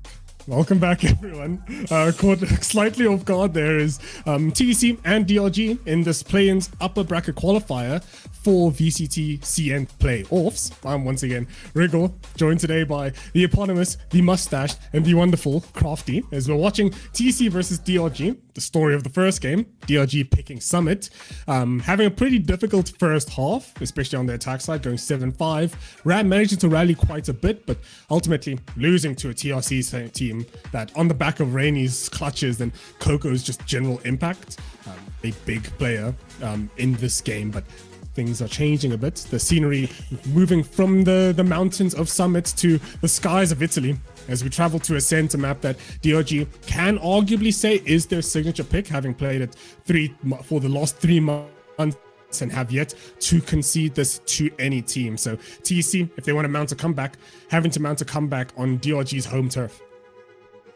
I mean, then again, TEC also picking up the pace here on Ascend with a win over Key Best Gaming here in play-ins and EDG. I just barely missed the comms, but I think I did not see any changes. Was it the Neon Phoenix again? Because DEC love Neon Phoenix. And not only on Ascend, but on some of these other maps as well. And I think it's also something we spoke about last week, how some of these teams still haven't really gotten the full value of Phoenix, whereas in other regions, Phoenix is basically the number 2 overall picked duelist behind the Neon in pretty much any case. China, not so much. I think he's like sitting at 4th after Waylay and Race still. But it's something, TEC is certainly one of these teams that have found good usage in the Phoenix and that have picked him up quite early. And with a player like Dynamite, who seems to be very proficient on him, that doesn't come to much of a surprise. So yeah, I'm excited to see this and whether DRG can handle it. Yeah, and it's going to start here with the pistols, currently 1-1 for pistols going into this. Defensive side is the DRG team. TEC with their double duel, their heavy contact Phoenix and Neon combination, having to bypass a lot of utility, and it gets pretty sketchy because Fukashi, unarguably one of his best agents, that Cypher, that Neon's gonna drop, Spirit C1, finding his legs, finding his footing quite early in this game. Yeah, also something that, I mean, is quite obvious, of course. Ascent is one of the Cypher maps, it feels like, and it feels like in general Ascent is one of the Bukashu maps, so I expect him to pop off and to be a big factor, especially on this defense for DRG. But they do at least trade a kill for Dynamite, making this a 4v4, and if the read is correct here, it pretty much looks like it for TEC. They will find an abandoned B site. Yeah, wide open as well on this pistol. Just entirely bypassed all of the utility and all of the bodies. The smoke's going to be seeing it. Oh, Coco can go huge. Coco's hearing all of this. Coco doesn't want any of it either. Yeah. Door's still open towards market though, I believe. He's going to be super late. It's a 4v3 effectively. Oh, this is an amazing shock dart from Nick. The camera spots too. Coming out of market, oh, Coco needs to hurry up so fast because they're just gonna flood this side, and there's no way that Hao Dong is gonna kill them all, isn't he?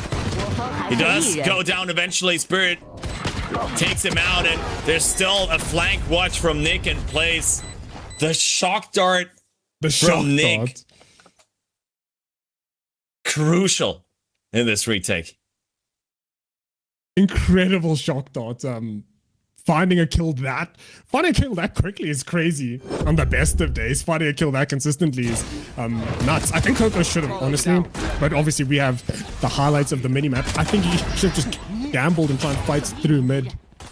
I think him being ultra conservative is what, obviously a shock dart didn't help, but him being ultra conservative didn't help either, being that Sova and the 3 rotators from A managed to get to A or to B side relatively uncontested. So winning the first one, Spirit C1 has been opting for the Sheriff. And all 4 ecos, or all 3 conversions this game, potentially saving up for an operator here. They did put Spirits into wine. That one way. Versus trying to bait for him, but also has to keep track of what's going on in tree. That's why they sent down this drone towards mid. Will spot nothing. So it should give them a bit of an indicator that this is gonna be an A main aggression. And now Spirit comes into play. Picks up that first one. It's just classics there in the hands of TEC. Only Rainy on a bandit, but he's not a part of that fight. That TEC cancel that.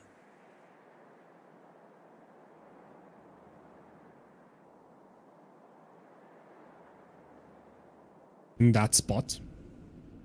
Going for B once again as a secondary option. Oh, they closed the door preemptively though. For DRG. Great read from them. Now they have to give away these positions. TEC have only 15 seconds. What are you gonna do? They're trying to fight into spawn now. They do pick up a kill versus Verse, but this should not be enough. Howdong goes down as well, but the spike is in market. No time to plant. They need to go down as well somehow, and Light claims them. 3K for him. And a 2-0 start for DRG. Yeah, very, very good start for them going into this, understanding how they want to be playing this map, and it helps that Spiritsy one's constantly getting a first blood on a lot of these duels. Found that one onto Cat in the previous round, find this next one onto A main. So if Pat's in serve correct, we're gonna see Spiritsy one posted up B main, some kind of more advanced weaponry. Looking to play spoiler. I was wrong. I can't be right all the time, but he is going mid with a Vandal this time. Shock dart to prevent them from crossing early on. Oh, Nick gets tagged, but I mean, they already knew that he was there. Do pick up that orb for Dynamite to bring him closer to this run it back. And if I'm not mistaken, I feel like they did not clear B main for DRG, so they could pivot over, get that second orb as well, and actually use that run it back to execute, but it does not look like it. Nick fights this pretty openly. Verse does trade him though. Is it gonna be enough for them to deter them from going on to A? It seems like it. Once again, a late rotation with only 45 seconds on the clock. They have the trips on this B side of the map. Howdong doesn't know that knows that Cypher utility is here. He's heard it before. The 4v4, life only with the Sheriff. If he can make the Sheriff sing, a lot of really viable damage here. Might not have to do it for long. Oh. Reinforcements, the cavalry is right here as well. Yeah, that relay bolt stalls them out even longer. And they do have the gun advantage, of course, but live on the Sheriff. He will hit shots. Spirit is there for the support. Coco by himself. This round is absolutely disastrous for TEC. They're so slow. They're playing so ridiculously slowly. They went for that side execute at about 15 seconds.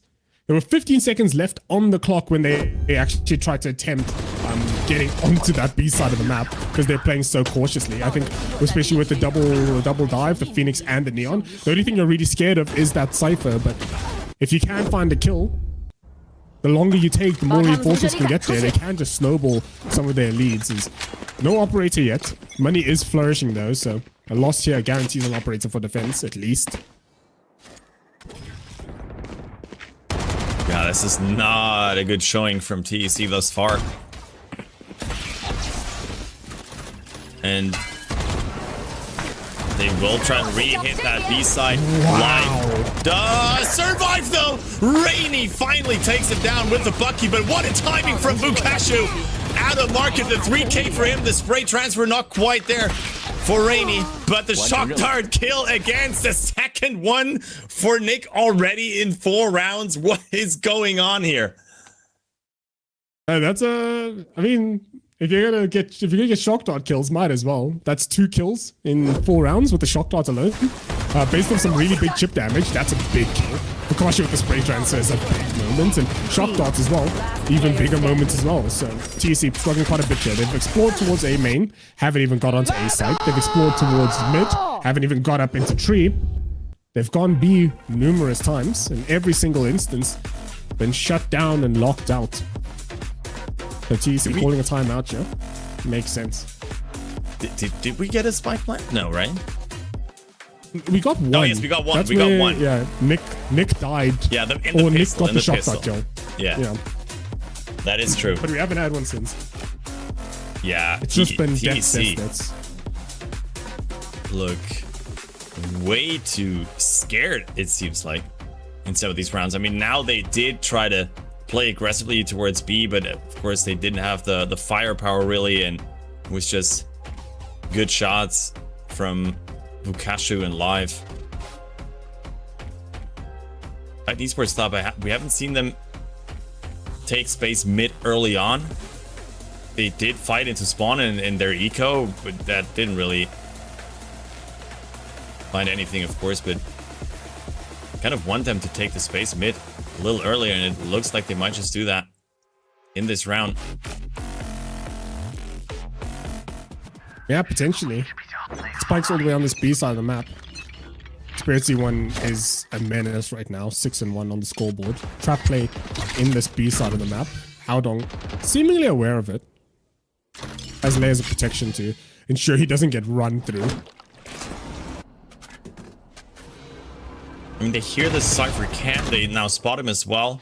And it sort of makes them think that this is going to be an A hit, but the Spike's still in front of B. They did take the space, but they did send Rainy all the way down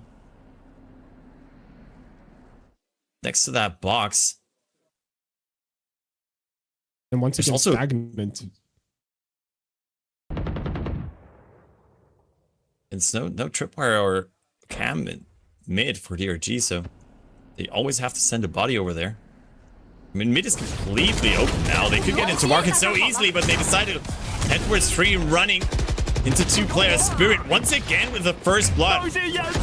How many can this guy find?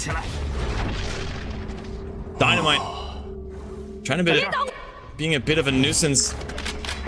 Keep them from continuing that fight. Let's get the heal as well. The nice pop, but Spirit wants a bit too much. Once again, the market door is closed. This will just delay them further once more. Can they even fight this? Under 20 seconds once again before we get to this execute. The run it back immediately stops. Still 2 players in backside. They will never be able to access this. What is going on? TEC look absolutely lost. Time's over. Round goes to DRG. This is TEC's map pick. I wouldn't be surprised if they're just going to trade map picks here. It wouldn't be surprised at all. You're going into a DRG that has been arguably super proven on that, and having lost their second game, or their own map pick with revitalized sense of force and purpose here. This is a center fence side though. You are oftentimes favored, especially if the attacking team doesn't press the issue. If the attacking team is going to give you all the space to cede a lot of control to you, it's going to be easily exploited here.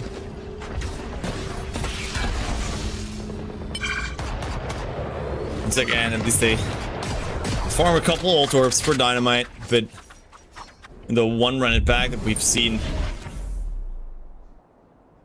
didn't really hand them anything.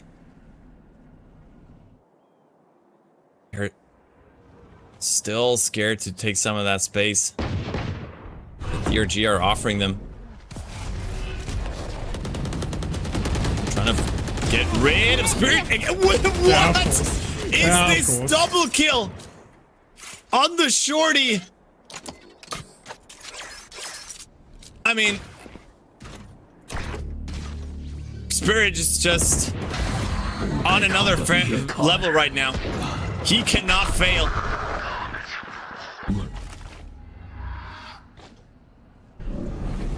It is Life by himself, though. He still finds the kill versus from the shadows. Lucas did get a good timing, but Oh, he might still go down. The switch to the shorty. The shots do not connect. TEC look like a different team right now compared to what we've seen from them on Summit.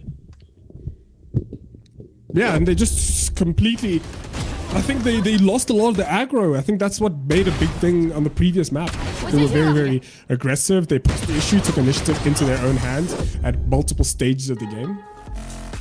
The double timeout forced. Sign of the times, it seems. TEC losing control quite dramatically on this. It isn't a defender side of map. So you do want to be getting at least 4. 4 to make it winnable. DRG are not making that easy. I mean, we're talking about 6 rounds into this map, and we already spent 2 timeouts for TEC. They will just have to run with it from now on.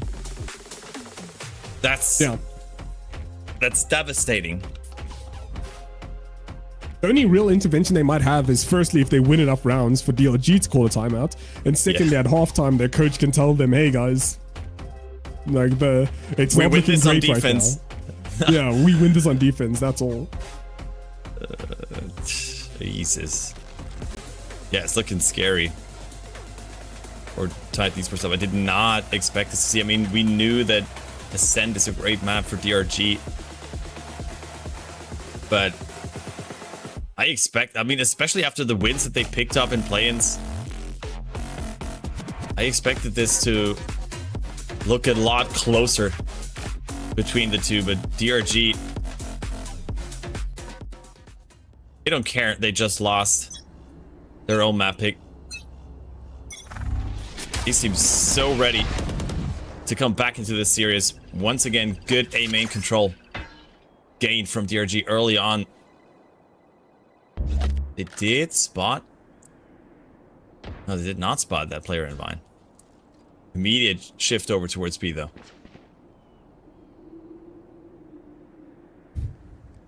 Super slow round as well. Once again, super slow round there. We haven't seen a tempo switch from there at all.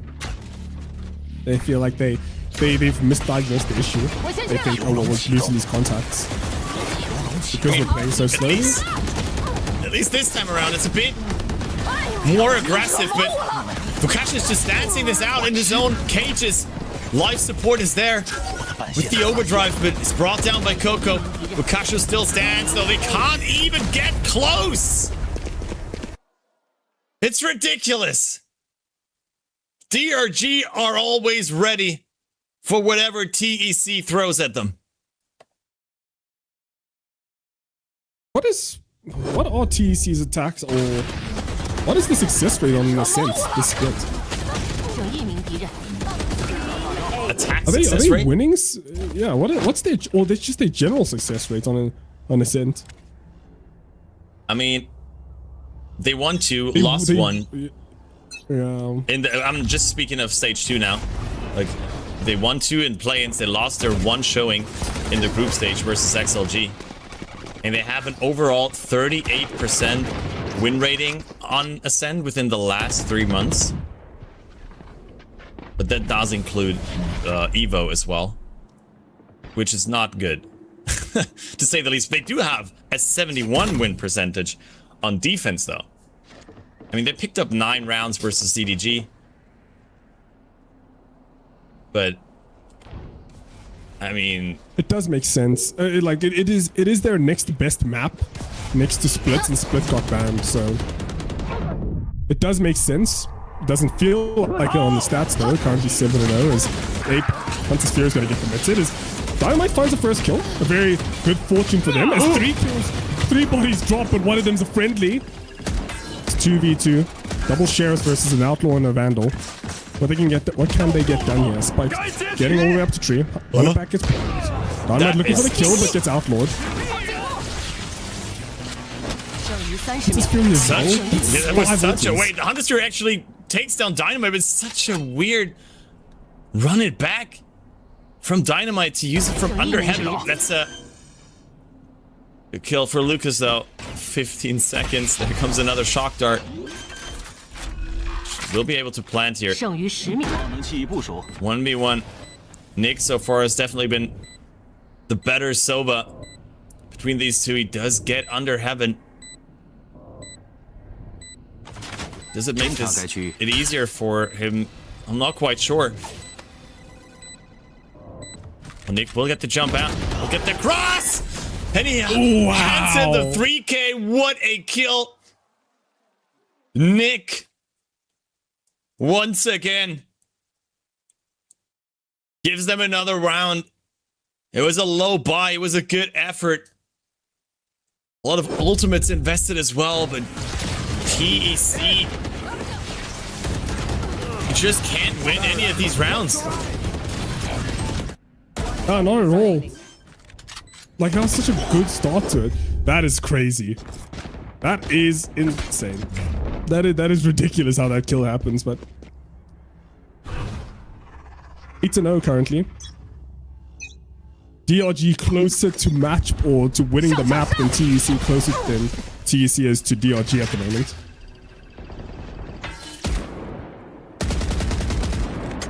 Yeah. We still have 4 rounds to go here. Are we gonna get another 13-0? I mean, I feel like 2026 has been the year of the 13-0s. Yeah. Across all regions. I feel like it's been mostly EMEA and VCT China, to be honest. But we had one in Americas. I think we had one in APAC as well. Yeah, we've had. Oh my goodness, we've had a 13-0 in all 3 regions except for CN. No, we had 13-0 in CN multiple already. I think we had 2. Yeah, this stage. Yeah, we had FPX versus JDG in play-ins. We also had XLG picking up one in stage 1. I mean, I'm talking about across the year, but yeah, this stage we even had one in play-ins already. But there's still more game to be played here. At least it's not only 20 seconds left on the clock for this execute. But no, okay, they decide, of course, to not go for it because there's too much time left. So let's go for another rotate this time around. It's actually the right choice, though, especially since they get rid of Nick. This is a plan for them towards the flash. Keep them from peeking early. Spirit still wants to take the fight. But he does go down. It's only Verse in a 1v5. How did we end up here all of a sudden? It's because we spoke about the 13-0. Yeah, I know. I don't know who's... I'll take like... jinxed it. I'll take like 40% credit. But I'm giving you 60% because you're play-by-play. I am... No, I'm not entertaining. I mean, they got their one. Yeah, yippee. No 13-0 here. That's that of 76% win rate on defense. Slightly more relevant now, right? You can be 9-3 on attack. You can get 9 runs on defense, especially on a map like Ascent. Wow, we're pulling the parachute. What is going on? Do they think that TEC's attack side is that strong that they need to make the adjustment now for the next 3 rounds? I mean, maybe it is just that one thing that I was talking about earlier that the coaching staff are hinting on as well now, that the mid has been pretty open for DRG. And I feel like TEC have not really figured that out in some of these earlier rounds. And maybe they might just have spotted it now because we saw them just walking up mid towards market, getting that pick, like putting a lot of pressure on towards B and then having that option to late rotate towards A because everyone has already shifted towards B on the defender side. Maybe that is something that they will be talking about now. Maybe put a tripwire down in mid or the Cypher cam to have more reinforcements for the extremities of the map. But I'm not quite sure. Maybe this is something that DRG or TEC rather will be able to exploit further on in these last couple of rounds. Wouldn't that be exciting if we get to see all 4 timeouts spent in the first half? Yeah, this is the second timeout with 0 intervention. Would be yeah, you know, just put the players in the corner, let them box it out. That'd be an interesting game. I mean, at least they put bodies towards mid now. It looks like that seems to be the strategy for DRG. But it will be a fast execute towards A. The stun still hits, and with that, Dynamite picks up a free kill. Oh my god, but Spirit does not care. Ignores everything that's thrown at him. Lucas gets under heaven, but will be tagged. Lukashu is able to claim that one, but Dynamite still has an opening here. Behind enemy lines. How long can Haodong survive this though? Oh, this should be a kill for... Yeah, this should be a kill for Wakashu with the shorty. But once again, great timing from Dynamite. What is going on? They're losing track of where he is. And he will be able to pick up that spike. 45 seconds. Could even rotate over towards B. It's an operator in the hands of Life. And we have no clue where Dynamite is right now because we don't have a minimap. There he is. He will be planting. And he will be spotted. Oh, the shot goes wide though. This should have been the kill for Life. Use the fast lane to cut this side in half, and with the classic even finishes it off. My word. What is this series? Oh heavens. Oh goodness me. That's a way to win that round. Oh, that's a way to win that round for sure. Yeah, let's just let that happen. Everything from TEC started off so well. The flood from A was ridiculous from DRG. Dynamite played really exceptionally, but the classic gets the better of him. DRG managing to regain control quite aggressively. Currently 9-1. Looking to put themselves in sort of a fail-less state going into that next half. Okay, just repeat, but this time it's a fake. Surprise! Drone spotted on B though. That will give it away. Life can still hide in Boathouse. Just use the operator to not let anyone cross this lane. Cashew is cut off though. Really supportive now, but they would be so close. And once again, Coco is so far away from the rest of his team. And Life is just farming kills with the operator. Now he does not have any support. No bullets left there. He will go down. But Nick picks up another shot kill versus Rainy, who does not really have quite the showing just yet on this attacking half. Do get the spike plant, the reveal will not tag anyone. Oh, I take that one back. Dynamite is out in the open. He just gets spammed through the wall. Haodong needs to clutch this one 1v3. Picks up one. It's the 3K. Would be the ace even for him, but they're just waiting for him to peak. 10-1, double digits already for DRG. Rigor, what is happening here? Map 3. That's what's happening. I don't know what else to tell you. It's a pretty confident display from this DRG side. Pretty confidence doing a lot. It doesn't do it justice, to be honest. 3 shock dart kill. The minute the first shock dart kill happened, I think we should have known the current state of affairs that we're gonna find ourselves in. I think we should have recognized. That's my bad. I'll take at least 40% accountability. You can take 60 because you're play-by-play. I don't want to flame, but Nick has picked up 3 times more kills with his shock dart than Lucas has had kills overall in this first half. Yeah, that's a rough one. He's picked up 1 less shock dart kill than Rainy has kills total as well. Yeah, it's just a rough day at the office. Yeah. It's a crazy start into this ascent, and it might just be a quick second map unless TEC can pull off the same on their defense, and they have shown it in the past that they are capable of playing a good defense on ascent, but with a start like that, it just feels like momentum is just shifted so much in favor of DRG. Flash does not even hit Life.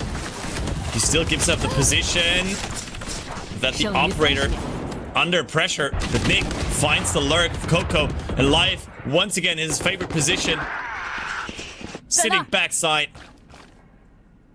letting no one cross lane. There's 2 players supporting him as well. There's no time on the clock. TEC will never be able to plant here. Life finds another dynamite. It's the last one standing. Rainy 11-1. will fall by his side. 11 to 1/2. What an utter destruction. Yeah, I had nothing else besides that. They got their win cons on the board quite early on in this game. Even if TEC stats were to hold true, there's 76% win rates in stage 2. You would need to. They have a 7 out of 10. They have a 3 in 10 chance of just randomly losing this game, and they have 2 opportunities for that number to roll a 1 in 3. Right, so. Yeah, it's a bit of a stomping from DRG. Very, very confident. TEC looking quite lost in a lot of these rounds, losing to in basically every single way that you can lose these attack side rounds, losing to time, losing to kills. A team kill got thrown in there as well. I think Howdong got killed by a Hunter's Fury. Like, things just aren't working out for them. Well, on the other side of things, DRG are just capitalizing on these moments of weaknesses very, very consistently. Yeah, that shirt will go up in value. Spirit, so far, incredible on Ascent. He found so many first bloods, and so many multi-kills as well. Like, it's gonna be hard to get past that. Can you replicate that in on their attacking half, though? Might not be a long one. If they pick up this pistol, it's already over, right? You have to win this pistol if you're TEC. Yeah, you never want to be in these positions. You don't want to be in must-win spots, because when you're in a must-win, that's when failure is oftentimes more impactful, and more noticeable as well. Prayers for TEC here. Gonna need all the goodwill and good fortune they can get. DRG, a team that doesn't need the intervention of gods here. Well within control of their destiny here. Can Lucas find Shock Dart kill himself? That's the big question. He does get a Cypher Tripwire with the Shock Dart. Does that count as half a kill already? Maybe? I don't know. Oh, that's a great reveal. Rainy still goes down. How on earth are DRG actually winning these duels? It's a double kill for life. Coco all by himself there. On B side. He will surely go down, but he takes Nick with him. Still a 1v3. Howdong needs to clutch this. However, Life and Fukashu are super low already. Yeah, 1v3. Can Howdong do it? I mean, he would need a miracle. Some good spams to the wall as well, maybe. Yeah. They're just not giving him an opening. No peeks. He's coming in. Oh, look at the position from Bukashu as well. He's going to be unchecked. He's going to be unchecked. No! Howdong almost making it possible, but one body too many. And I guess we can already start talking about Haven, because I'm quite sure that this is not going to last long. Yeah, pack it up. Yeah, let's get ready to go home. Start loading up the next map's graphics. As TEC very out of sorts here, out of form as well. All the members on TEC have died every single round except for the one round where they won, and it looked like that was in a flawless fashion as well. DRG expecting some aggression from TEC now. Of course, do have to force a buy as well here. But oh no, it's comical. What is going on? Rainy dashes past everyone, that gets done, unable to find a kill. Numbers advantage. Coco Alone on the spot. Can he survive? No, he can't. Howdown goes down as well in Heaven. This map is done and dusted. Lucas might just have some fun while at it, but it's a 13-1, just short of a perfect map on Ascend on TEC's map pick. Mind you, that's DRG strike back and sent us to Haven. In a very quick map as well. I don't know. Yeah, at least they didn't prolong it any further. Just give us the interesting. Just give us the decider, right? Just make it quick. Yeah, I don't know what happened that game. I'm not gonna lie to you.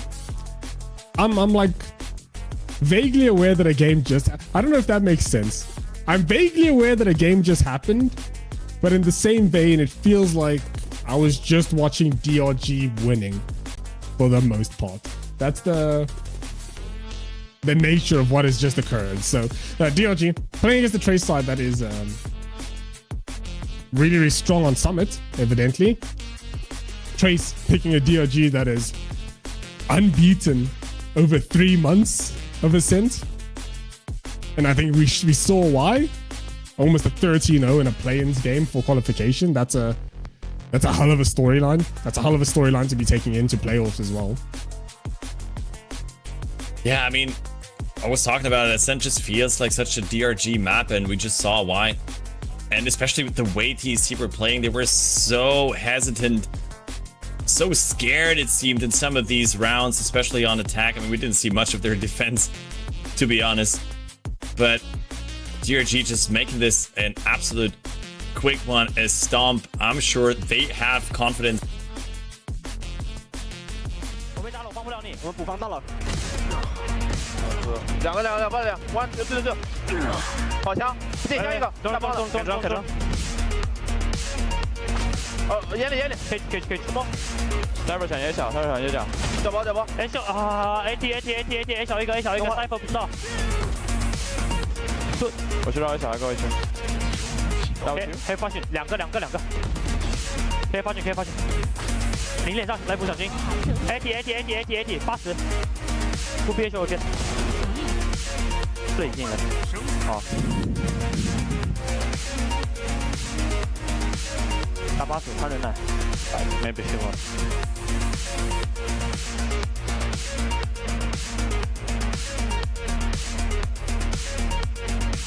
他怕你走回来。铁个包。电击。被你真了，没真到。Dribble。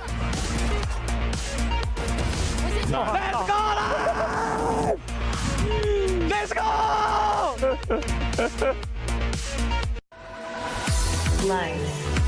Yeah, that tracks. That tracks. I think, especially after getting a kill with a pistol, no one else but Life. Right, 333 ACS, 3 KD, like 3 times his kills over deaths, and participating in 97% of all rounds in some way, shape, or form. Only 7% of these rounds had no life involvement in it, which is crazy. Yeah. Which is a very crazy stat line. He seems to like the number 3, 333 ACS and 3.3 KD8. That looks so perfect. Crisp. Yeah, to take them to map 3 as well. Yeah, take it to map 3. Oh my god.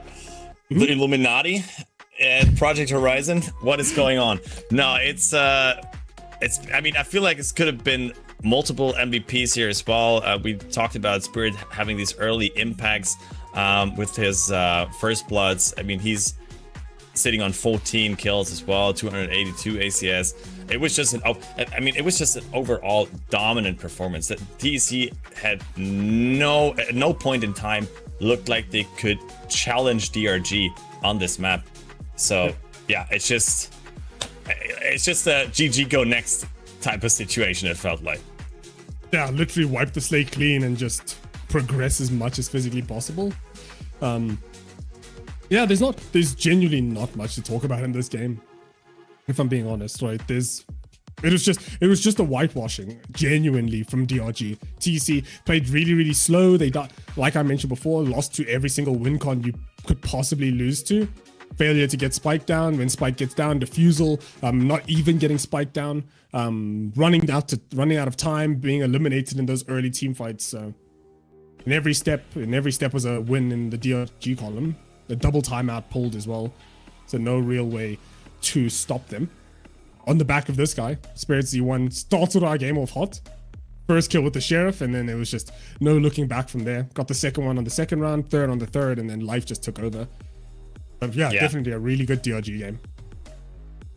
Yeah, absolutely. I mean, DRG, or TEC rather, felt like they lost so many rounds due to their hesitation at the starts of these rounds. They just let the clock run out so many times. In DRG, we're just like, okay, we're in defense. If you don't make a move, we're just gonna sit here, wait for you to execute with like 20 seconds left on the clock, just running into life, running into Bukashu, running into Spirit. It's not gonna work. Yeah, that was a bit of a blunder from TEC. I'm excited if they can pull it back on Haven though. Make it at least more competitive versus DRG. For now, that's a 1-1 scoreline. We're gonna head onto the decider, onto Haven after a short break, so don't go anywhere. We'll be right back. Nothing could have prepared me for the high stakes heartbreak that surrounds me.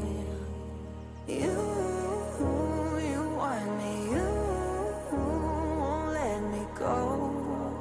So I burn slow. I can feel you coming like a wildfire.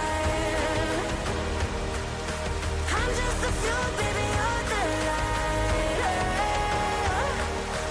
If I'm not careful, you'll burn right through my soul. Burning like a wildfire. Dynamite.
How will I know if I'm ready? The demons unleashed from your mind hold me steady. Yeah. 'Cause you want me, you won't let me go. So I burn slow. I can see you coming like a wildfire. I'm just the fuel, baby, you're the light. If I'm not careful, you'll burn right through my soul. Burning like a wildfire.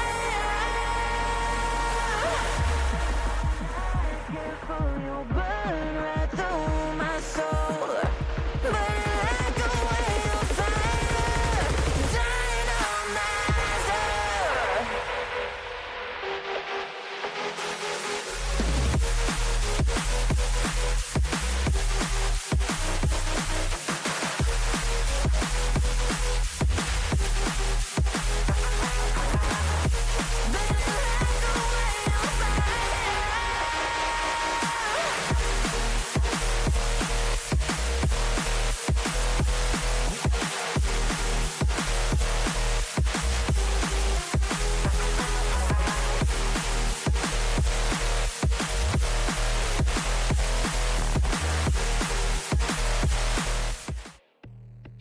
Welcome back to the English broadcast of VCT China play-in stage right now here at Project Horizon. My name's still Crafty. I'm still joined by Rigger, and we have we had an absolute blowout on Ascent behind us with a 13-1 victory on TEC's map pick. DRG come back into this and send us to a third map once more. I feel like it's been a lot of third mappers in this play-in stage. We're sent to Haven, and we're met with these two compositions. Do we see a change here? Doesn't look like it. No, the real deviation is that DRG has played 3 different comps today. TEC has played the same comp since their Ascent. So, is it brave? I mean, I blame the map more than the comp, if I'm being completely honest. I think the approach is faulty from TEC over the comp not being functional, and DRG was just firing on all cylinders when it came to how they were executing, how they were playing the game on a moment-to-moment basis. So, gonna be interesting. I mean, yeah, I do take it back. It is a compositional change here on the side of TEC, but at least if I'm not mistaken, but it is the comp, or like the duo that we talked about earlier, the Neon Phoenix, that they love so much that they bring out again. I mean, it absolutely fell flat on Ascend, I'm gonna be honest, but I hope for them to pick it back together for Haven, because they do need it now. We're still in a qualification matchup, mind you. The winner of this will go to VCT China's Stage 2 playoffs. The loser drops down to the lower bracket and has to face Trace Esports tomorrow for another chance. Yeah, and it's the playoff qualification game in this upper bracket play-ins. Currently 1-1 DRG to TEC and map 3 on the horizon. Let's see if TEC has learned their lesson from the previous one. Can wrestle control a bit more, yeah. It's another attack start. DRG. Quite a bit of damage in this early A lobby controlled attempt, but they do use Spirit. But there's just too many whiff shots.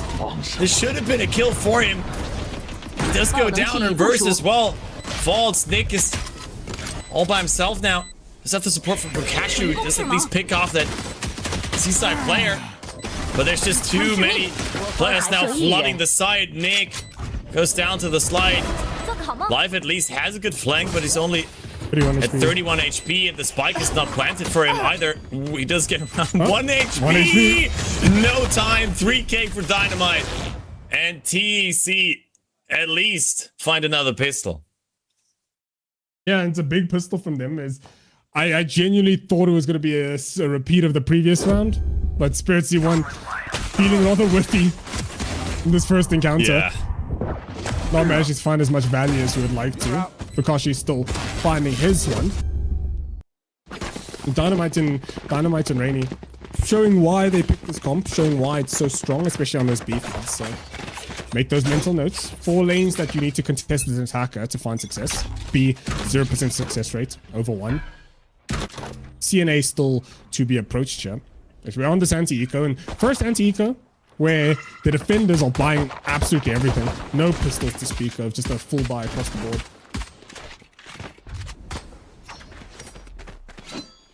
Get that orb. Take a bit of damage for it. It could become another late B hit. Spike is moving towards mid, and with that drone checking mid, spotting nothing, this could give TEC all sense of security, but they are not buying it just yet. Still covering this B spot. A lot of util invested as well now. The chance for DRG to pivot over towards Garage, though. It's a good flash. Dynamite picks up 1. This one is gonna go too wide. There's everyone That's inside ambitious. Garage already. Dynamite overheating. Giving over a Bulldog to life as well now, but only 35 seconds left on the clock. Yeah, time's gonna be the enemy. Time's consistently proven to be the enemy, as Coco has all of A main, knows that it's not gonna be an A hit. Can only assume, rightly so, that it's going to be B. Oh no, he finds it. He finds it and manages to recover there. Paranoia finds 3. 15 seconds on the clock. Time's ticking low. Lucas spots the spike jumping across. Life finds the kill into Lucas. It's a 3v3. The delay is going to happen, but it's non-existent. Nick's going to find one. Rainy finds his second, and Rainy finds his third. Very expensive anti-eco for TEC. But an anti-eco one nonetheless. That's just Neon Gaming once again from Rainy. The mid-slide kill. The second one versus Fukashu to then have the slide back up again and to slide into his third 3K. Beautiful round. Even though it got a bit dicey, thanks to Dynamite losing his Bulldog there in Garage. So not the best. Yeah, I don't know why he beat that, to be honest. But bonus here for them. Yeah, he was just overheating way too much, especially with how DRG had been moving in this attacking in this round so far on attack. Should have expected there more people to be closer, but doesn't cost them the round. This might as well. 3 people peeking into 3 people, but with better weaponry, and this is just over. It seems like Live gets one as well. There's just Coco alone on A, spike planted on C. With the Guardian, maybe doable. Damage can be done here. Life, 1 HP. Nick. Oh, Life's no longer 1 HP. I forgot Sky exists. Never mind. Odds have tanked from a steady 30% to a resounding 15, probably. What? You give him a 15% chance to win this still? I feel like his odds are probably like around. If he manages to do it. Nah, that's not how you. That's not how odds are calculated. You can't say, yeah, if it happens, it happens. I think that's exactly how odds are calculated. I think this is a 1% chance of him winning this, and maybe even below 1%. And he does not even attempt it. He'll probably execute himself, as the Guardian's not the weapon that he will carry over into the next round. It was a bonus anyway. DRG do not lose a single member in their first gun round. Yeah, and it's over the back of wow. Nick could have actually killed all 3 of them. Everyone just gets involved in that fight. It feels whiffy from the defenders though. I kind of anticipated maybe at least 1 there, but 3 1v1s it's a target-rich environment, and managed to find all of them. DRG managing to get 1 on the board as we go into the first full rifle of the game.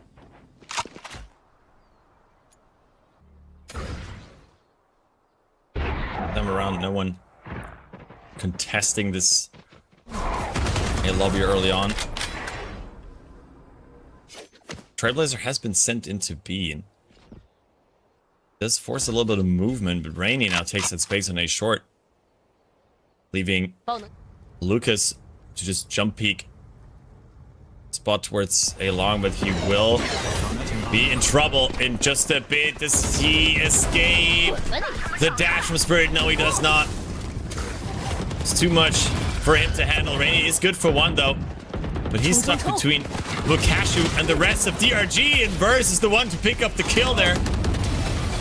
Early fight from Spirit chosen into the rotation of TEC. He will be traded, but it's still a numbers advantage. Haodong and Coco, the last 2 alive. They find an opening. Paranoia still available. Just gonna drop the cage here. The Paranoia comes through, but it's not enough. Coco only gets Verse. It's at 1v2. No way! How do they miss these shots? This should not have happened. Yeah, wow, I mean, no. Yeah, no, never. No. That's some Fukashi shenanigans. Like, no, that's a 1v2 in an impossible situation and over pure star power alone. I mean, it's a 1v3 even. I mean, but that is, I mean, the swing, tiny bit too disconnected, and then it's just too many shots missing. from Nick and Bukashu. Uncharacteristic. That's a round that they're gonna look back onto if they lose this map, or like if they have a bad first half here. Gonna look at that one and it feels like this is where the momentum shifted, because you can't give away a round like that. Yeah, last time TEC played DRG on Haven, it was in favor of that TLC side, or the TEC side, so definitely seeing why. In spades, their defensive side effort is actually their weaker side of all things. Attack side was almost a 60% success rate. So for them to be starting off this hot spells doom for DRG, but definitely an opportunity for DRG to come back in, yeah. They got rid of the Odin already in the hands of Rainy. Overdrive as well. But this looks like a fake towards A, and TEC does buy it. Even the run it back invested from Dynamite. DRG just gets 2 free, or 1 free kill rather, and rid of the run it back. Spike has been planted on B though.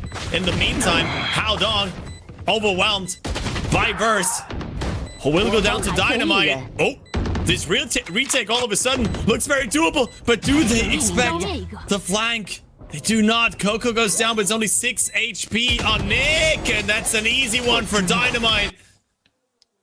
What a back and forth round between these two. Yeah, it's on the back of Life just blowing open all of A site, killing the Phoenix right back, and then also finding an actual corporeal form. Open up with 3 kills, actually. Rainy, then Dynamite, then Lucas. Is DRG not managing to get that across the line? Nick suffering quite a lot just to get that far. Almost guaranteed it, maybe a couple of seconds on either side. That round looks entirely different. But a great recovery from TEC. 4 rounds in the lead versus DRG. DRG been put behind. This entire series has been a conversation about this. The team that starts off those first 5 hots tends to not succeed that lead at all. So DRG have to do a lot of heavy lifting. Keep in mind, this is the same timing as the previous run, right? Maybe 1 round later. Ascent was timeout on round 4. Summit, timeouts on round 4. This is the first one where timeouts on round 6. So if stats hold correct, next one is either the next 2 rounds don't go in favor of DRG, double timeout, maybe around 8-9. If things start going bad for TEC, then time around a similar timing. So that's what you're looking forward to now. At least if you want to give yourself a bit of runway as to how the flow of the series has been going. But if you want to get a feel of how these rounds have been going, TEC oftentimes starting on the back foot, managing to recover in those retake situations, and DRG being locked out of that A side of the map entirely. But C is where they're finding success. Yeah, I mean, this is... honestly, it doesn't feel like a 4-1 scoreline at the moment. I actually feel like DRG should be in the lead here. They just threw away one of these, this 3v1 on A. And then that last round as well started off so well. And this time around, TEC are just going to bring the fight to them with the Hunter's Fury and the push out of Garage. 3 kills picked up within a split second. Only losing 1. It was a short buy for DRG, so the aggression could have actually spelled disaster for them if they would have lost some of these guns, but DRG now on the C spot, but without the spike, they do have to from the shadows, and Spirit gets a free one. Coco, what are you doing? No. This is how you throw around.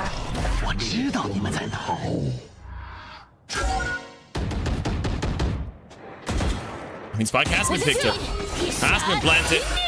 Oh, conversion paths now used as well from Spirit to gain that space towards C. What is this Stinger doing in the hands of Spirit?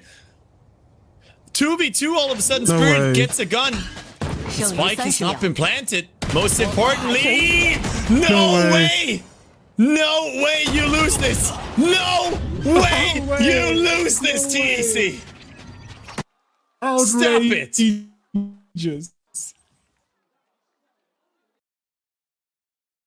Wow. I mean, okay. Sure. Yeah. Yeah, numbers be damned, bro. I mean, whatever. Why? Coco, this is your fault. Yeah, there's no world. There's a minute on the clock, man. Just do nothing for 30 seconds. Don't give them the opening kill. I am speechless. Stunned, yeah.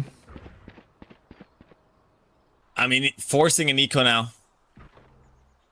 Logically, after this thrifty. TEC. In some of these rounds are just utter madness. DRG even thrown a couple of them. This time around it was TEC handing one over. And it will be Haodong on an island on this seaside, overwhelmed by the amount of util that is thrown towards him. Life also wins that one versus the anchor on A. With a good spam and the crossfire is good enough. Spike will be planted for 1.5k across the board. And with that, DRG are back in striking distance. I'm in shock. Genuinely, I'm in shock at the way this game suddenly got really close over the back of a donated round. It feels like DRG now one away from tying things up here. They have the Seekers in pockets and the neural depth. They're really efficient on these first bloods. So more brawling in A main. It's going to start us off because Rainy's going to find Life. That's a great start. Life has been a thorn in TEC's side for a while. They're going to go for B as well. Once again, B has been the site where they've planted the most. First, however, they've not converted a single round on the B side of the map. That was the shortest run it back I've ever seen, it feels like. The neural theft comes in as well. At least gives them some information, but it's a numbers advantage now. Even though that run it back did not find anything. It is kills from Rainy to follow it up. How long can they defend this? And just spamming! Bukashu gets through! How on earth do you do it? 4K, is it gonna be the ace for the man? Wow, the headshot through the wall! What is going on? This man is just on another level. Oh, heavens. Ah, we have a game. Oh, heavens, we have a game. It looks like Bukashu with the ace, Spirit C1 with a 2K clutch. Put them on a buy round. I need to see this last shot. It didn't look like... Bro, he was blind and obfuscated. Oh, this guy's cheating. Genuinely, like, he must be. He's just too good. It's the Bukashu factor. Once again. For DRG, how many times has he bailed this team out in the past already? It just does not stop. Similar look. Right, C fights. Life's going exploring with that Outlaw, knowing that they're not on a full buy. They'll be very quiet. They do feel slightly more emboldened now, right? 3 attempts on B. Succeeded on 1, lost on 2, but I don't think B is the right approach, if I'm being honest. I think B is 33% win rate at least. They should look to even that up because they are going to go for the B pop, knowing that it's not heavily reinforced at all. But the difference in this round, Bukashu is 5 HP, or at least was 5 HP, just currently shieldless. But it's a 5v5 post once. Yeah, it's also the best weaponry, of course, in the hands of TEC. You use the fast lane to at least get into backside, fight that player. You do get rid of them. First, only good for one. Haodong on the bandit with the trait. Numbers advantage. A couple upgrades as well, but Nick finds Lucas on the outlaw, but needs to reload now. That's a great molly. It's a free kill, but once again, it's Bukashu. Still sitting mid, but this time Dynamite with a clean headshot. Why is it this round of all rounds that TEC bring back together? Yeah, that's a great question. They've had so many opportunities in previous rounds, and this is the round where I think they had quite possibly the lowest odds of winning. But based off some really good team fighting, some really good B retaking, they are finding these rounds in the best possible way, right? Dynamite with a really good molly to force Nick out of that corner. Now we're going into the next couple of rounds. The half is a triplet away from concluding. Looks like Rainy wants to pick up the pace here on the C side. And it just gets to show how this B side remains to be a double-edged sword for some of these teams. Rainy wins the duel versus Live, though. Yes, you get an easy access onto it. Most of the time, Vukash are good for one. But immediate trade with a double peek on B, and numbers advantage remains. Haodong anchoring on A this time around. The dash into heaven. Refract not used, so will be able to fight from that position. Still gets a kill even for it. Drops down. Finds Haodong. But a trade from Coco. 1v2, you name it. Flash still available for Nick. If they just hold the crossfire, he cannot peek out of this. He cannot without going down unless he finds a perfect flash. It's good, but there's Rainy right behind him. 6-4. They further increase their lead again. Yeah, finally in control of their destiny for the first time in a while is this TEC side. They were in the lead for a bit, but it was a bit shaky at various stages of the game. So now suddenly in a really good spot here. Trying to got a lead here, last 2 rounds, potentially 8-4 on the horizon. It would be uncharted territory for this series.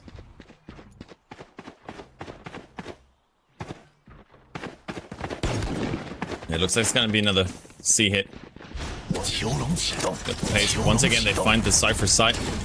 Haodong has not had that much success with these side holes this time around. He has a support from Dynamite though, but immediate follow-up from Bukashu and Live. The Hunt is Fury as well. Coco is spotted now. Turns away from the flash. Oh my god! What was that? From Coco!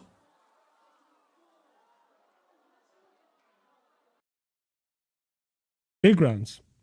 That's the big thing for TEC, right? I think it's gonna be a big effort for them. I think TEC on the brink of history here, genuine history, being the one team to knock DRG into quite possibly the worst position they've been in this entire season. No, and it's on the back of heroics like this. We started the map with Coco's heroics, his anchor job. Potentially, we might end the series with Coco's heroics. This is this is just pure madness. Insane mechanics from Coco to give this halftime lead over to TEC. How do you recover from stuff like that when you're DRG? Bukashu on the glass cannon, Vandal again. Lucas gets flashed. Still picks up one. The conversion path does not hit anything. It seemed like just a spam from the Odin now. That's too much for DRG. Just straight into the meat grinder. 8-4 halftime lead for Titan Esports Club on defense on Haven. And this is the weaker side, right? That's the scary part. Like, it gets worse from here because this is their weakest side, especially with this comp. They tend to struggle quite dramatically on this one.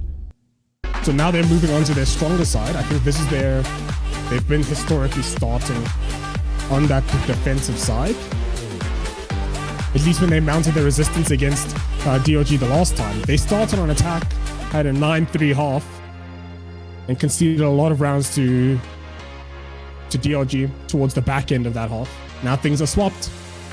Won double the amount of rounds they won in their last head-to-head on Haven. Other attack side, something that's been very, very proficient, something that's been almost a 60% win rate, is what DRG has to contend with right now. Obviously not as dire straits as when they put, or the dire straits that they put on TEC in the previous one. But dire nonetheless. Oh, I just need to take a breather after that one. The end of that first half. Just pure craziness. As we head into DRG's defense. I mean, this is still a Cypher map. Once again, I feel like Bukashu on defense, on Haven, always scary. I feel like TEC will have to do their best to try to avoid him as much as possible. But I mean, maybe. I don't know. I don't know, because Bukashu, besides that one ace, has been relatively quiet this entire game. Right? He's 11-9 now. Right? Keep in mind he got an ace. And they're 8-4. So him being 11-9 shows more about his individual prowess, but I don't think it's a reliable win con for this DRG side, at least on Haven. Like that's a flash in the pan. That's such a once-off moment that if things go slightly different, if a wallbang doesn't happen, 5 kills don't get found there. So need to readjust. Nick is the solo anchor, now suddenly supported by Verse on that A side of the map. As Spike looks like it's gravitating towards that side, but Spirit Z1, or not Spirit Z1, Life has so much space on that C side. oh my god! He almost got cooked by that Molly. It's healed back up thanks to Nick, but Life takes an aggressive push here. And C Long, side has been given up, but he has a lot of control now. Dynamite, does he get the timing? Does he get the timing? Yes. Picks up Life. Rainy needs to be careful though. This fight for Garage, window control given up. He still holds that spot and he's still good for another kill. Keeping the numbers even. It's a great paranoia. Good timing there. Nick is even falling to that peak from Dynamite. The flash to follow it up. Oh, Coco is struggling. It does not look like what we saw from him a couple rounds earlier. How do they lose this? That's a traded pistol. Oh, we said it's gonna be a game. We said in the beginning it's gonna be a. This is a crazy game that needs to be dealt with right now. DRG currently surging on those pistols. So what is the score now? It is 4-8, 5-8. Won the pistol. Historically, pistols followed by second round win, 6-8. DRG are potentially 2 rounds away from firstly forcing a TEC timeout, one of those double timeouts that they still have available. Secondly, catching up, tying this game up. I think DRG struggles quite dramatically on his on Haven in general, but yeah, stuff like that's going to keep happening. Definitely not that much of a struggle. We've seen that mid push from Spirit as well now. Start of the round, the refrag. Something they need to keep in mind. He's just gone again. Kill after kill. Life as well. Another 3 came. Cashew wants a piece of the pie. And he gets a couple bullets to the face. Oh my goodness. Coco. Another one picks up a gun now, but he's already wrapped by Nick. Put together neatly. Still 3 guns secured in the next round as well for DRG. Yeah, one more and it's a completely different ball game. One more and there's a world in which this TEC side comes out on top. Or not TEC, DRG rather, comes out on top. And it's an outlaw. Outlaw against very mixed shields. No, actually, it's full shields. So Vakashi's misread in this. Right, Vakashi gambled that they would be having the light shields. In for a rude awakening should the first Outlaw shot not find a body. I mean, it's one of these guns that they carried over, I believe. It's still a decent bonus, right? With the Vandal, 2 Bulldogs, and an Outlaw. Look how much space DRG are taking already. Life, again, pushed through on C. He's stopped by this tripwire, though. They could find another access through Garage onto C, but they will have to remember that Life tends to push these lanes using the fast lane.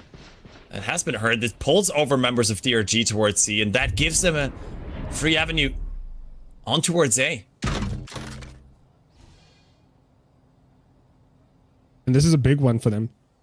TEC on the brink of potentially extending their lead, bringing them closer to playoffs guaranteed, but Vakashi's going to find the first one onto Rainy. The Outlaw Chekhov's gun speaks loudly. It's a 4v2 on site. Make that a 2v2 on site. Coco wanted to get a piece of this as Lucas joins as well. Life all alone with the Bulldog. The 1v4, there's a Lurk to contend with. Haodong wants to get a piece of the action. And then after he's done with Haodong, has to deal with 3 people on site. Not impossible for Life, but this is when those moments you have to step up, but there's a knife rearing up and there's a back. Very, very vulnerable right now. Yeah, Haodong. Prime position. He does miss the timing, though, to catch him before he can actually get into elbow here. With the smoke. Ooh. Would actually be able to separate one of these duels, but Coco. There's the difference between the 2 guns. The Bulldog headshot does not result in a kill. TEC, a comfortable first buy round for them to bring them to 9. Now, we will get the first full buy for DRG on defense as well. Run it back a little bit for Dynamite early on. Yeah. How are they gonna navigate this? How are they gonna navigate this? Right, they have to run it back, but Vakashi's adjusted. They're gonna try to run it back. Break this trick. Insert maybe. Spirity one being a bit too overzealous here. Yeah, 4v3 the Wolves. The Hyenas surrounding the C sides as well. Lucas is on with Spike, but Spirit Life is here. The minute that smoke drops, Rainy in for a rude awakening here. As Life finds the first one, opens us off, finds 2. Vakashu not going to be outdone, finds his first. Rainy dashes, slides in, and finds a double as well. Doubles traded back and forth, and double is the scoreline, or double is the bodies on TEC. 1v2. Can Nick do it? I mean, he has a lot of util still left, but doesn't want to give away his position too early. They both go for long. It's planted. Brit as well. Yeah, they're just gonna try to deter him from halving this one. Jump peeking. Oh, the camera there as well. I mean, he knows that there's someone in cubby. Just jump peeks. Oh, he's gonna stick it. He gets into half. He gets into half. No! Effing way! Clutch. What is going on in this series? Nick! With an absolute miracle 1v2 clutch! Oh no, this is... It's shambles in TEC. It can be a miscommunication, and Nick, who had, mind you, no, he should never. It should never. It never should that transpire in that way, but Nick has been a stalwart force for them, no? This has been Nick the entire series, even on the Summit game. Nick was one of the big people who were opening up kills, closing out rounds, making it competitive. Nick is the big reason why there's 39 in the first place. Nick is a big reason why it's 9-7 currently. But he can't keep doing it all. We spoke about Vakashi's impacts. Someone else, one more individual on this DRG side, or even collectively, an effort is required. But the hero rounds buy them time. Buy them very crucial time. Vakashi's going to fall, but first, teed up with the judge. That's the first. Yeah, but it's just going to be spammed through the doors. Nowhere for him to go, and with Wakashu already fallen as well. This is their side to take. 3v4 retake. I mean, at this point, anything's possible. If either of them gets a kill, it's another ultimate available to them as well. It's a good dart. It's destroyed though. Only one shot. Dash seems to come through. Flash, dodge for now. Wait, that stun is gonna find life. Sitting in his smoke. Spirit is good for one, but the crossfire is better. Titan Esports Club eventually make it to double digits. Man, it's a hard fought double digits as well. But it's not over yet. Not over at all. DRG, moments of brilliance at times, and maybe this is forcing, maybe they're over-indexing into this. They have a timeout. I don't know when that shoot's going to be pulled. A lot of pressure on the coach's hands here, right? Well, one coach, 3 water on TEC. His birthday today. Zhao Lele won his game on his birthday. Tried to win his game on his birthday. Maybe this is the difference. Oh, the updraft and the bring down. No chance for life. Just being overwhelmed by too much utility, and they're just gonna spam them down through the smokes. Won't even let them get near the site. Spike has not been planted, and still over 11-7.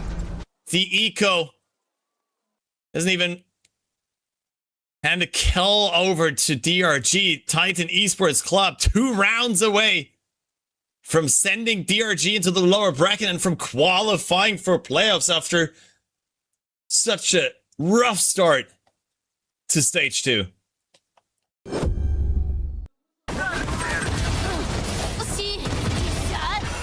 Keep in context, this TEC side had to play for bottom seeding with Trace. Keep that in mind. They had to play for bottom seeding with Trace. And not only have they knocked the Goliaths of EDG down to the lowers, they also knocked out one of the Ascension teams as well. Hopes and dreams dashed by that team. And now on the precipice of knocking out year-long fan favorites in DRG. 2 rounds away. 1 round guarantees OT.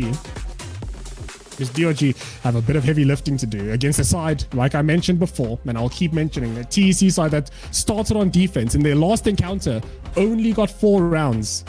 Basically doubled it on their worst side of Haven.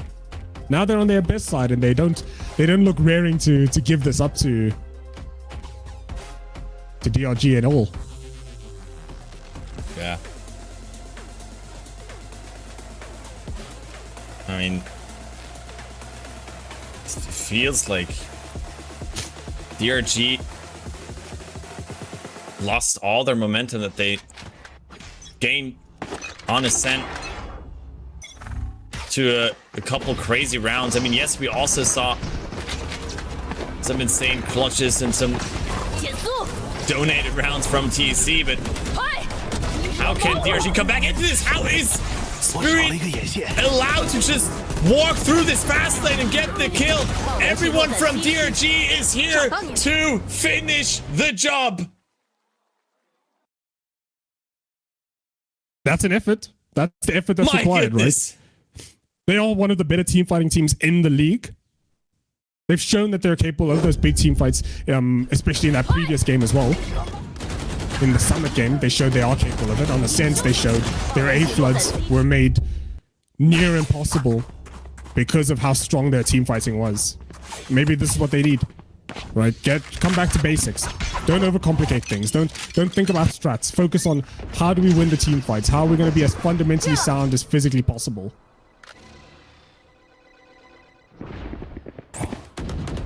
And there's still money left in the pockets for TECs. Buy the ultimate from Rainy.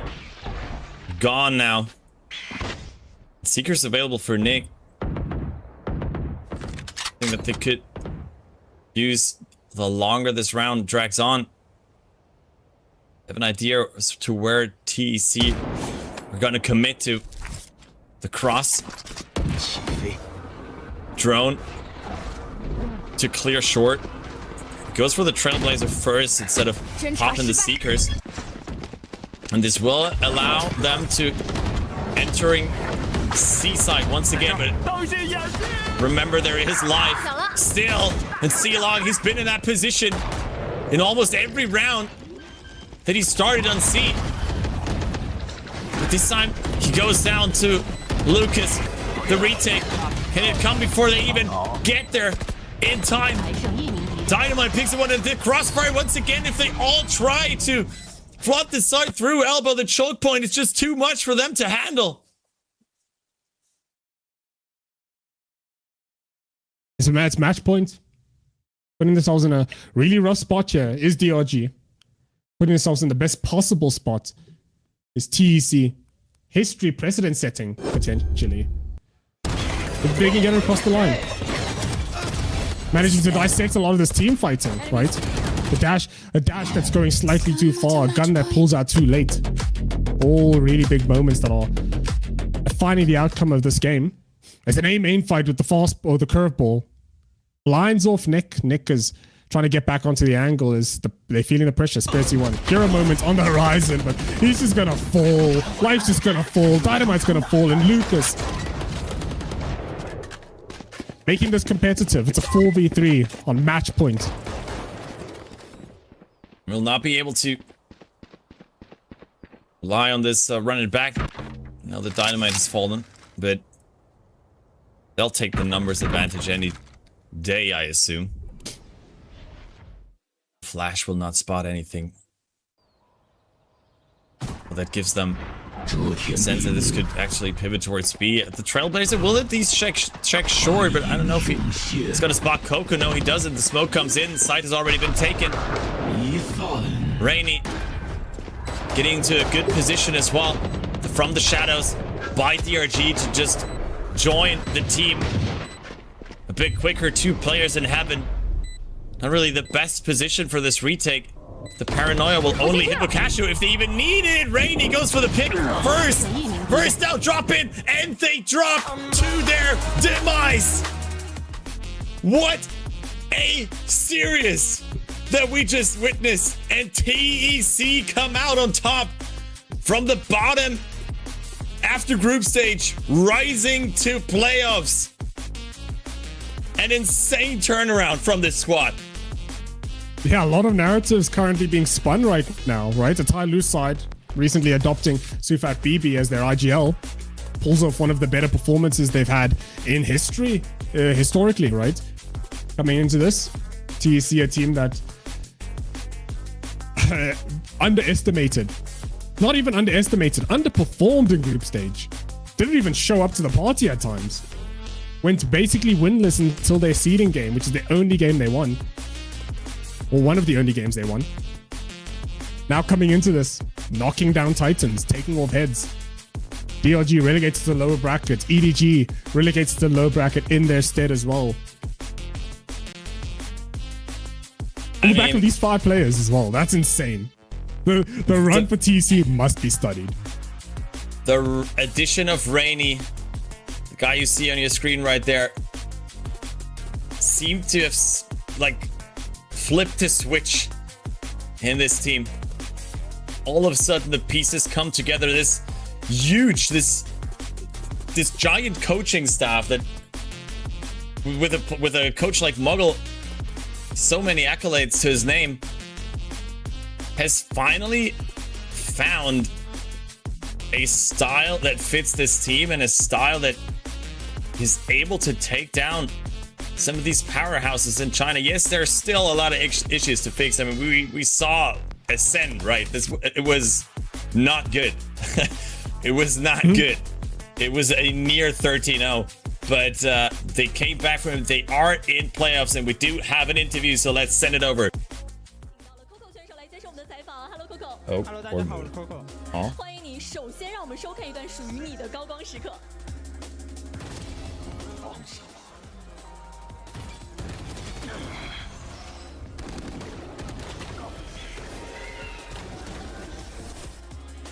一个非常漂亮的残局，想问一下当时是什么情况？能跟我们复 What's your thought process in that clutch? 当时其实没有什么特别的心态吧，就是把那个闪背了，我就反准而已。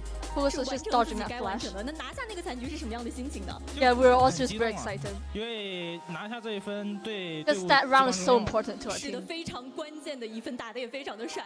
那先聊一下今天第一张地图是对方的主 Let's 选 talk about 天 Summit 书云 first. 雀，可以说对方上一场比赛表现还是非常好的，但是能看得出来你们明显是有备而来的。对于对方这一套比较特别的 You 海 guys 神阵容，你们 particularly 是有做一些 anti-strat 准备吗？肯定有，因为我们赛前布置了不 Yeah, 少针对 it's 他 like 们 we prepared quite a lot 但 against 是其实这都是秘密，我们可以看比赛上的发挥就可以了。对，对，那可以看得出来，教练组还是为你们做了很多的事情的。在 Yeah, 这 how 段 did 时 the 间，教练 coaches 组 help 是 you 如何 all 去帮助你们的呢？我觉得就是会在赛前一些部署，包括去 They give 针 us 对 like 他 the 们 game 的 plans, 一些站位 anti-strats, 去跟我们 maybe 聊 like tips on 是的， where 很 like 多的 the 东西，因为 opponents 我们 like 知道 to post. TEC 一直都是一个韧性非常强的队伍，但是可能之前会觉得缺少一些终结比赛 So 的 you 能 guys 力 have seen 但是 teams 最近的3连 struggle 胜 to 无疑 close 证 out. 明了此时 But then 此刻你们的 recently- 实力。你觉得在这方面你们是如何去提升的 How 呢 did you guys improve that? 首先我觉得就是我们的新成员就是 Rainy， 然后和小 And he 赵 says that 的 it's 双节奏 mostly 其实发挥得 thanks 非 to 常 our 好 new 就是有那种冲 dynamite, the double 冲 dual 击力的感觉。 is really 是的，非常的 and 有 help us 冲 like 劲，而 break 且在这 through 两场比赛里都可以 and 看到 kind 他 of 们两 close 个 it 发 out. 挥也是非常非常亮眼的。那其实你们现在确认晋级到了季后赛 So 了， now that 这 you've 条路对你们来说 qualified 真的 to 走了 playoff, 非常的久。对于 Any 后续的比赛有什么样的期待呢？希望后面越战越勇吧， Let's hope 越飞越 that 高。 we'll just play 是 better 的， play. 相信所有的粉丝们也会 We're just 相信你们可以 like, 越 more 战越勇， scary. 越飞越高。今天我们知道是一个比较特殊的日子，是三水教练的生日。 And anything to say to your coach? 祝我水 who's, 哥 who 今天 has 生 his 日快乐 birthday 啊！ too. 是的，祝水哥生日快乐！那能 Happy 不能也 birthday. 请现场所有的观众们一起和三水教练说一声生日快乐呢？我们3、2、1一起好不好？3、2、1。三水生日快乐！有点没有默契了，但是生日祝福我们都带到了，再一次感谢 Coco 选 And 手。 that's it 那 for 接 the 下来 interview. 让我们用 Time 联 for a 想拯 selfie 救 and 者 the 手机 prize show for the 170带 audience. 来共同记录。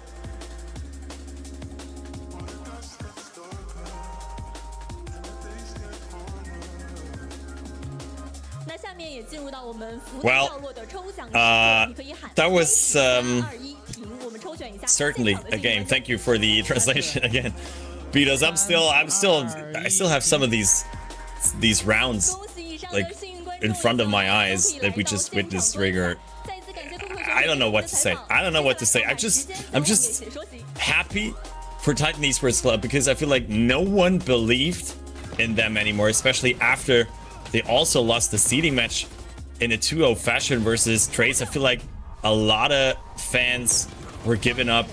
We're expecting them to have a very short showing here in play-ins, but they didn't even drop into the lower bracket. They made the upper bracket run, beating teams like EDG and DRG to qualify for playoffs. I mean, what else can you ask for? Not, to be honest, not much. I think obviously it's play-ins, and we spoke about how the longest run to get to playoffs, the longest run to be deemed as great in CN, on TEC, a team that is maybe not necessarily end of that journey, but definitely taking steps in the right directions. Killing Titans like EDG and DRG, showing that they can bleed. I mean, this was the craziest 3K that I've seen in a long time. The They got two Guardian of them, mind 3K. you. Yeah, I mean, we've seen so much craziness. This was an exciting series, an entertaining series, to say the least. Yes, it might not have been the cleanest Valorant from both these teams, but boy, was it exciting. The clutch from Nick here as well, surviving with 5 HP. So many hype moments that we saw. Wow. And I mean, yeah, this Titan Esports Club squad is certainly a fun one, and fun must have been the name of the game for them in game as well. So let's listen to the comms. 我开飞机，我开飞机，我要够了，我要够了。前面的喷子，死了，我没 CT， 还有一个楼下，还有一个 Jet 应该，别的没有，没看见，没，你跑，我怕你跑。A 点2个人 ，A 点香头回来， 5秒烟，我给 CT， 我们可以退2C 大玩。我感觉包点要不打包点补枪，包点补枪，聚一个，近点贴一个，近点贴一个。我有雾。我在叫小门这边。待会儿你可以。小门，我先黄卡斯，你准备补他的枪。OK。他那个小友待会儿可以反正啊。知道了。两个飞机丢闪，我多闪着呢。我退雾了。我被缓了。DD 一个。别了。Nice，Let's go！ 弄他！再给我准一个，厉害，小雨，太准了，可以，你今天就单防。Dynamite once again steps up. I think everybody in TEC has stepped up in their own way, shape, and form. Dynamite being completing the set, you know. First duelist was Rainy, getting it on Summit, almost hit Sunset, Summit, getting it, and now on Haven to decide it. Dynamite's contributing as well with a 90% cast. All three games have had some kind of 90% cast, right? It's been defined by one player specifically standing out, being relevant in a lot of these plays, and being relevant in over 20 something rounds. Dynamite was relevant in 90% of them, right? And TC get the win, and Dynamite gets a player of qualification on his shoulders as MVP of the defining game. I mean, honestly, I'm a bit surprised to see Dynamite here because I felt like I didn't say his name that much during this game. I mean, it was very close now looking at the stats as well, right? Like in terms of ACS, with Rainy at 256, Coco also with 21 kills, but only an ACS of 249. So that's why Dynamite picks up the MVP. But I feel like Rainy and Coco stood out more in terms of how much they had like highlight plays or like special moments. But Dynamite just felt super consistent, had a lot of impact kills, like kills that were just important to how the round was developing overall. But I mean, just a great showing from pretty much everyone at Titan Esports Club, and I love it when that happens. You know it. 13-8 scoreline, 13-8 first kills. It's just, I don't know. It's just so satisfying. I do wonder if that symmetry is like 100% first blood conversion. Nah, I don't think so. I highly doubt it. Yeah. But I wouldn't be surprised because it's like the neatest bit of analysis. Like, oh, you get a first blood and you win the round. It did feel like it at times, right? Especially on defense. If they could kill, not Rainy, it was Spitfire, or not Spitfire. Oh my god, it is Spiritsy 1. Spiritsy 1. There's a lot of S names in VCT, and Spiritsy 1. The minute Spiritsy 1 would die first, then it would result in rounds falling in favor of TEC, and then vice versa. If Rainy or Dynamite dropped insta, then converted. But I don't know if that's it's proper correlation, but what is correlation is TEC should never play Ascent again. They should just leave that map where it lies, or at least not challenge DRG on it, because I think Ascent is the one where they looked the most mortal. Yeah, I mean, they could have just not picked it, right? They could have just picked something else and ban it in second rotation. Imagine. But yeah, they decided to pick it. But yeah, something that I also wanted to talk about. I mean, we saw Rainy there at the end of the day with being like the best overall player on the server in terms of like average performances. He picked up 6 multi-kills and 6 first kills. So 6 of those 13 first kills in the hands of Rainy. This new kid on the block here for TEC is just tearing through teams at the moment. Yeah. Definitely a bigger factor. And me, you've been casting Trace. FK as well is someone who has come in a revitalized identity for these teams. So yeah, it's a good day. The very few days I can say that it was just good Valorant that we watched. Obviously, we don't talk about what happened in map 2. There's no war and bossing say, but we like every other map surrounding it, Summit and this Haven as well. We're just really good games of Valorant. VCTCN looks like it's shaping up to have one of the more exciting playoff brackets, for sure. A lot of the more established faces and personalities making deeper runs have contention to be in those playoffs. Meanwhile, in other regions, tier 2 talent seems to be surpassing a lot of the tier 1 established names and stuff. So well, yeah, I mean, good EMEA that is, at least. I mean, we'll see for Pacific and Americas if they will also be taken down by the challenger teams. But there's a look at the remaining bracket. AG and TEC already qualified for playoffs. They will still battle out for seeding in 2 days. Tomorrow, however, we will have 2 more qualification matches between JDG and EDG. That's certainly a banger one. I mean, EDG is already qualified for champs, but I don't think they want to go out in play-ins on stage 2. They still aim for winning this stage, of course. And then this DRG, the ones you just saw today versus Trace Esports, that's gonna be spicy, because I feel like there's a potential for a lot of upsets tomorrow.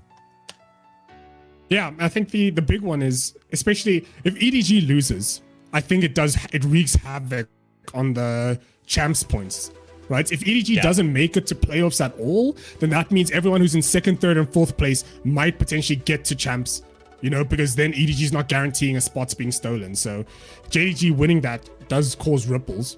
And further, the Trace Esports DRG game is definitely one to watch out for, because they have what I can argue is very conflicting map pools, right? DRG is weakest on Trace's strongest maps, and I argue the only team that might be stronger than DRG would be Trace when it came to Ascent, actually, because Trace's Ascent has been looking very, very good at times, very, very high class, and arguably one of the better Ascents to watch. So, but that's a story for another time. Today was the story of DRG struggling to surpass the TEC side that seems to be finding a new identity, breath of fresh air from their group stage. Yeah, signs of life, and that is, it just came at the right moment for this squad. What a run from them. I'm looking forward to seeing them make a potential deep run in playoffs as well. This whole playoffs bracket is looking so weird in stage 2. So many teams at the top of this league at the moment that we did not expect to be there at the end of this stage. But I mean, that's just how interesting VCT China is. We will get 2 more qualification matches tomorrow. I already said it. So there's 2 more spots to be taken for playoffs. So make sure to tune in. That's been it for today from us. Thank you, Rigor, once again for casting alongside me. It's been the 3rd cast in play-ins between the 2 of us. Yeah. The last one for now, at least. I'm looking forward to more in the future. My name's Crafty, and I'm saying thank you to everyone out there joining in today. Make sure to follow Project Horizon, of course, at all social platforms, to stay tuned and to know when we go live. There's going to be more action tomorrow, same time, with the 2 last remaining qualification matches. And with that, I wish you a good day, good afternoon, good night, wherever you are right now. Make sure to tune in tomorrow. Bye-bye.